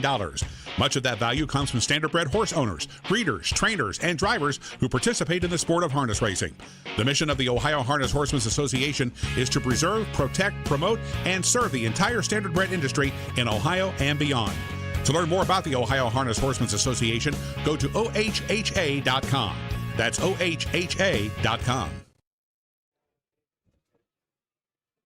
Welcome back. Headed into race number 9. We're only 66% of the way through our coverage. Only. How long have we been on? What time? Post time was at 6:30. We probably got on at 6:20. It's almost 10 o'clock. Actually, you guys should. This is nothing. This isn't a Sunday at Delaware. No. Matt's So what laughing at least. happened? You earlier in the season, you said, I think we're going to try to cap it at 18 on Jug Day. Well, I never thought in a million years we would have 2 divisions of the standardbred. 3 of the 4 standardbreds had 2 divisions, which never has happened. So yeah, I kind of missed that, but it was a good day of racing. But you said it was a great day. Every day at Delaware is a great day, right? But I think we had a weird break. It was like hump day, which was Tuesday. We had only 15, and that felt like a flyby. It was easy. Matt could have stayed home. Imagine. Look. I want to try and stay home on a Wednesday or Thursday one of these years. Honestly, I'd like to check home. or stay at the fairgrounds. At the fairgrounds. To not have to work it. Yeah. Check out that new social tent. And I've heard good things about the pavilion. So my family went in there. That was actually Jugette Day, but they enjoyed it quite a lot. So, you know how you can win tickets? Oh, the passports. Unfortunately, employees are not eligible. I would have a shot in there, wouldn't I? Are we supposed to give stamps, stickers away if someone comes up tonight? No. Unfortunately, Unfortunately, at the OS, maybe we should. If we're here broadcasting, I mean, what's the difference? I mean, we're giving away sales catalogs tonight. We're getting Red Score updates. We're finding programs for everybody. Exactly. Yeah. It's been a heck of a night already. Reds are going to the playoffs, from what I understand, right? They won, or they're just up? What about the Detroit Tigers? They have clinched. Okay. A spot. Okay, a spot. Doesn't matter where, as long as you're in. Epic failure the entire month of July and August. So let's take a look at the field. This is the Dayton Distaff Derby, a Grade 2 event. Going for $250,000. Seaside Diva is the one. Chris Page, Ron Burke. Stop me if you've heard this before. Burke Racing Stables, Knock Services, Let It Ride. This one comes in with 3 wins, 6 seconds, and a third in 20 seasonal starts. Comes off of a Phillies and Mare Open event, won by a neck at Northfield Park. Was 7th parked out at the 3/4 pole. Got up in the nick of time for 152 and 1 mile with Ronnie Wren in the bike that night at 4.5 to 1. The 2 Always Be Naughty. Austin Hanners for Todd Luther. This is a 5-year-old mare by Always Be Mickey. She's looking to go 3 in a row here this evening. She's racing a lot at Scioto. Last time out, she was in the non-winners of 16,000. Last 4 went wire to wire, pretty easy there, and won 48 and 4. Final quarter 27 and 4. Always Be Naughty has won 4 of 18 tries this year. 61,000 in her bank, her seasonal earnings, but lifetime 673,000 on the card. She has a lifetime mark also set at Lexington a couple years ago at 3 and 1, 48 and 2. Been waiting to say this all night. Talk Curdy to me. The Better Than Cheddar mare, 5-year-old. David Maneri trains for Pollock Racing. Louis Waugh will pick up the drive. Louis won a few years ago, won a Dayton Derby with State Treasure. This one comes in with 3 wins in 20 seasonal starts, 18 for 74 lifetime. Comes in a Fillies and Mare free-for-all at Woodbine. A second-place finish time, though, in 1:50. Our 4-horse, Twin B, Joe Fresh, Dexter Dunn, and Chris Ryder. A roll with Joe Mare. She's coming off of a win from Woodbine there in 1:47.4 last quarter, 26-3, but that is actually not the fastest she's ever come home in a qualifier the start before that over at the Meadowlands. She just put up a nice training mile in 51, but came home in 25 flat. She's had 7 seasonal starts with 4 wins, 2 seconds, and 1 third-place finish. I will finish my thoughts in just a moment. Let's go up to the post parade. The track for the 9th race, $250,000 Dayton Distaff Derby. Grade 2 Grand Circuit Stake for 3-year-old and up, pacing females. No changes. Race 9 starts at 50 cent pick 3, races 9, 10, and 11. Number 1, Seaside Diva, owned by Burke Racing Stable, Weaver Semi, Knox Services, Leaded Ryan Stable, Ron Berg trains, 20 of 51, $1 million in career earnings. Chris Page, the 1, Seaside Diva. 2 has always been naughty, owned by Greg Luther Racing, Todd Luther trains. She's over $500,000 in career earnings. Mark is a 3-year-old, 48-3 at the Red Mile, 48-4 this year at Saddle Downs. Austin Hender's the 2, always be naughty. Number 3 is Talk Curdy to Me, owned by Pollock Racing. Dave Maneri trains, over $500,000 in career earnings, 149-3 at the Meadowlands last year. Louis Waugh will drive. Congratulations to Louis. Picked up his 3,000th career win this past Thursday at Woodbine. He drives the 3, Talk Curdy to Me. Number 4 is Twin B, Joe Fresh, owned by trainer Chris Ryder, Dexter Dunn, Peter Trabonica, MB SPAC. Chris Ryder trains, $2.7 million in career earnings, 147-3 at the Meadowlands. Dexter Dunn, the 4, Twin B, Joe Fresh. 5 is Terrapasta, owned by Greg Luther Racing. Todd Luther trains.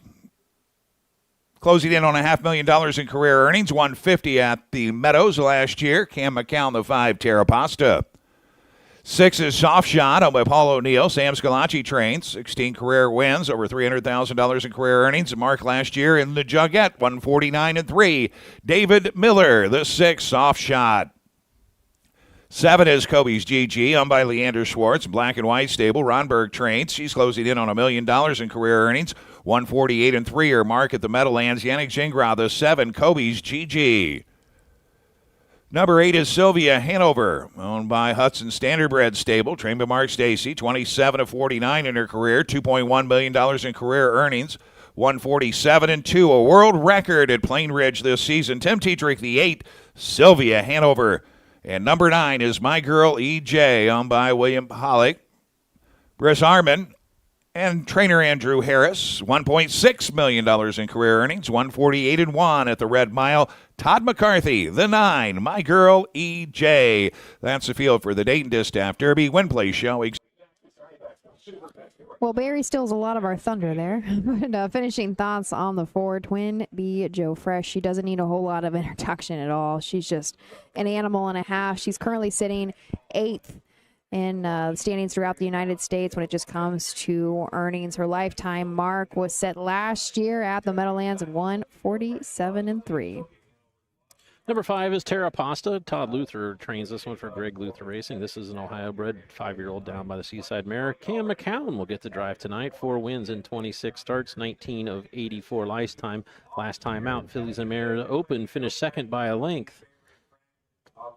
Our 6 horse is Soft Shot. It was last year's Jugette winner for Jessica Rogner, was the trainer at the time. Now, however, is going to make the very first start under Sam Scalacci. This is a 4-year-old mare by Heston Blue Chip. David Miller is going to get all of the calls here.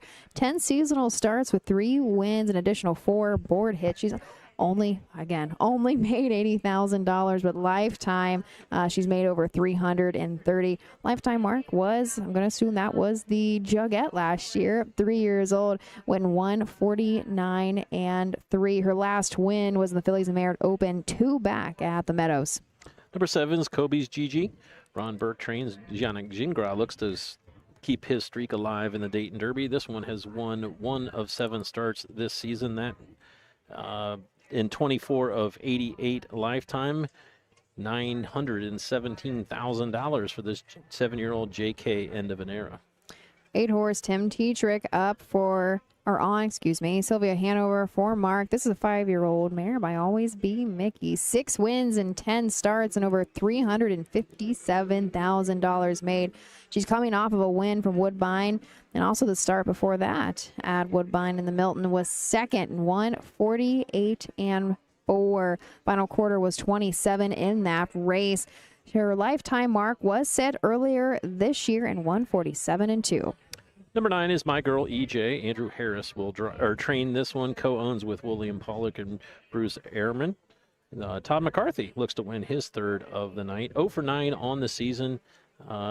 Actually is the stakes record holder in a Jugette. Set that last year in the second elimination, 149-1. And if there's ever a horse that you say was born under a bad sign or at a bad time, it would be My Girl EJ. Imagine racing up against Twin B Joe Fresh and Sylvia Hanover every week. Right. Austin Hanners was listed 2-5 on these horses, obviously. As we just went through our introduction, he chose to stay on the 2 for Todd Luther. Cameron McCowan's now going to drive Terra Pasta. I'm going to go on a limb here and say that this is probably the biggest race that Cam's driven in. I would probably agree with that. Because before, what was, oh my gosh, My Pal Sparky.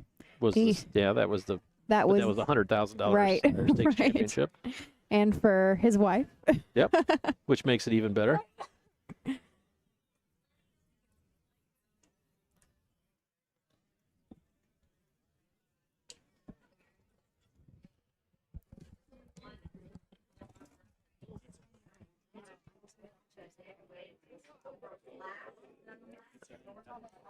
Sylvia Hanover's getting little respect here as Twin B Joe Fresh is 1-9. Sylvia is at 5-1 currently in the betting odds.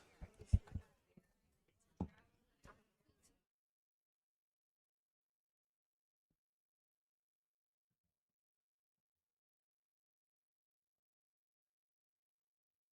you want to interview her, Mom? She probably would say no.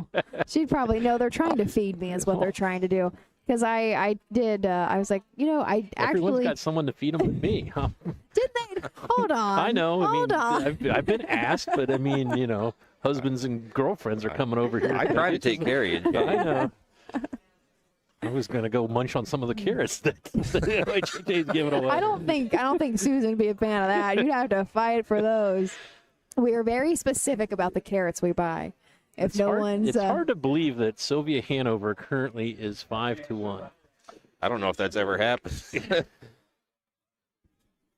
Twin B Joe Fresh. Obviously, has a lot to do with the post position.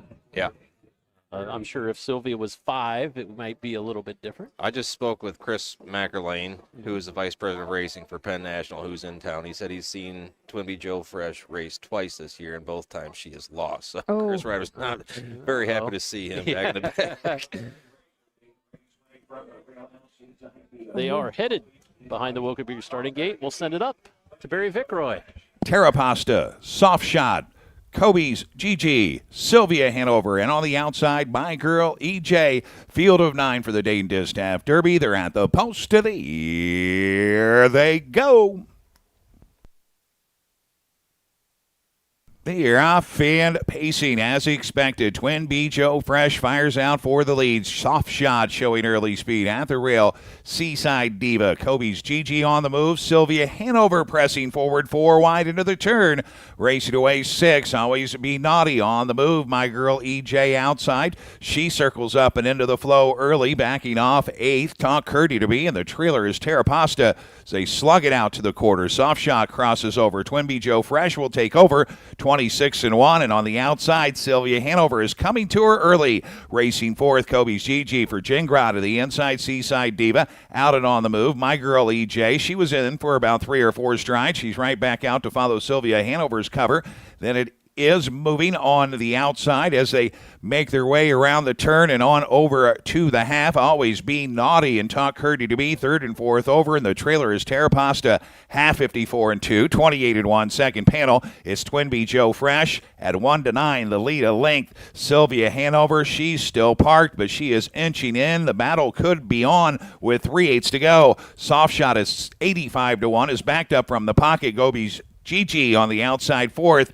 Inside as they drive for 3/4. Sent out 3 wide is Always Be Naughty to 3/4. And Dexter says go with Twin B Joe Fresh. And she says, what rivalry? 121 and 1. She's opened up 5.5. Sylvia Hanover on the outside. Soft Shot to the inside. They come to the top of the stretch, and it's Twin B Joe Fresh. She is going to romp tonight. Twin B Joe Fresh is long gone. Twin B Joe Fresh wins the Dayton Distaff Derby in 1:48 and 4. Sylvia Hanover was second. Photo for show between Seaside Diva and Kobe's Gigi.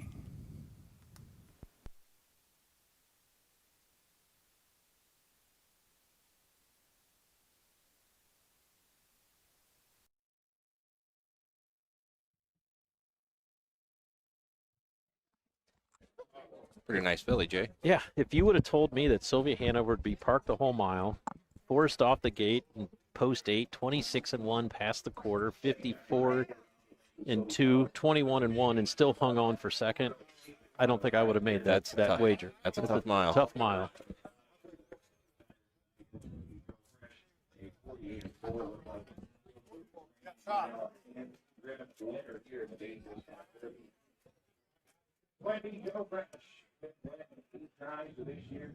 Row 148 and 4 here in the Dayton Distaff Derby. 2 straight Dayton Distaff Derby is for Twin B Joe Fresh.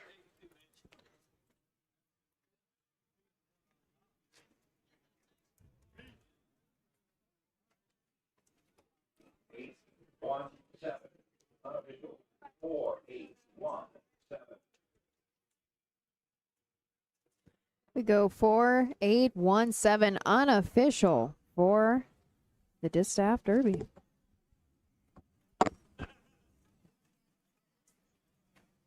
Putting the third and fourth place money in the spreadsheet, Jay. All right. Nice work, Ronnie. Hey, Ronnie, you got a minute? All right. We may get to talk to Ronnie Gillespie a little bit tonight after all. Very excited, Ronnie Gillespie.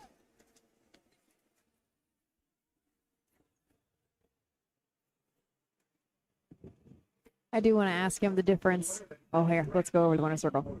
Dayton Distaff Derby, Grand Circuit State for 3-year-old and up. Female Pacers, grade 2 event for Twin B Joe Fresh. 5-year-old daughter of Roll with Joe out of the Captain Treacherous mare, Fresh Breeze. Zoned by Ryder, Dunn, Trabotica, and Smack. Chris Ryder, the winning trainer. Dexter Dunn is the winning driver. 35th career win for Twin B Joe Fresh. 35 for 48 now in her career. 5 of 8 this season. She takes the Dayton Distaff Derby here right down the road. 1:48 and 4 for Twin B Joe Fresh.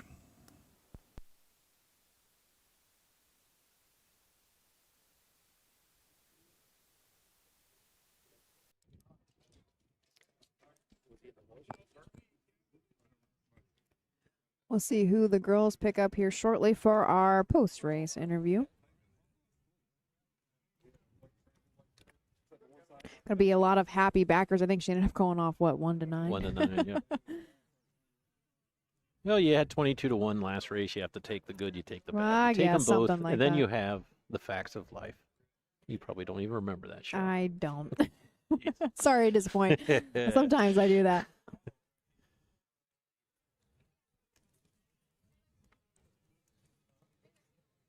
Even I think was our one horse, right? Seaside Diva up for third to round out that trifecta. Man, we had such an intimate look at her last year, of course, because she's Ohio bred, but she was untouchable last year in the Sire Stakes. She really was, and happy to see her still going on and producing, up now at the Grand Circuit level. Sure, they would hope that Twin B Joe Fresh and Sylvia Hanover want to become moms soon. Spread some of the wealth around in this division.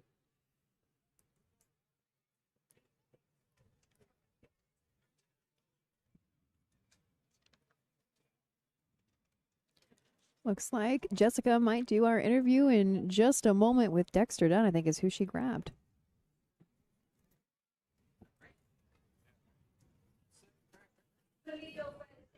Just after I've got winning driver and co-owner Dexter Dunn, winning trainer and co-owner Chris Ryder. What left is there to say about her, Dexter? She's just incredible. That's exactly right, Jess. She is incredible. We've been on a special ride with her, and I don't think we probably realise how special it is, but we will one day. And Chris has just got us so good right now, and she felt fantastic tonight.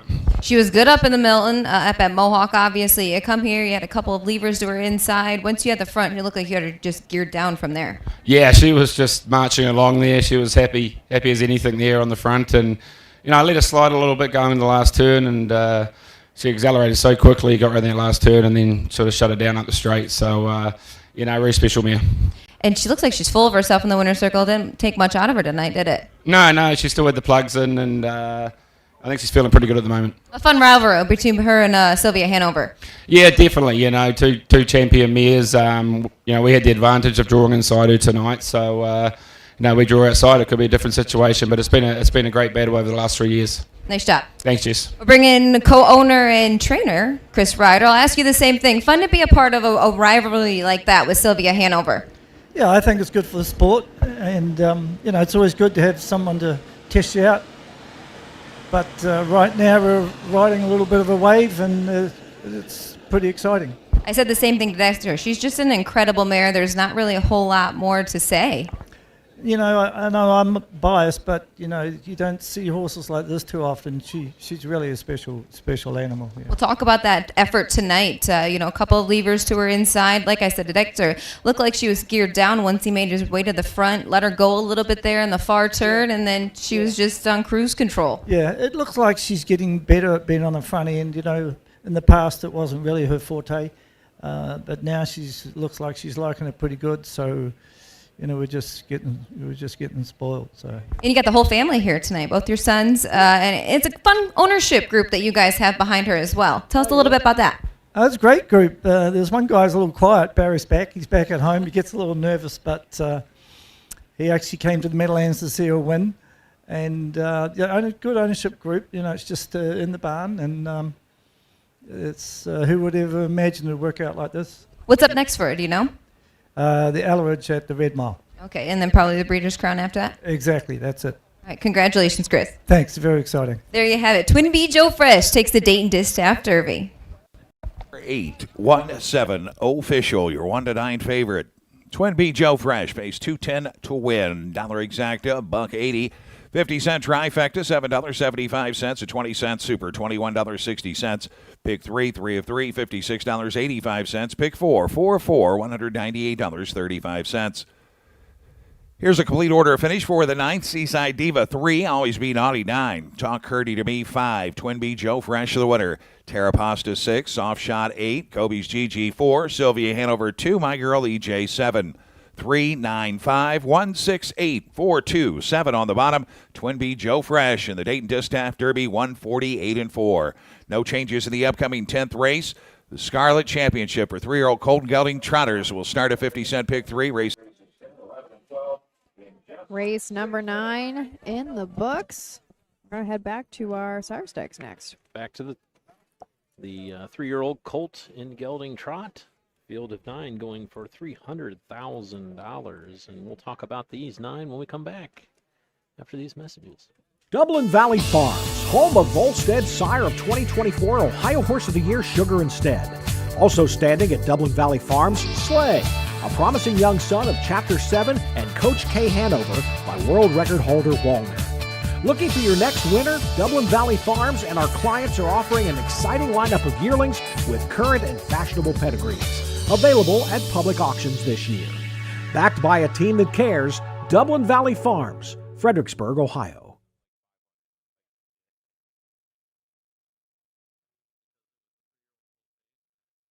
Don't miss the North American Standardbred Mixed Sale, Mount Hope, Ohio, December 18th and 19th. Specializing in high-quality racehorses and broodmare prospects with industry-leading pedigrees. A live auction with online bidding and payouts in 7 days. Our first sale, we sold Allegiant for $925,000. Buyers from all over North America and other countries can visit our website, NorthAmericanStandardbredMixedSale.com. Mount Hope, Ohio, December 18th and 19th.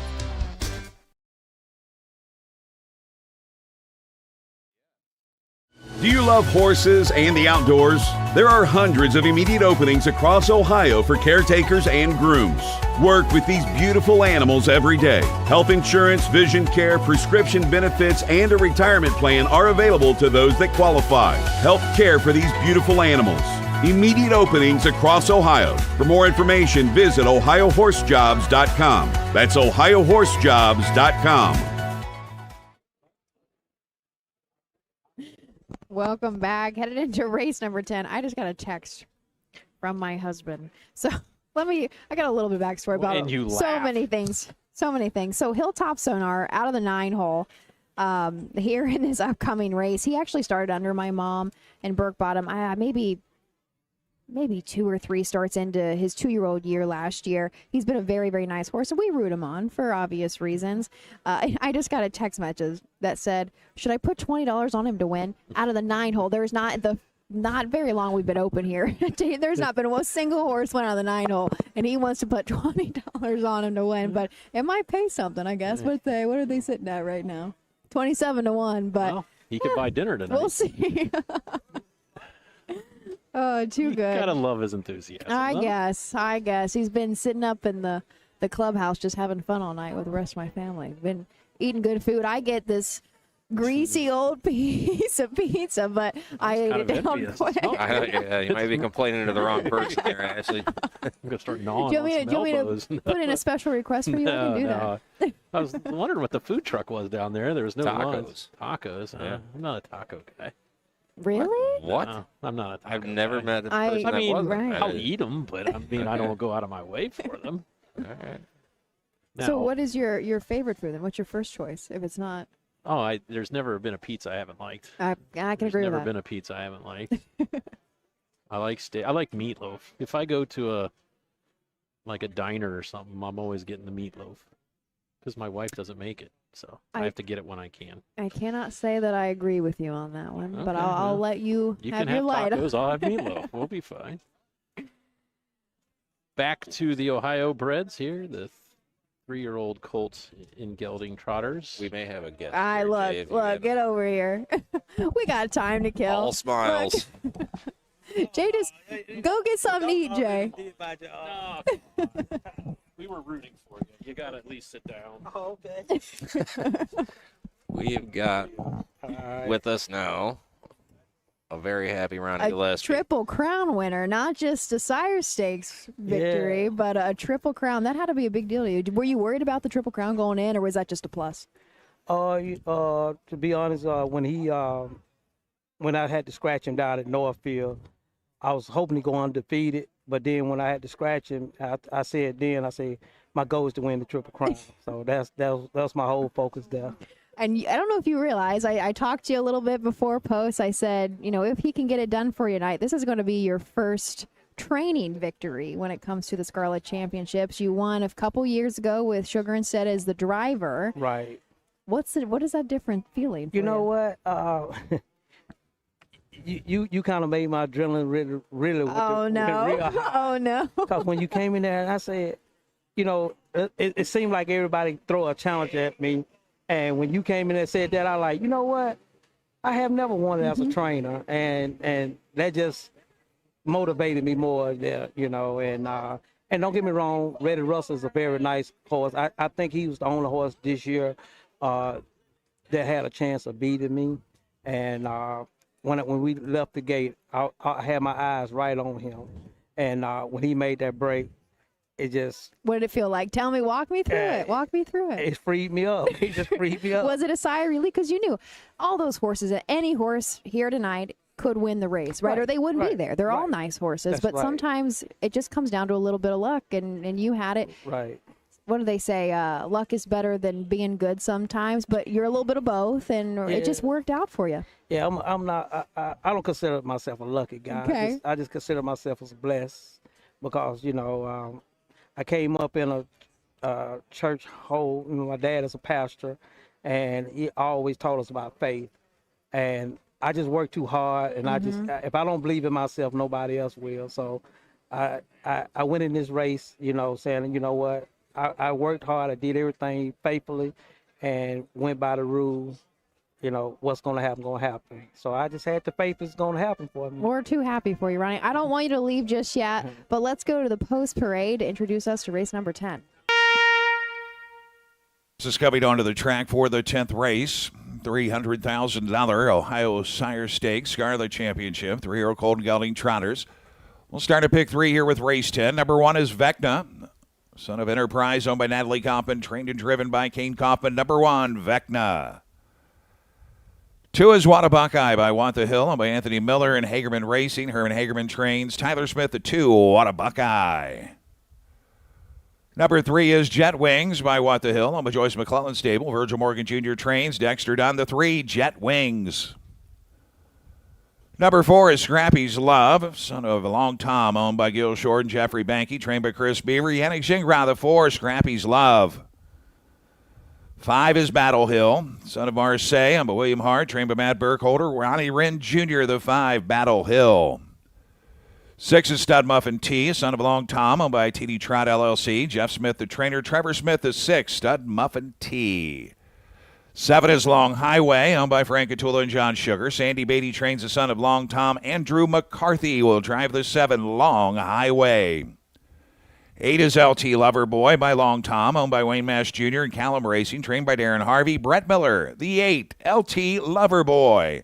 Completing the field, 9, Hilltop Sonars, the son of What the Hill. He's owned by Burke Racing Stable, Weaver Bersimi, Beastie LLC, and Rich Lombardo Racing. Ron Berg trains. Chris Page, the 9, Hilltop Sonar. There was your field for race number 10, the 3-year-old Colt Trotters. But first, before I go deeper into some of their lines, I've got beside me Ronnie Gillespie, trainer of Big Ranger, who just won our 2-year-old Colt Trot championship and rounded out with a Triple Crown. Looking at this program right here, this is where you're going to be next year, right? Always fingers crossed. Right. How do you handle the management? Is it different per horse, when you go from your 2-year-old to 3-year-old season? Yeah, or? it's very different. For number one, you want to see how much they grow up, how much muscle they put on, and basically, like Big Ranger, we're going to be looking for big things out of him. So I'll train him a little different and just go from there. He shut down for the season, right? This is going to cap us off. When you're looking forward to next year, we're saying big things. I hope the best for you. But when it comes to Ohio, do you think you'll have him ready as early as the Hackett and just keep rolling? Or how do you feel about starting one that fast, that early? It just all depends. I get with the owners, and they mostly let me make the decision. We thinking about the Hamilton, and I'm a guy that studies a lot, so I go back and look at all the top 2-year-olds that can race in the Breeders' Crown. And my horse haven't been on a mile track, and like the Red Mile. So he tried at 53 here tonight, and I really think he could have tried at 52 if I really did. Wow. I got halfway down the lane and looked back and didn't see nobody close to me. I just started. You still set a track record. You realize that, right? Yeah, I was like, wow. So I started celebrating about halfway down the lane, and I said, you better not make no break. How will the rest of your team? Dalton, everybody. How are you guys going to celebrate the rest of the night? Oh, I don't know. I don't maybe drink. not on air. I don't drink or nothing, so I don't know. I'm high just off the wind. So. Because you deserve it, Ronnie. You worked so hard, and you've only been in Ohio for a handful of years, but you have really made a name for yourself, and I know it's just going to be onwards and upwards. It's kind of funny, I never trained a trotter till I came to Ohio. What? I own a few trotters, and I used to let a guy by the name of Roshan Trigg. He trained them, and I drive. And when I got over here, they kept telling me, even Dalton kept telling me, man, you got a hand for a trot. I said, man, I don't want to hit, I want a pacer. And I went to the sale the other day, and I'm waiting on my owner to tell me to pick out a pacer. I ended up with 8 trotters, so I guess I'm a trotting man, I guess. How many more are you looking for yet this year? There are a couple more sales coming up. I think, I got one owner by the name Bill Donovan, Mr. Bill Donovan. He never gave me a number. He just say, how many more stalls you got open? So I may end up with 20. I don't know. So I'm going to cut it off around about 20. I'm a hands-on guy, and I like to keep a close eye on my babies. So that'll be a good number for me. Sounds good. I'm looking forward to see what you do next year now. Every year.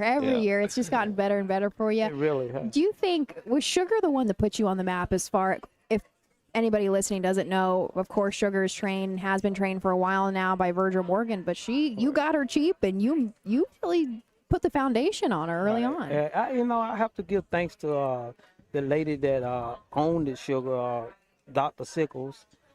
She purchased it for $11,000, and I told her, I said, if you ever got a breeder crown winner, this is our breeder crown, and she trusted me and did it, and we ended up selling her, and the mare went on and did good. I think that's what's the break of the ice right there. Okay. Sugar instead. Well, congratulations, Ronnie. I know there's plenty more to come, and listen, we've already done big things with the trotter, so I'm going to be rooting for you when we get that pacer, all right? There you go. It's just onwards and upwards. All right. I'm going to have to come and take a few notes from your mom. Maybe not after tonight. Give us a second. It's a tough game. It is, and they all deserve to be here, right? That's right. Well, thanks, Ronnie. I'm going to introduce the next field, so we're going to help you enjoy the rest of your night. You deserve it. Congratulations, Ronnie. All right. Appreciate it, bro. All right, man. All right. Our 3-year-old colt trotters, the field of 9 from the rail is Vecna. Kane Kaufman trains and drives this Enterprise gelding. He was sitting 4th coming into the standings here, was a winner in leg 1. He was actually his last victory, came the Ohio State Fair on August 2nd at Scioto. Winner in 154-2, final quarter 27-3. He's made $125,000 this year. The 2-horse, what a Buckeye. Herman Hagerman's going to send this guy out. Tyler Smith is going to get the call. 3rd last go in the OBC at Delaware in 155 flat. The fastest mile that I have seen, though, and my lines available to me, was in the State Fair at Scioto in 154-4. He has not had a win yet this season, however, but has hit the board 7 of 15 tries, $127,000 made lifetime for What a Buckeye. The 3 Jet Wings, Virgil Morgan Jr. and Dexter Dunn on this one. 4 back was a winner at Scioto Downs, been 154-1. If I remember correctly, Jet Wings was fine. Like, he was a pretty good horse last year, but I think he was on the fair circuit. And he has really stepped up, and we're moving behind the gate. So rounding it out, the 4, Scrappy's Love, Yannick and Chris Beaver. The 5, Ronnie Wren Jr., Battle Hill for Matt Burkholder. The 6, Trevor Smith for Dad. Jeff Smith on Stud Muffin T. The 7, Long Highway, Andrew McCarthy for Sandy Beatty. The 8, and last year's 2-year-old winner, LT Loverboy, Brett Miller and Darren Harvey. And the 9, Hilltop Sonar, Chris Page and Ron Burke. Let's throw it up to our announcer for race number 10. Right, Hilltop Sonar, field of 9 for the 10th from Dayton Raceway of the year. They go. Off and trotting. Long Highway will get the first call as he is driven away 5 wide on the outside. From in between horses, Scrappy's Love on the outside. Battle Hill driving on to the rail. What a Buckeye.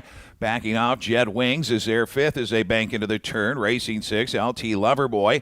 Vecna's next in 7th. Then Stud Muffin T, and the trailer is Hilltop Sonar. They'll pass the opening quarter, and Andrew McCarthy and Long Highway have them there in a sparkling 26-2. Scrappy's Love to the inside. Battle Hill parked, presses up on the outside as a 4-5 favorite looks to take over command. What a Buckeye to the inside. Jet Wing sets sail to the outside. Out to follow cover. LT Loverboy and Vecna at the rail. Stud Muffin T joining the outer flow. Fourth over from ninth, Hilltop Sonar. They'll make their way on over to the half, and Battle Hill really had to work to secure the lead. He puts the half on the board, 55-3, 29-1. Second quarter, tempo slowed in the second quarter. It will quicken again here in the third quarter as they roll to three quarters. Jet Wings is now second. Long Highway is giving way. On the outside, LT Loverboy now uncovered as Jet Wings tucks into the pocket. Vecna now fourth, 3 wide. Hilltop Sonar in between horses Scrappy's Love and What a Buckeye, 3 wide. Stud Muffin T and Long Highway now the trailer, 124, 28-2 backside. And Battle Hill has gone off stride and he is off the course. So LT Loverboy inherits the lead and he shows the way by 3 as they come to the top of the stretch. Jet Wings is there second. Vecna trying to get to the outside. Hilltop Sonar is there, so Vecna ducks into the passing lane, but it's LT Loverboy to win the Scarlet Championship. LT Loverboy from Vecna, Jet Wings, and Hilltop Sonar, 153-2. And that will equal the track record.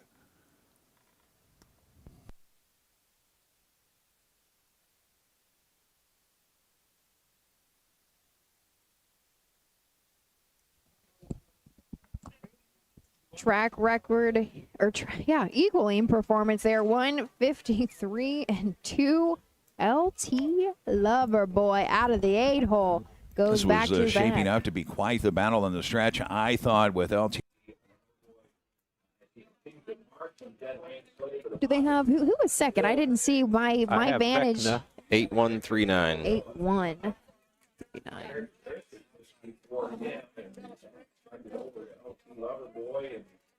Vecna rebounds from the break in stride in the Ohio Breeders' Championship. Good game effort for the King Coffin. Did a story on this one for Harness Racing Update. Natalie told him, bring home a filly trotter. Well, he got half of it right. He brought home a trotter, but a gelding. Vecna last year was on the Buckeye. That's really what he raced in, wasn't it? Okay, and that's what I remember him as. And I think he actually was. He did not race in the Buckeye final. He made the Buckeye final last year, but I think was scratched lame or something went on. So happy to see him even take a step up from where he was last year. We did have a breaker in the final turn, Battle Hill. It's got to be Never a good time to make a break, and especially when it's for $300,000 on the line and you're in the lead. I feel terrible. He had Matt Burkholder, of course, finished third in the Mohawk Million. So I mean that's a huge high. So a couple days later he enters for the consolation. He had 3 of them in last night. One of them had the 9-hole. He had 2 in another division. They had the 8 and 9-hole. So I mean they were kind of done for before they started. Lows, right. And then tonight, had a real good chance, 9-5 morning line favorite, and makes a break. So that's a bummer. Callum Racing.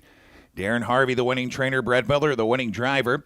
11th win and 21 career starts. 5 of 11 this season. He equals the track record for a 3-year-old gelding trotter, 153-2. LT Loverboy, Brett Miller, and Darren Harvey. The Scarlet Championship equal the track record.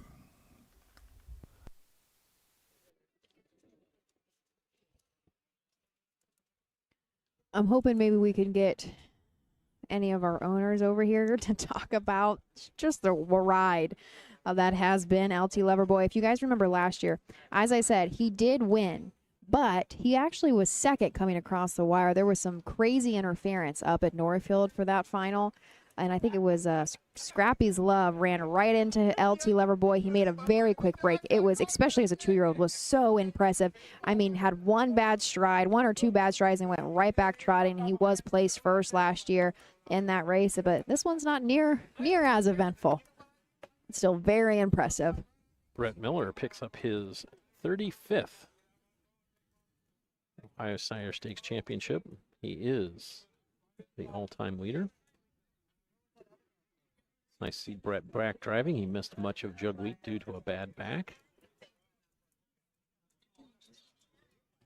For our trainer, Darren Harvey, I think LT Loverboy was his first Sire Stake win, just a leg win last year, and of course he took the final. Is that what do your stats agree with me? I do have that, yeah. Okay.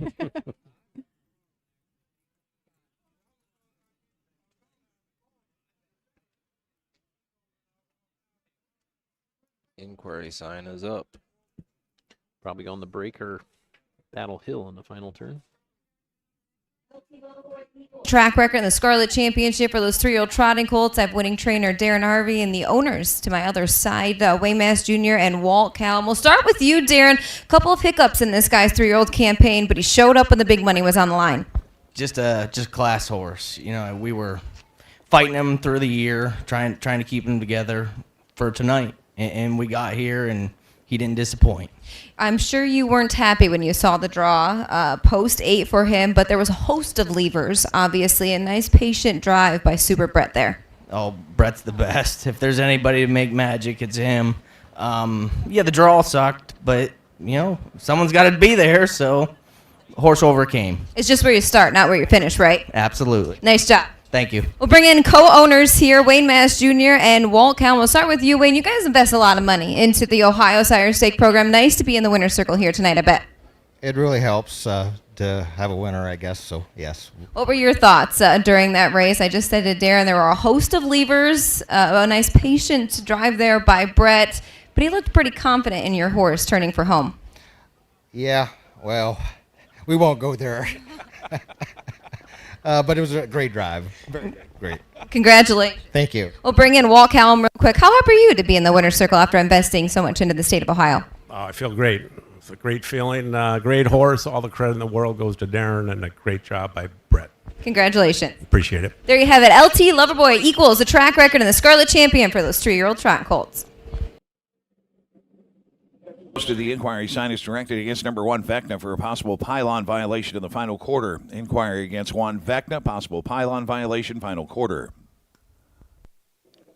Never want to hear that, especially when there's $75,000 on the line. Yeah, that would be sweating that one out back there if it was me. Saw Ronnie Burke right before that went in there. I said, congrats on a great night. He goes, thank you. And I said, I'm keeping track. He goes, I hope somebody was. Oh, really? Did he actually say that to you? Yeah, he said, I didn't have any idea. Well, you have this many horses, and you're bound to get something, right? Yeah. Talking to Doug Ballinger, and he said he was talking to the girls in the race office, and they said his entry fees tonight were $37,000. And I said, oh, I would have paid that for a percentage.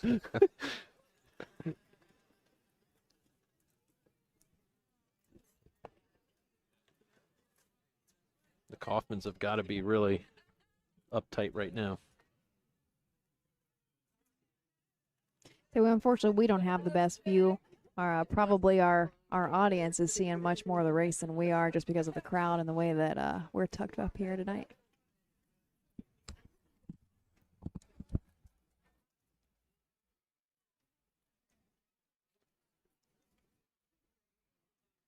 While you were interviewing Ronnie Gillespie, I went inside to get something to drink and ran into Doyle and Mary Jo Bross, who were involved in a traffic accident leaving Delaware, so it was nice to see them. And hit a little too close to home. It was right outside of my neighborhood. It sure was. So I said, Doyle, I've been wondering how in the world did that happen because of where the trailer ended up on its side. And he said the gentleman was making a U-turn and floored it and hit the side of the trailer, and it flipped over on its side. So it looked terrible for those two and the horse to be okay after that is just, it's a miracle. Yeah, absolutely. Oh, just kidding.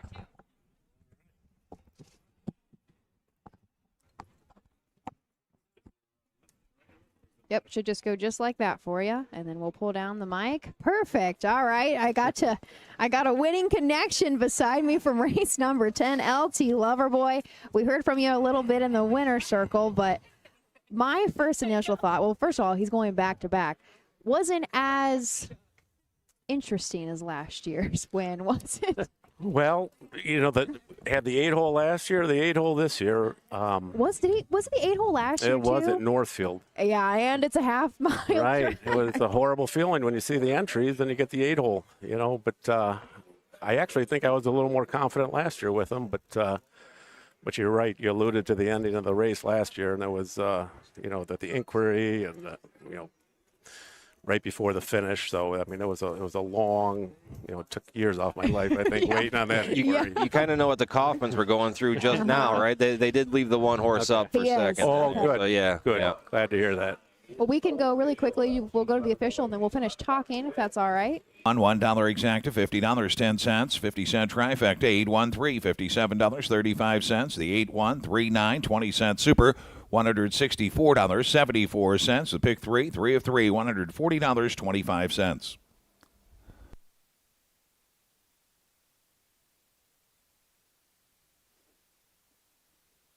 Order finish for the 10th race in just a moment. 11th race is up next. It's the $250,000 Dayton Pacing Derby. We'll try to, Grade we'll 2. try to be on alert there when we get that official rundown. But we know who the winner was.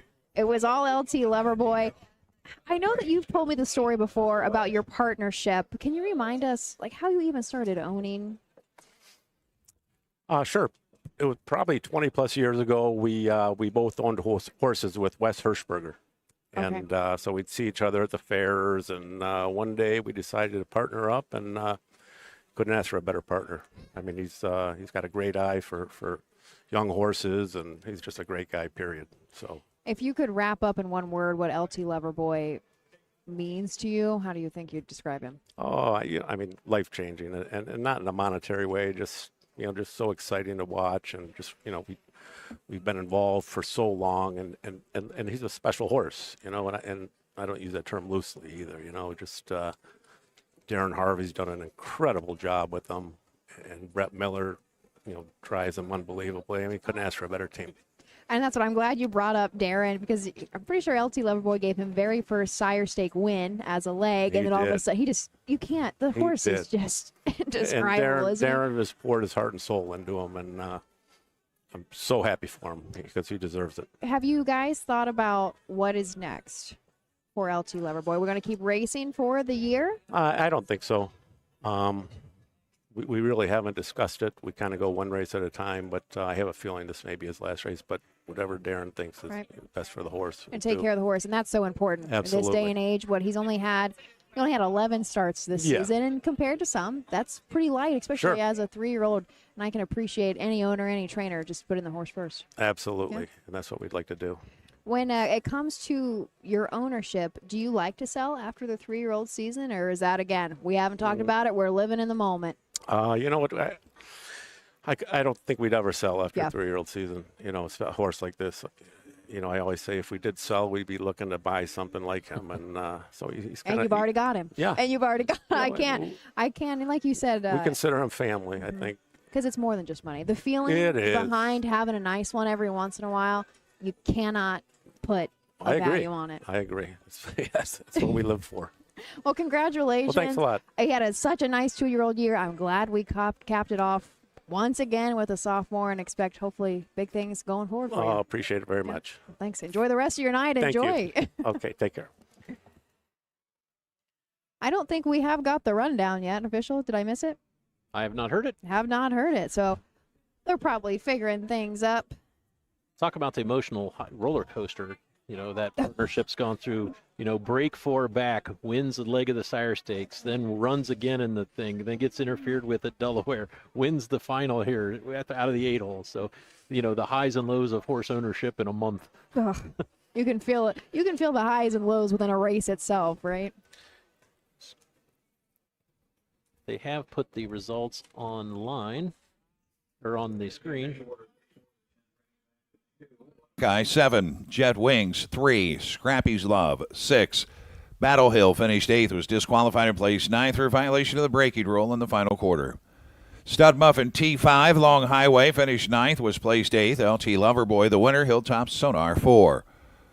Top down, following the placings, 2, 7, 3, 6, 9, 5, 8, 1, 4 on the bottom. LT Loverboy, track record holder for a 2-year-old trotting gelding, equals the track record for a 3-year-old trotting gelding, winning his Scarlet Championship 153-2. One other item of note, if you'll turn back to the 9th race, the mile by Twinbee Joe Fresh in the Dayton Distaff Derby, 148-4.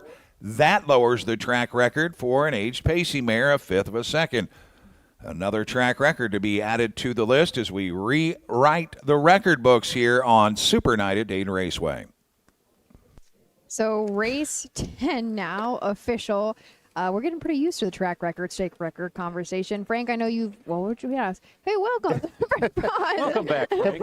Has it been a track record every race tonight? Except for one Derby. Right? Except for one. Except for one Derby, and I can't remember even what race it was. But when it comes to Sire Stakes, now we have completed 7 of 8, and every single one has been a track record. It's been great racing tonight. It really has. Exciting racing. No, you're exactly right. It's been exciting, and the derbies have been great as well. But just this is what we want on Super Night. This is how we want it to go. We want to have great nights, good crowds. I was talking to a gentleman, first time ever at a harness race. He was confused between races, seeing. How did he end up here in the first place? I have no idea. On but this night of all seeing nights. tractors going one way and horses going another way, and he was just like he couldn't understand everything that was going on, but he was enjoying. He says, "This is great. I got to come back to this." Well, great. The crowd, especially earlier in the night, was fantastic. And they're sticking around. I mean, it's a pretty good crowd sticking around. We were here last night, not as big a crowd, but we had a good crowd last night. And Jay, just wanted to let you know that we caught a little abuse last night. I had a gentleman come up. Yes, gentleman came up to me and said, "Hey, were you part of that fiasco with Jay Wolf at the Jug trying to shoot T-shirts into the crowd?" Yeah, no, I think you. I think. I looked at. I said, "Really? Thanks." Yeah. Yeah. So we threw him once, and that was much better than the slingshot. Of course, everyone's like, "I got a cannon at home. I got a cannon at the office." I said, "Well, it doesn't do me any good." Yeah, if you that's don't what bring everybody it. said. But it yeah. was great last night too for the great championships that we had here. It was a good crowd. But tonight, you're right, Ashley. It was a great crowd. They were 4 or 5 deep down on the we fence. have not been able to properly watch any of our races today because which is good, but also bad for my job because sometimes I don't know how to comment because I couldn't see half the race. Almost want to get a step stool so you can look over the next people. Year, it's noted. Well, one thing is like pulling it up on our feed. It's a little delayed, and so it's like I'm trying to watch. It's a little complicated, but it makes it that much more fun when there's that many people hanging out all night long here. We expect a suite next year. Let's see, where is it? We're at Toyota next year. Toyota next year, the 50th. So we will be in a suite. Yeah, and it's the 50th anniversary of the Sire Stakes. Is that official? Yes. Okay. So I know there's been a lot of consternation. It is now. Okay. As of what? Maybe a couple of months ago, we said, "Yep." We finally said, Okay. it's the 50th anniversary of the Sire Stakes. So, I mean, it's going to be a big year next year. Not For only Toyota. that, but also we've got the Breeders' Crown coming in. Jay, you had the opportunity to talk to John Campbell earlier tonight, which is always good when you can get John on the air and talk about different things that are going on in the industry. John is a pro. Yes, he is. He's figured it out too. He went right from driving into management role. I said, man, that was well done. Yes, it was. On your side of the coin tonight, how's it been for you? Just what you say in the Shaking office, hands and kissing That's babies. exactly right? how he That's what said it's it early been. in the office. That's what it's been, just in there presenting trophies, talking to a lot of people, and that's the best part about this is talking to a lot of people. The Burke Brigade is just having an unbelievable night, and I went up to Phil Kalura today, and I said, "You're taking a lot of money from Ohio," and he started laughing. And then one of his other partners says, "We just love Ohio. We love the racing here. That's why we've invested so heavy into it. We love Ohio," and that's what you're hearing from a lot of people right now. They are really happy with the way things are going in the Buckeye State with harness racing right now. It's been great too. The Dayton Derbies have had a nice Ohio flair, and Jurassic Caddy obviously represented the state super well there in the Mare Trot. And so someone texted me earlier, "What's up with all the track records?" And I said, well, unfortunately, Dayton, this is the only time the Sire Stakes horses will come to Dayton Raceway. They don't race legs here, and they so they get the racing from Jug Week to New Year's Eve. So, I mean, let's be honest, that's not a really good speed time of year. So when you get the best horses in the state here during beautiful weather and you couldn't ask for a better night tonight weather-wise. I mean, that's one of the biggest fears we always have. We're looking at the calendar and looking to see what that weather's going to be like on Saturday, Monday and Tuesday, going, okay, what are we going to have here? we could have a green room with food in it. We could. Next year, I'll have a green room with food for you. All right. That's on tape, Frank.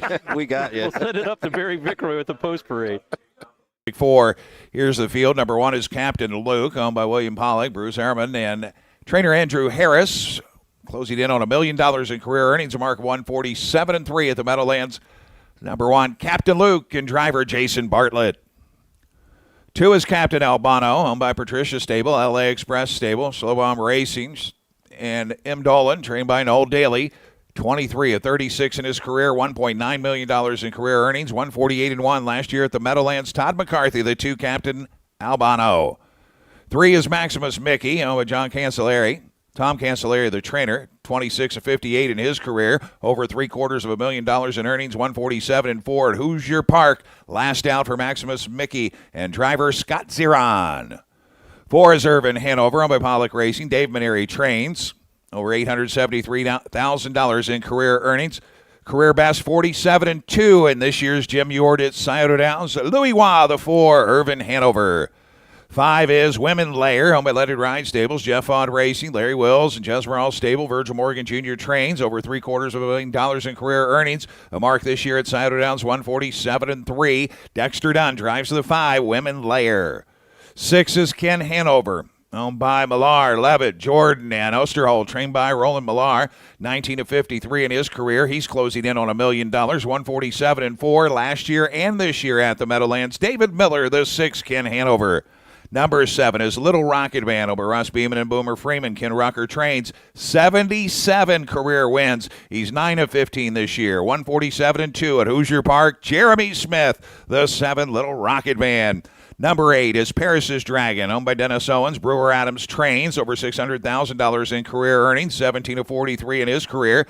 149-1 at Scioto Downs this year. Tyler Smith, the 8, Paris's Dragon, and completing the field, 9 is By the Missile, owned by Burke Racing Stable. Eric Good, Rich Lombardo Racing, and Weaver Buscemi. Ron Burke trains. Yannick Gingras drives, $2.5 million in career earnings, 146-4. 4 starts ago at Woodbine for By the Missile and Yannick Gingras. That's the field for the Dayton Pacing Derby. Win, Play, Show.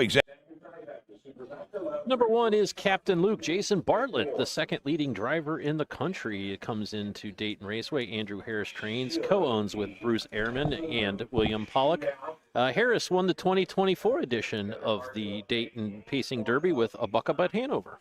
The number 2 is Captain Albano. Todd McCarthy drives for Noel Daly. This is a Captain Treacherous.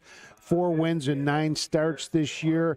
2 back, finished 2nd in the Ewart, was a winner the last time out, was the Little Brown Jug champion in 2024. Number 3 is Maximus Mickey for the Cancellier brothers. Scott Zeron will pick up the drive, 5 wins and 11 seasonal starts. Zeron won the 2019 edition of this event behind Jimmy Freight.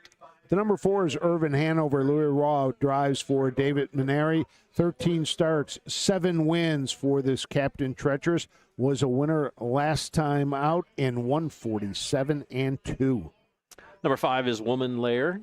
Virgil Morgan Jr. will train this one for Let It Ride. Jeff Fout, Larry Wills, and Jezmerel Stable of Florida, Kentucky, Ohio, and New York. Dexter Dunn will pick up the drive. This one has been 1st, 2nd, or 3rd in all 14 seasonal starts. Was 2nd last time out in the Open at Scioto Downs, individually timed in 47-2. David Miller will drive the number 6, Ken Hanover. 6 wins in 10 starts this year, closing on that $1 million mark.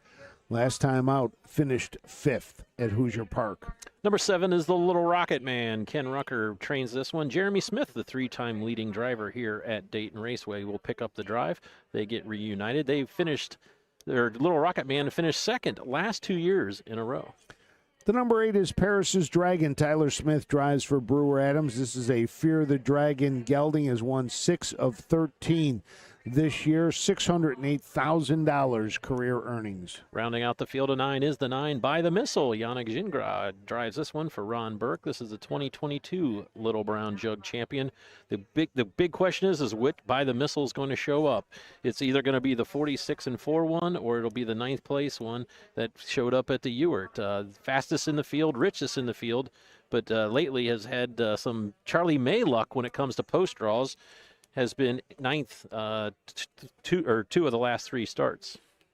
The average win time is 147-4. That's amazing. The earnings for these 9 contendants, $11.8 $2 million. And 2.5 of that from By the Missile. Little Rocket Man closing in on the $2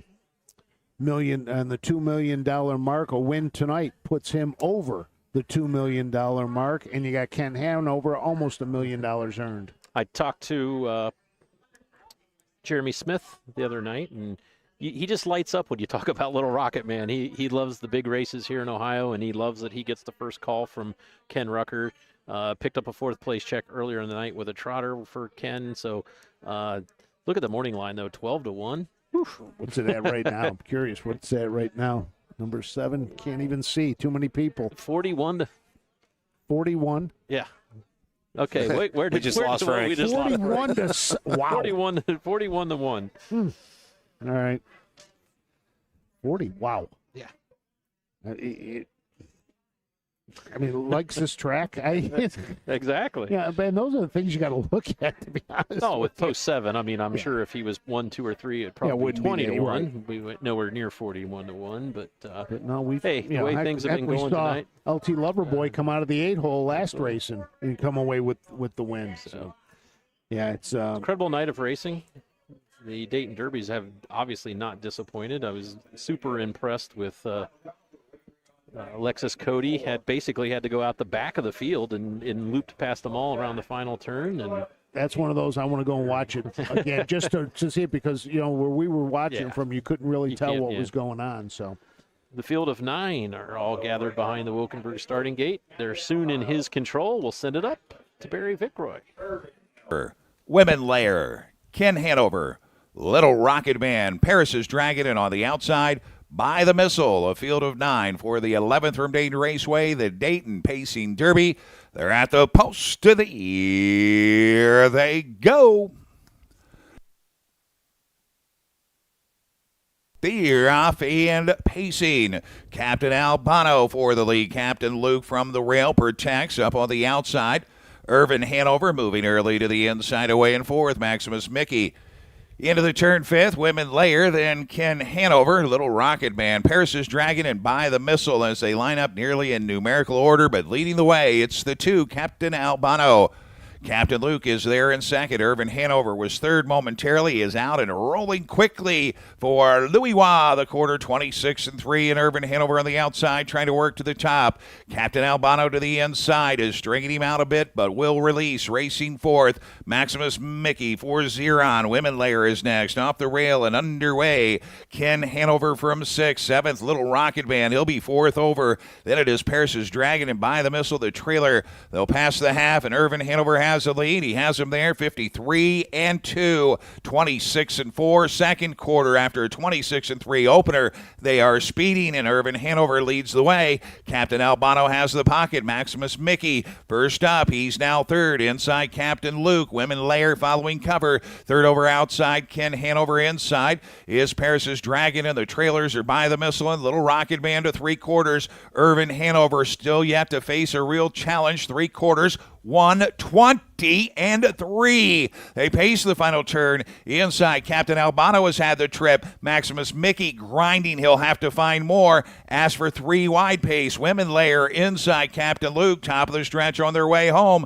Irvin Hanover out of the pocket. Here comes Captain Albano. Irvin Hanover, Captain Albano on the outside. Coming on and coming at him. Irvin Hanover, Captain Albano to the wire together. Photo for win. 1:47-2.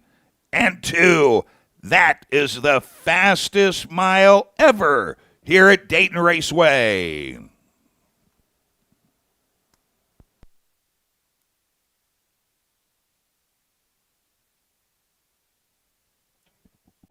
Just another great race right there. 1:47-2. They were battling down the stretch the whole way, and Irvin Hanover able to get up over Captain Albano. Stakes record, track record. Golden record. Platinum record. Everything. There goes your taco truck. I'm not sure how the taco truck's getting out, because there's a tent down there that they're not going to get around. They had to get in. Yep, but I'm not sure how they're going to get out. This could be interesting because there's 2 tenths down there for them to get by.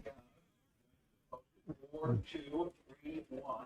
Urban Hanover will equal his fast, and in doing so, he goes the fastest. 4, 2, 3, 1. Maximum Mickey was third, and at the top, Captain Luke.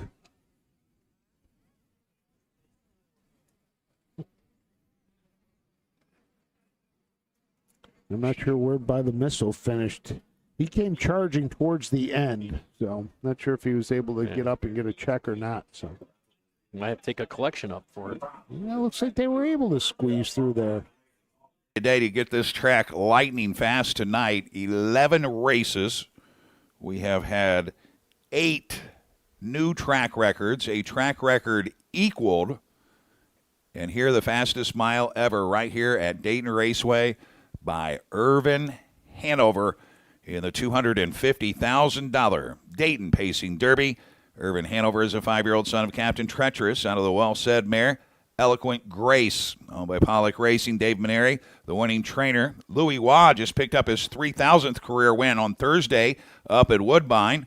He's going to pick up a win here in the Dayton Pacing Derby, the fastest mile ever here at Dayton Raceway. Irvin Hanover, 3 in a row, his 24th career win, his 8th in 14 tries this year. He equals that lifetime mark that he set in the Jim Ewart Memorial at Scioto Downs. Fastest mile ever here at Dayton Raceway. 1:47.2. Louis Waugh, Dave Maneri, and Irvin Hanover. $998,000 on the card for I said Irvin we should take Hanover. a collection up and put them over $1 million. The other two grand to get him over $1 million. Exactly. So that'll happen his next start, no doubt. Irvin Hanover's probably looking for some stall space in Ohio. Last 2 trips to Ohio, one's a cool $250,000. Won the too Ewart bad. Memorial. Yep. Finished second in the Canadian Pacing Derby. $500,000 in his last 3 races. We were talking earlier about Lexus Cody. Last 4 starts, $862,000. Wow. Not too bad. Yeah. Well, that one, it is now official. Irvin Hanover, $5 to win. That's wasn't too bad there. And with that, I am going to go get my duties ready for my last race of presenting a trophy. Jay, thank you for all you're doing for us tonight. We really appreciate it. Going to let Ashley get back on here, and I'll see everybody next Saturday night at MGM Northfield Park. We got 4 more events yet. We have the Coshocton County Fair yes, coming we do. up on Monday. Then next Saturday night, we have the Buckeye Stallion Series Finals, 6 o'clock post time at Northfield. Then on Sunday. Into that decision. Yeah, it was tough because we had the 8 grassroots finals there, and you drive those horses pretty much all year long. And I had a bunch of good drives that I had a shot to win, but those special horses like Irvin, they just come once in a while. So I feel like on the long term, you got to stick with them. Those are the ones you're gonna remember.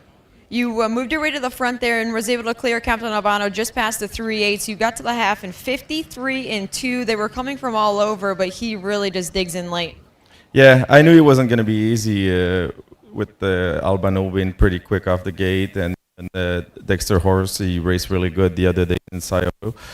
But I'm so confident in the horse that I felt like we have to take a shot, and he did respond pretty well. Do you know what's up next for this guy?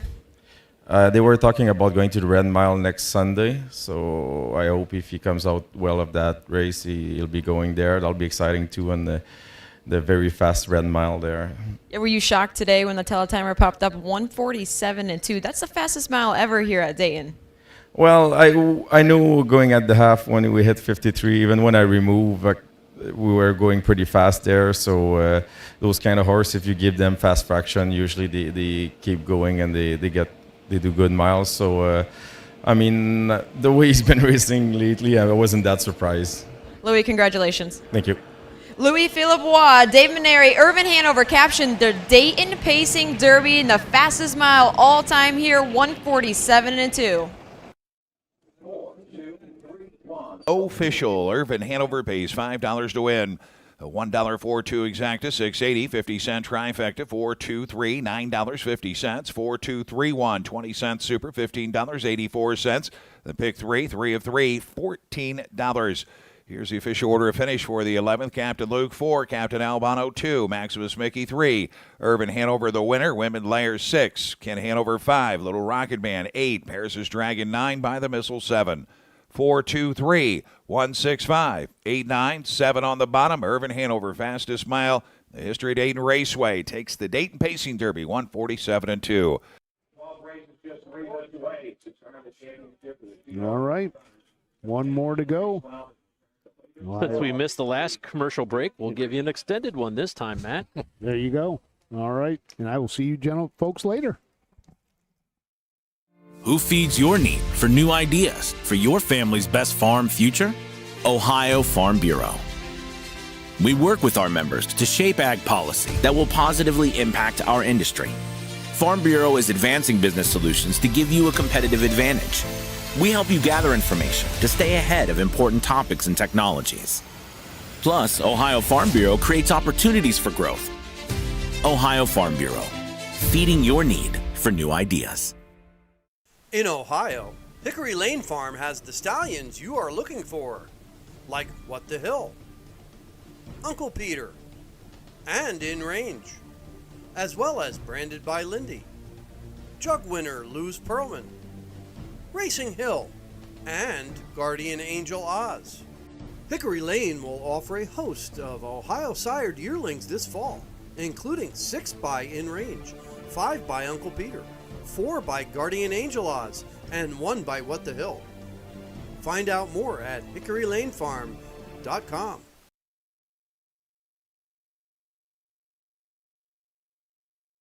At Ohio State's Galbraith Equine Center, our veterinary champions are here for your champions 24/7, 365 days a year, providing advanced specialty care for sports horses from all stages and disciplines. Our expert team of boarded surgeons and sports medicine and rehabilitation specialists, together with veterinary cardiologists, internal medicine, and ophthalmologists, make our hospital your best resource for all sports horse performance issues. The Ohio State Veterinary Medical Center's Galbraith Equine Hospital. Call us today at 614-292-6661.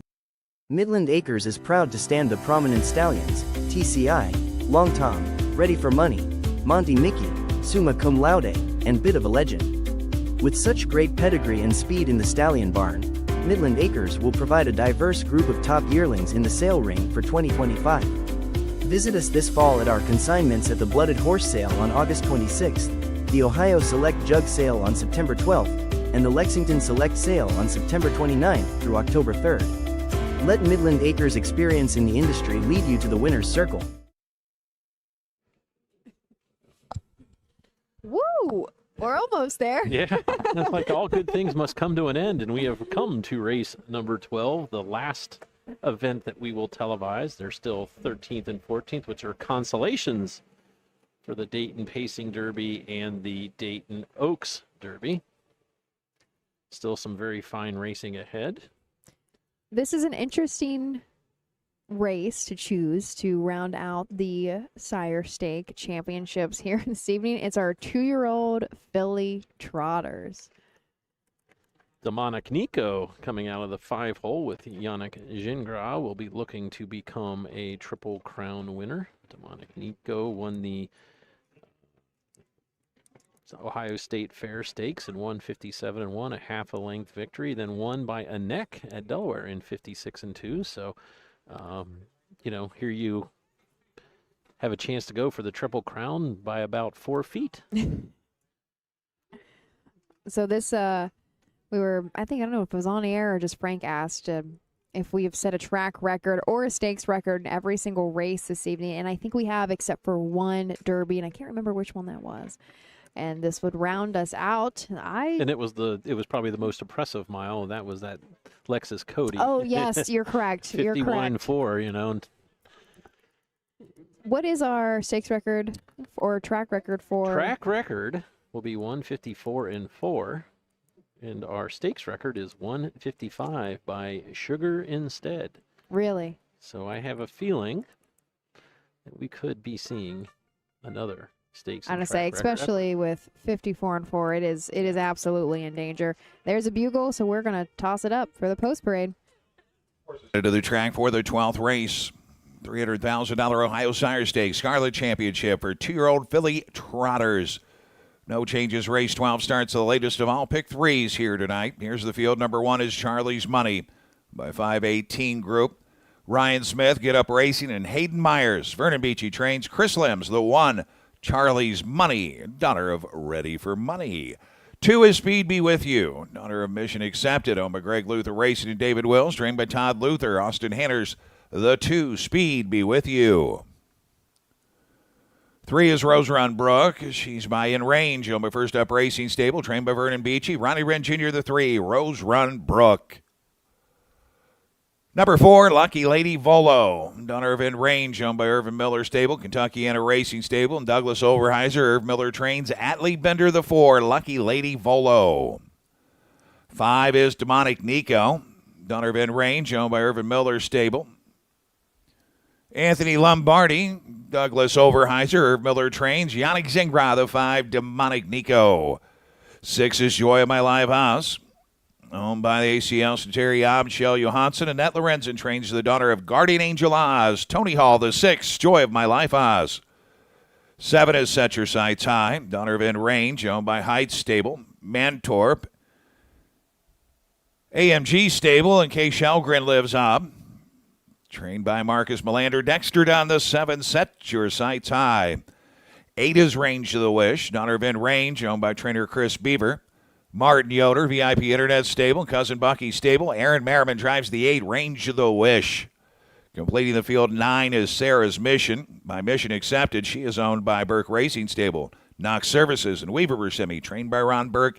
Chris Page, the 9, Sarah's Mission. A quick introduction to our field of 9 there. These freshman filly trotters going to round us out for the Scarlet Championships on the rail.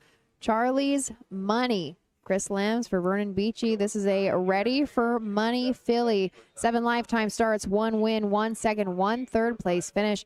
Her sole win was her last go out at Delaware, actually just in the Fair Stakes, win 156 and 4, $31,000 made this year for our 1 horse. Number 2 is Speed Be With You. Austin Hanners will drive for Todd Luther, who trains this one for Greg Luther and David Wills. This one has won half of his her 8 seasonal starts. Came into the final second in points. Sire Mission Accepted is a 2-time Ohio Sire Stakes champion. Our 3 horse, Rose Run Brook, Ronnie Wren Jr. for another Vernon Beachy trainee. This is another In Range as well. 2 wins and 8 starts. Actually was a winner in the 3rd leg of the Sire Stakes. Also was coming off of a win in the OBC at Delaware, went 156 flat there in the OBC. $111,000 made lifetime for Rose Run Brook. Number 4 is Lady Lucky Volo. Irv Miller trains and co-owns this In Range filly. Atlee Bender will pick up the drive. 2 wins in 9 seasonal starts. One of those wins was 6 back at Northfield Park in their Sire Stakes leg, timed in 57 and 3. Looking for the Triple Crown, our 5 horse, Demonic Nico. Yannick up for Irv Miller. This is an In Range, looking to go 3 in a row as well. She was a winner last time out at Delaware in the OBC, and a time before that in the last leg of the Sire Stakes at Scioto. I believe that was a lifetime mark, too, that start 2 times back in the OSS. She has won 7 of 9 starts this year and has never missed a check the worst she's ever done in a 2nd place finish. She's made $241,000 lifetime. Number 6 is Joy of My Life Oz. Annette Lorenzen will train this one. Tony Hall picks up the drive. 4 of 6 lifetime. Made a break at Delaware, went inside the pylons, and was distanced in the Ohio Breeders' Championship. Our 7 horse, Dexter Dunn on Set Your Sights High for Marcus Melander. Another In Range filly, was actually 2nd her last go in the Kentucky Sire Stakes down there at Lexington. She did go her mile in 152 and 3. She has won 6 of 8 starts. Another one that has never missed a check. The worst she's ever done is 2nd. She's made $365,000. She also was a winner in leg 4 and 5 of the OSS. Number 8 is Ranged Witch. Chris Beaver trains. Aaron Merriman will drive. This one is winless in 8 seasonal starts, but does have a pair of second and a pair of thirds. Made $62,000. Came in 8th in the points. Rounding out the field from the far outside, our 9 horse is Sarah's Mission. Chris Page and Ronnie Burke teaming up once again. This is a mission accepted filly. I have an Uncle Peter mare. She actually is coming into this race after sitting 10th in the standings. 9 lifetime starts, 1 win, 2 seconds, and 3 third place finishes. She's made $54,000. Her mark actually came over at the Meadows earlier this year at 157.4, but taking a look, she's gone faster than that. Actually, her last go at Delaware in the OBC, this is when she had notched a second place finish, went 56-1. Nice field of 9 to wrap up the 2025 Sire Stakes Super Night.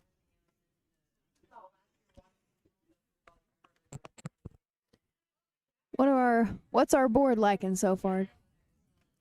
Looks like we have less people to look through this time. But they're raising away. I know. Our 9-5 on the 5. Surprisingly, Set Your Sights High is your favorite. Yeah, at 3 to 5. 3 to right? 5.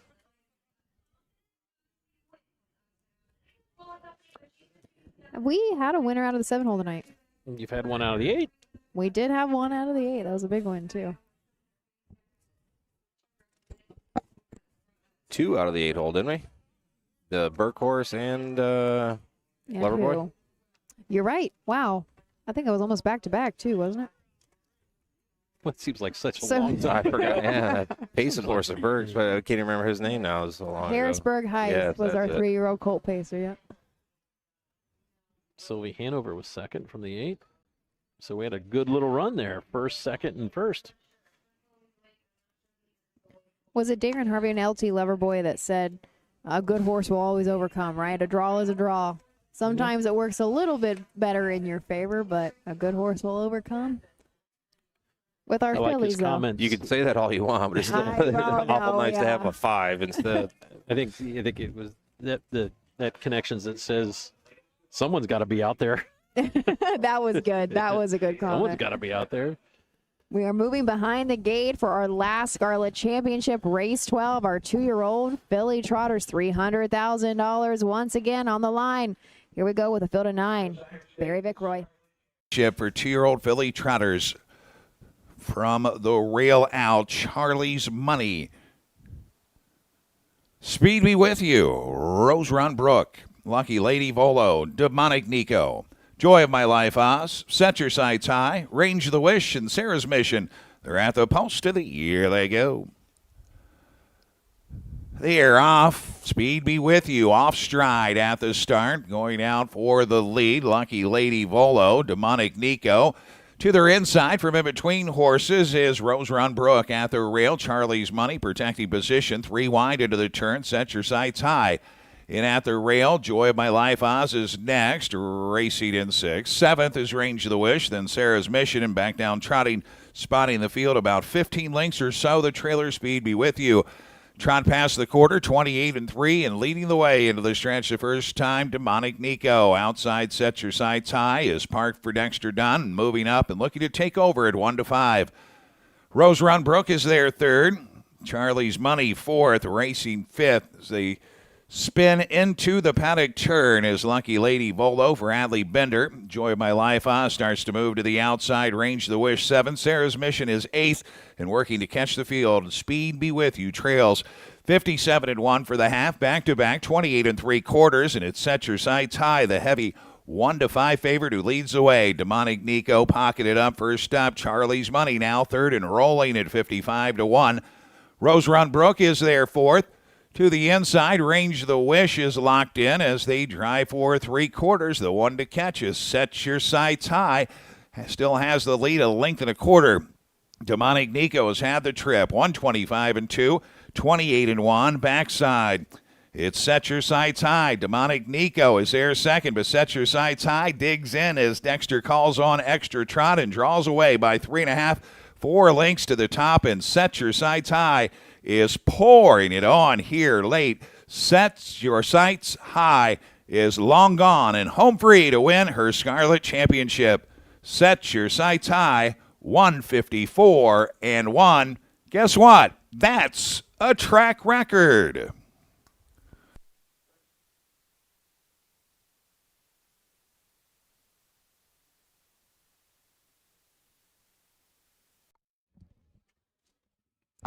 At least we weren't disappointed to not have a track record. Yeah. Barry's mentioned it a couple times. The track crew here should be commended. I mean, they've only been going 5 days, and I talked to Jason Bloom earlier this week. He said, we're lucky to get some rain, but really it just needs horses going over it, and, worked. And, I mean, they've done a fantastic job getting this thing ready. Actually, I was talking to Brett Merkel, our OHJ track rep here. He's like, it's about 3 seconds off at Scioto. Oh. We've had some really, really nice performances there, but that was all set your sights high, pulled away from him, 154-1. I'm not even sure who got up for second. I have Rose Run Brook, Ronnie Wren Jr.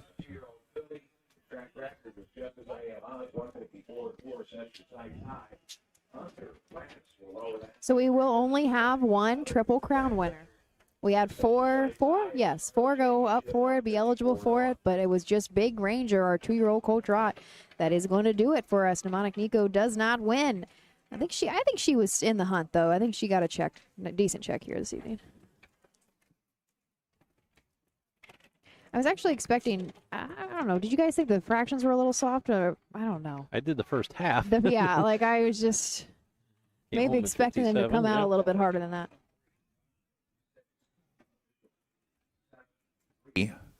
5, 6.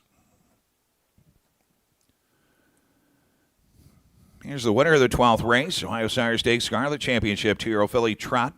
7, Set Your Sights High, 2-year-old daughter of In Range out of the Kintab Hall Mare Special Interest, owned by Heights Stables, Mantor, AMG Stable, K. Shelgren Live Obs. Trained by Marcus Melander, Dexter Dunn is the winning driver.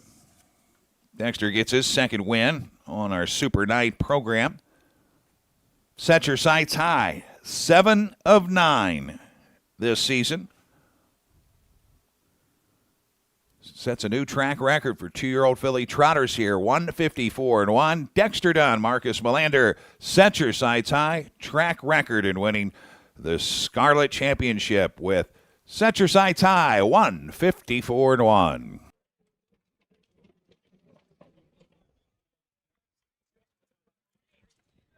Seven, 3, 5, 6 across the wire. That is 7 of 9 this season for that filly. This is a perfect example of the dual eligibility. This one raced in the $400,000 Kentucky Sire Stakes, finished second. Comes back here, wins the Ohio Sire Stakes at $300,000, so not bad 2 weeks. We didn't really hear much about this one. Won the last 2 legs of the Sire Stakes to make the final.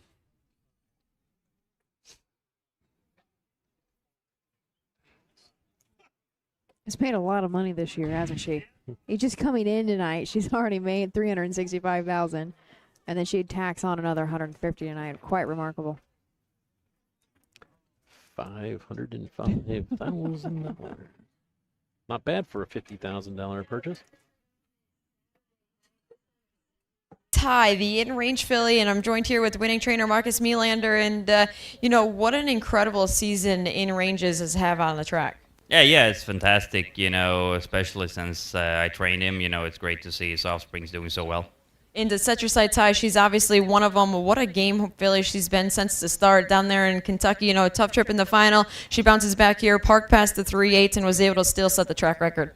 Yeah, she's a great filly. She's been doing everything right the entire year. So it's been a long season for her, but she's still going strong. Is there anything left for Set Your Sights High here in 2025? I think we'll go if she comes out of this race good. She'll probably go to the British Crown. She's eligible for that. So I think that's the plan right now. All in all, obviously you were the trainer of In Range, like you just mentioned. You had to be impressed with this first crop. Oh, fantastic! It's unbelievable how great they've been. So we got 2 in the Ohio sale there, and we're looking at some more here next week. Marcus, congratulations with Set Your Sights High this season. Thank you. She captures the Scarlet Championship for 2-year-old filly trotters. Another track record on tonight's program, 150-4-1. Official, set your sights high, pays $2.60 to win. Your $1 exacta. 7 and 3, $8.80, 50-cent trifecta, 7, 3, 5. $8.70, 20-cent superfecta, 7, 3, 5, 6, $13.18, 50-cent pick 3. 3 of 3, $20.15. Here's a complete order finish for the 12th. Charlie's Money 5, Speed Be With You 9, Rose Run Brook 2, Lucky Lady Volo 8, Demonic Nico 3, Joy of My Life Oz 4, Set Your Sights High the winner, Range of the Wish 6, Sarah's Mission 7. 5, 9, 2, 8, 3, 4, 1, 6, 7 on the bottom. Track record performance for Set Your Sights High and taking the Scarlet Championship 154-1. All right. That is going to do it for us, and what a fantastic night it was. How special, I want to mention really quick before we do wrap up, for Set Your Sights High for Marcus just to say, oh yeah, we're probably going to go to the Breeders' Crown. That wasn't normal for an Ohio bred a handful of years ago, you know? Nope. And as John Campbell said, the Ohio horses are going to definitely make some noise nationwide now, and so we look forward to those days. So what's next for you, Ashley? I'm actually at a fair. Coshocton on I'm Monday? at Coshocton. I'm Coshocton Monday and Tuesday, and then we just keep on chugging. Then we have the Buckeye Stallion Series final next Saturday. The finals will be Saturday. The consolations will be Sunday. Then we go to the Lancaster, the Fairfield County Fair on October 8th, and we wrap up the season on October 11th at the Ohio Fair Finals at Northfield Park. So it seems like a long, long time ago since we started at Paulding, right? Is that the first fair? It was. Yeah. Paulding is the Yeah. first one, Yeah. then Circleville, then Marion, this 4th of July. It's always what I remember Marion as, but it's been a great night of racing. I mean, Dexter Dunn wins 2 of the Dayton Derbies. Yannick Gingras wins a pair of the Dayton Derbies. Todd McCarthy picks up a pair of Sire Stakes win. Ronnie Gillespie picks up his second win as a driver, first as a trainer. Austin Hanners picks up his first title. Ron Burke picks up 5 wins on the night. So what's our total? Do we have a final total? 1.32 million.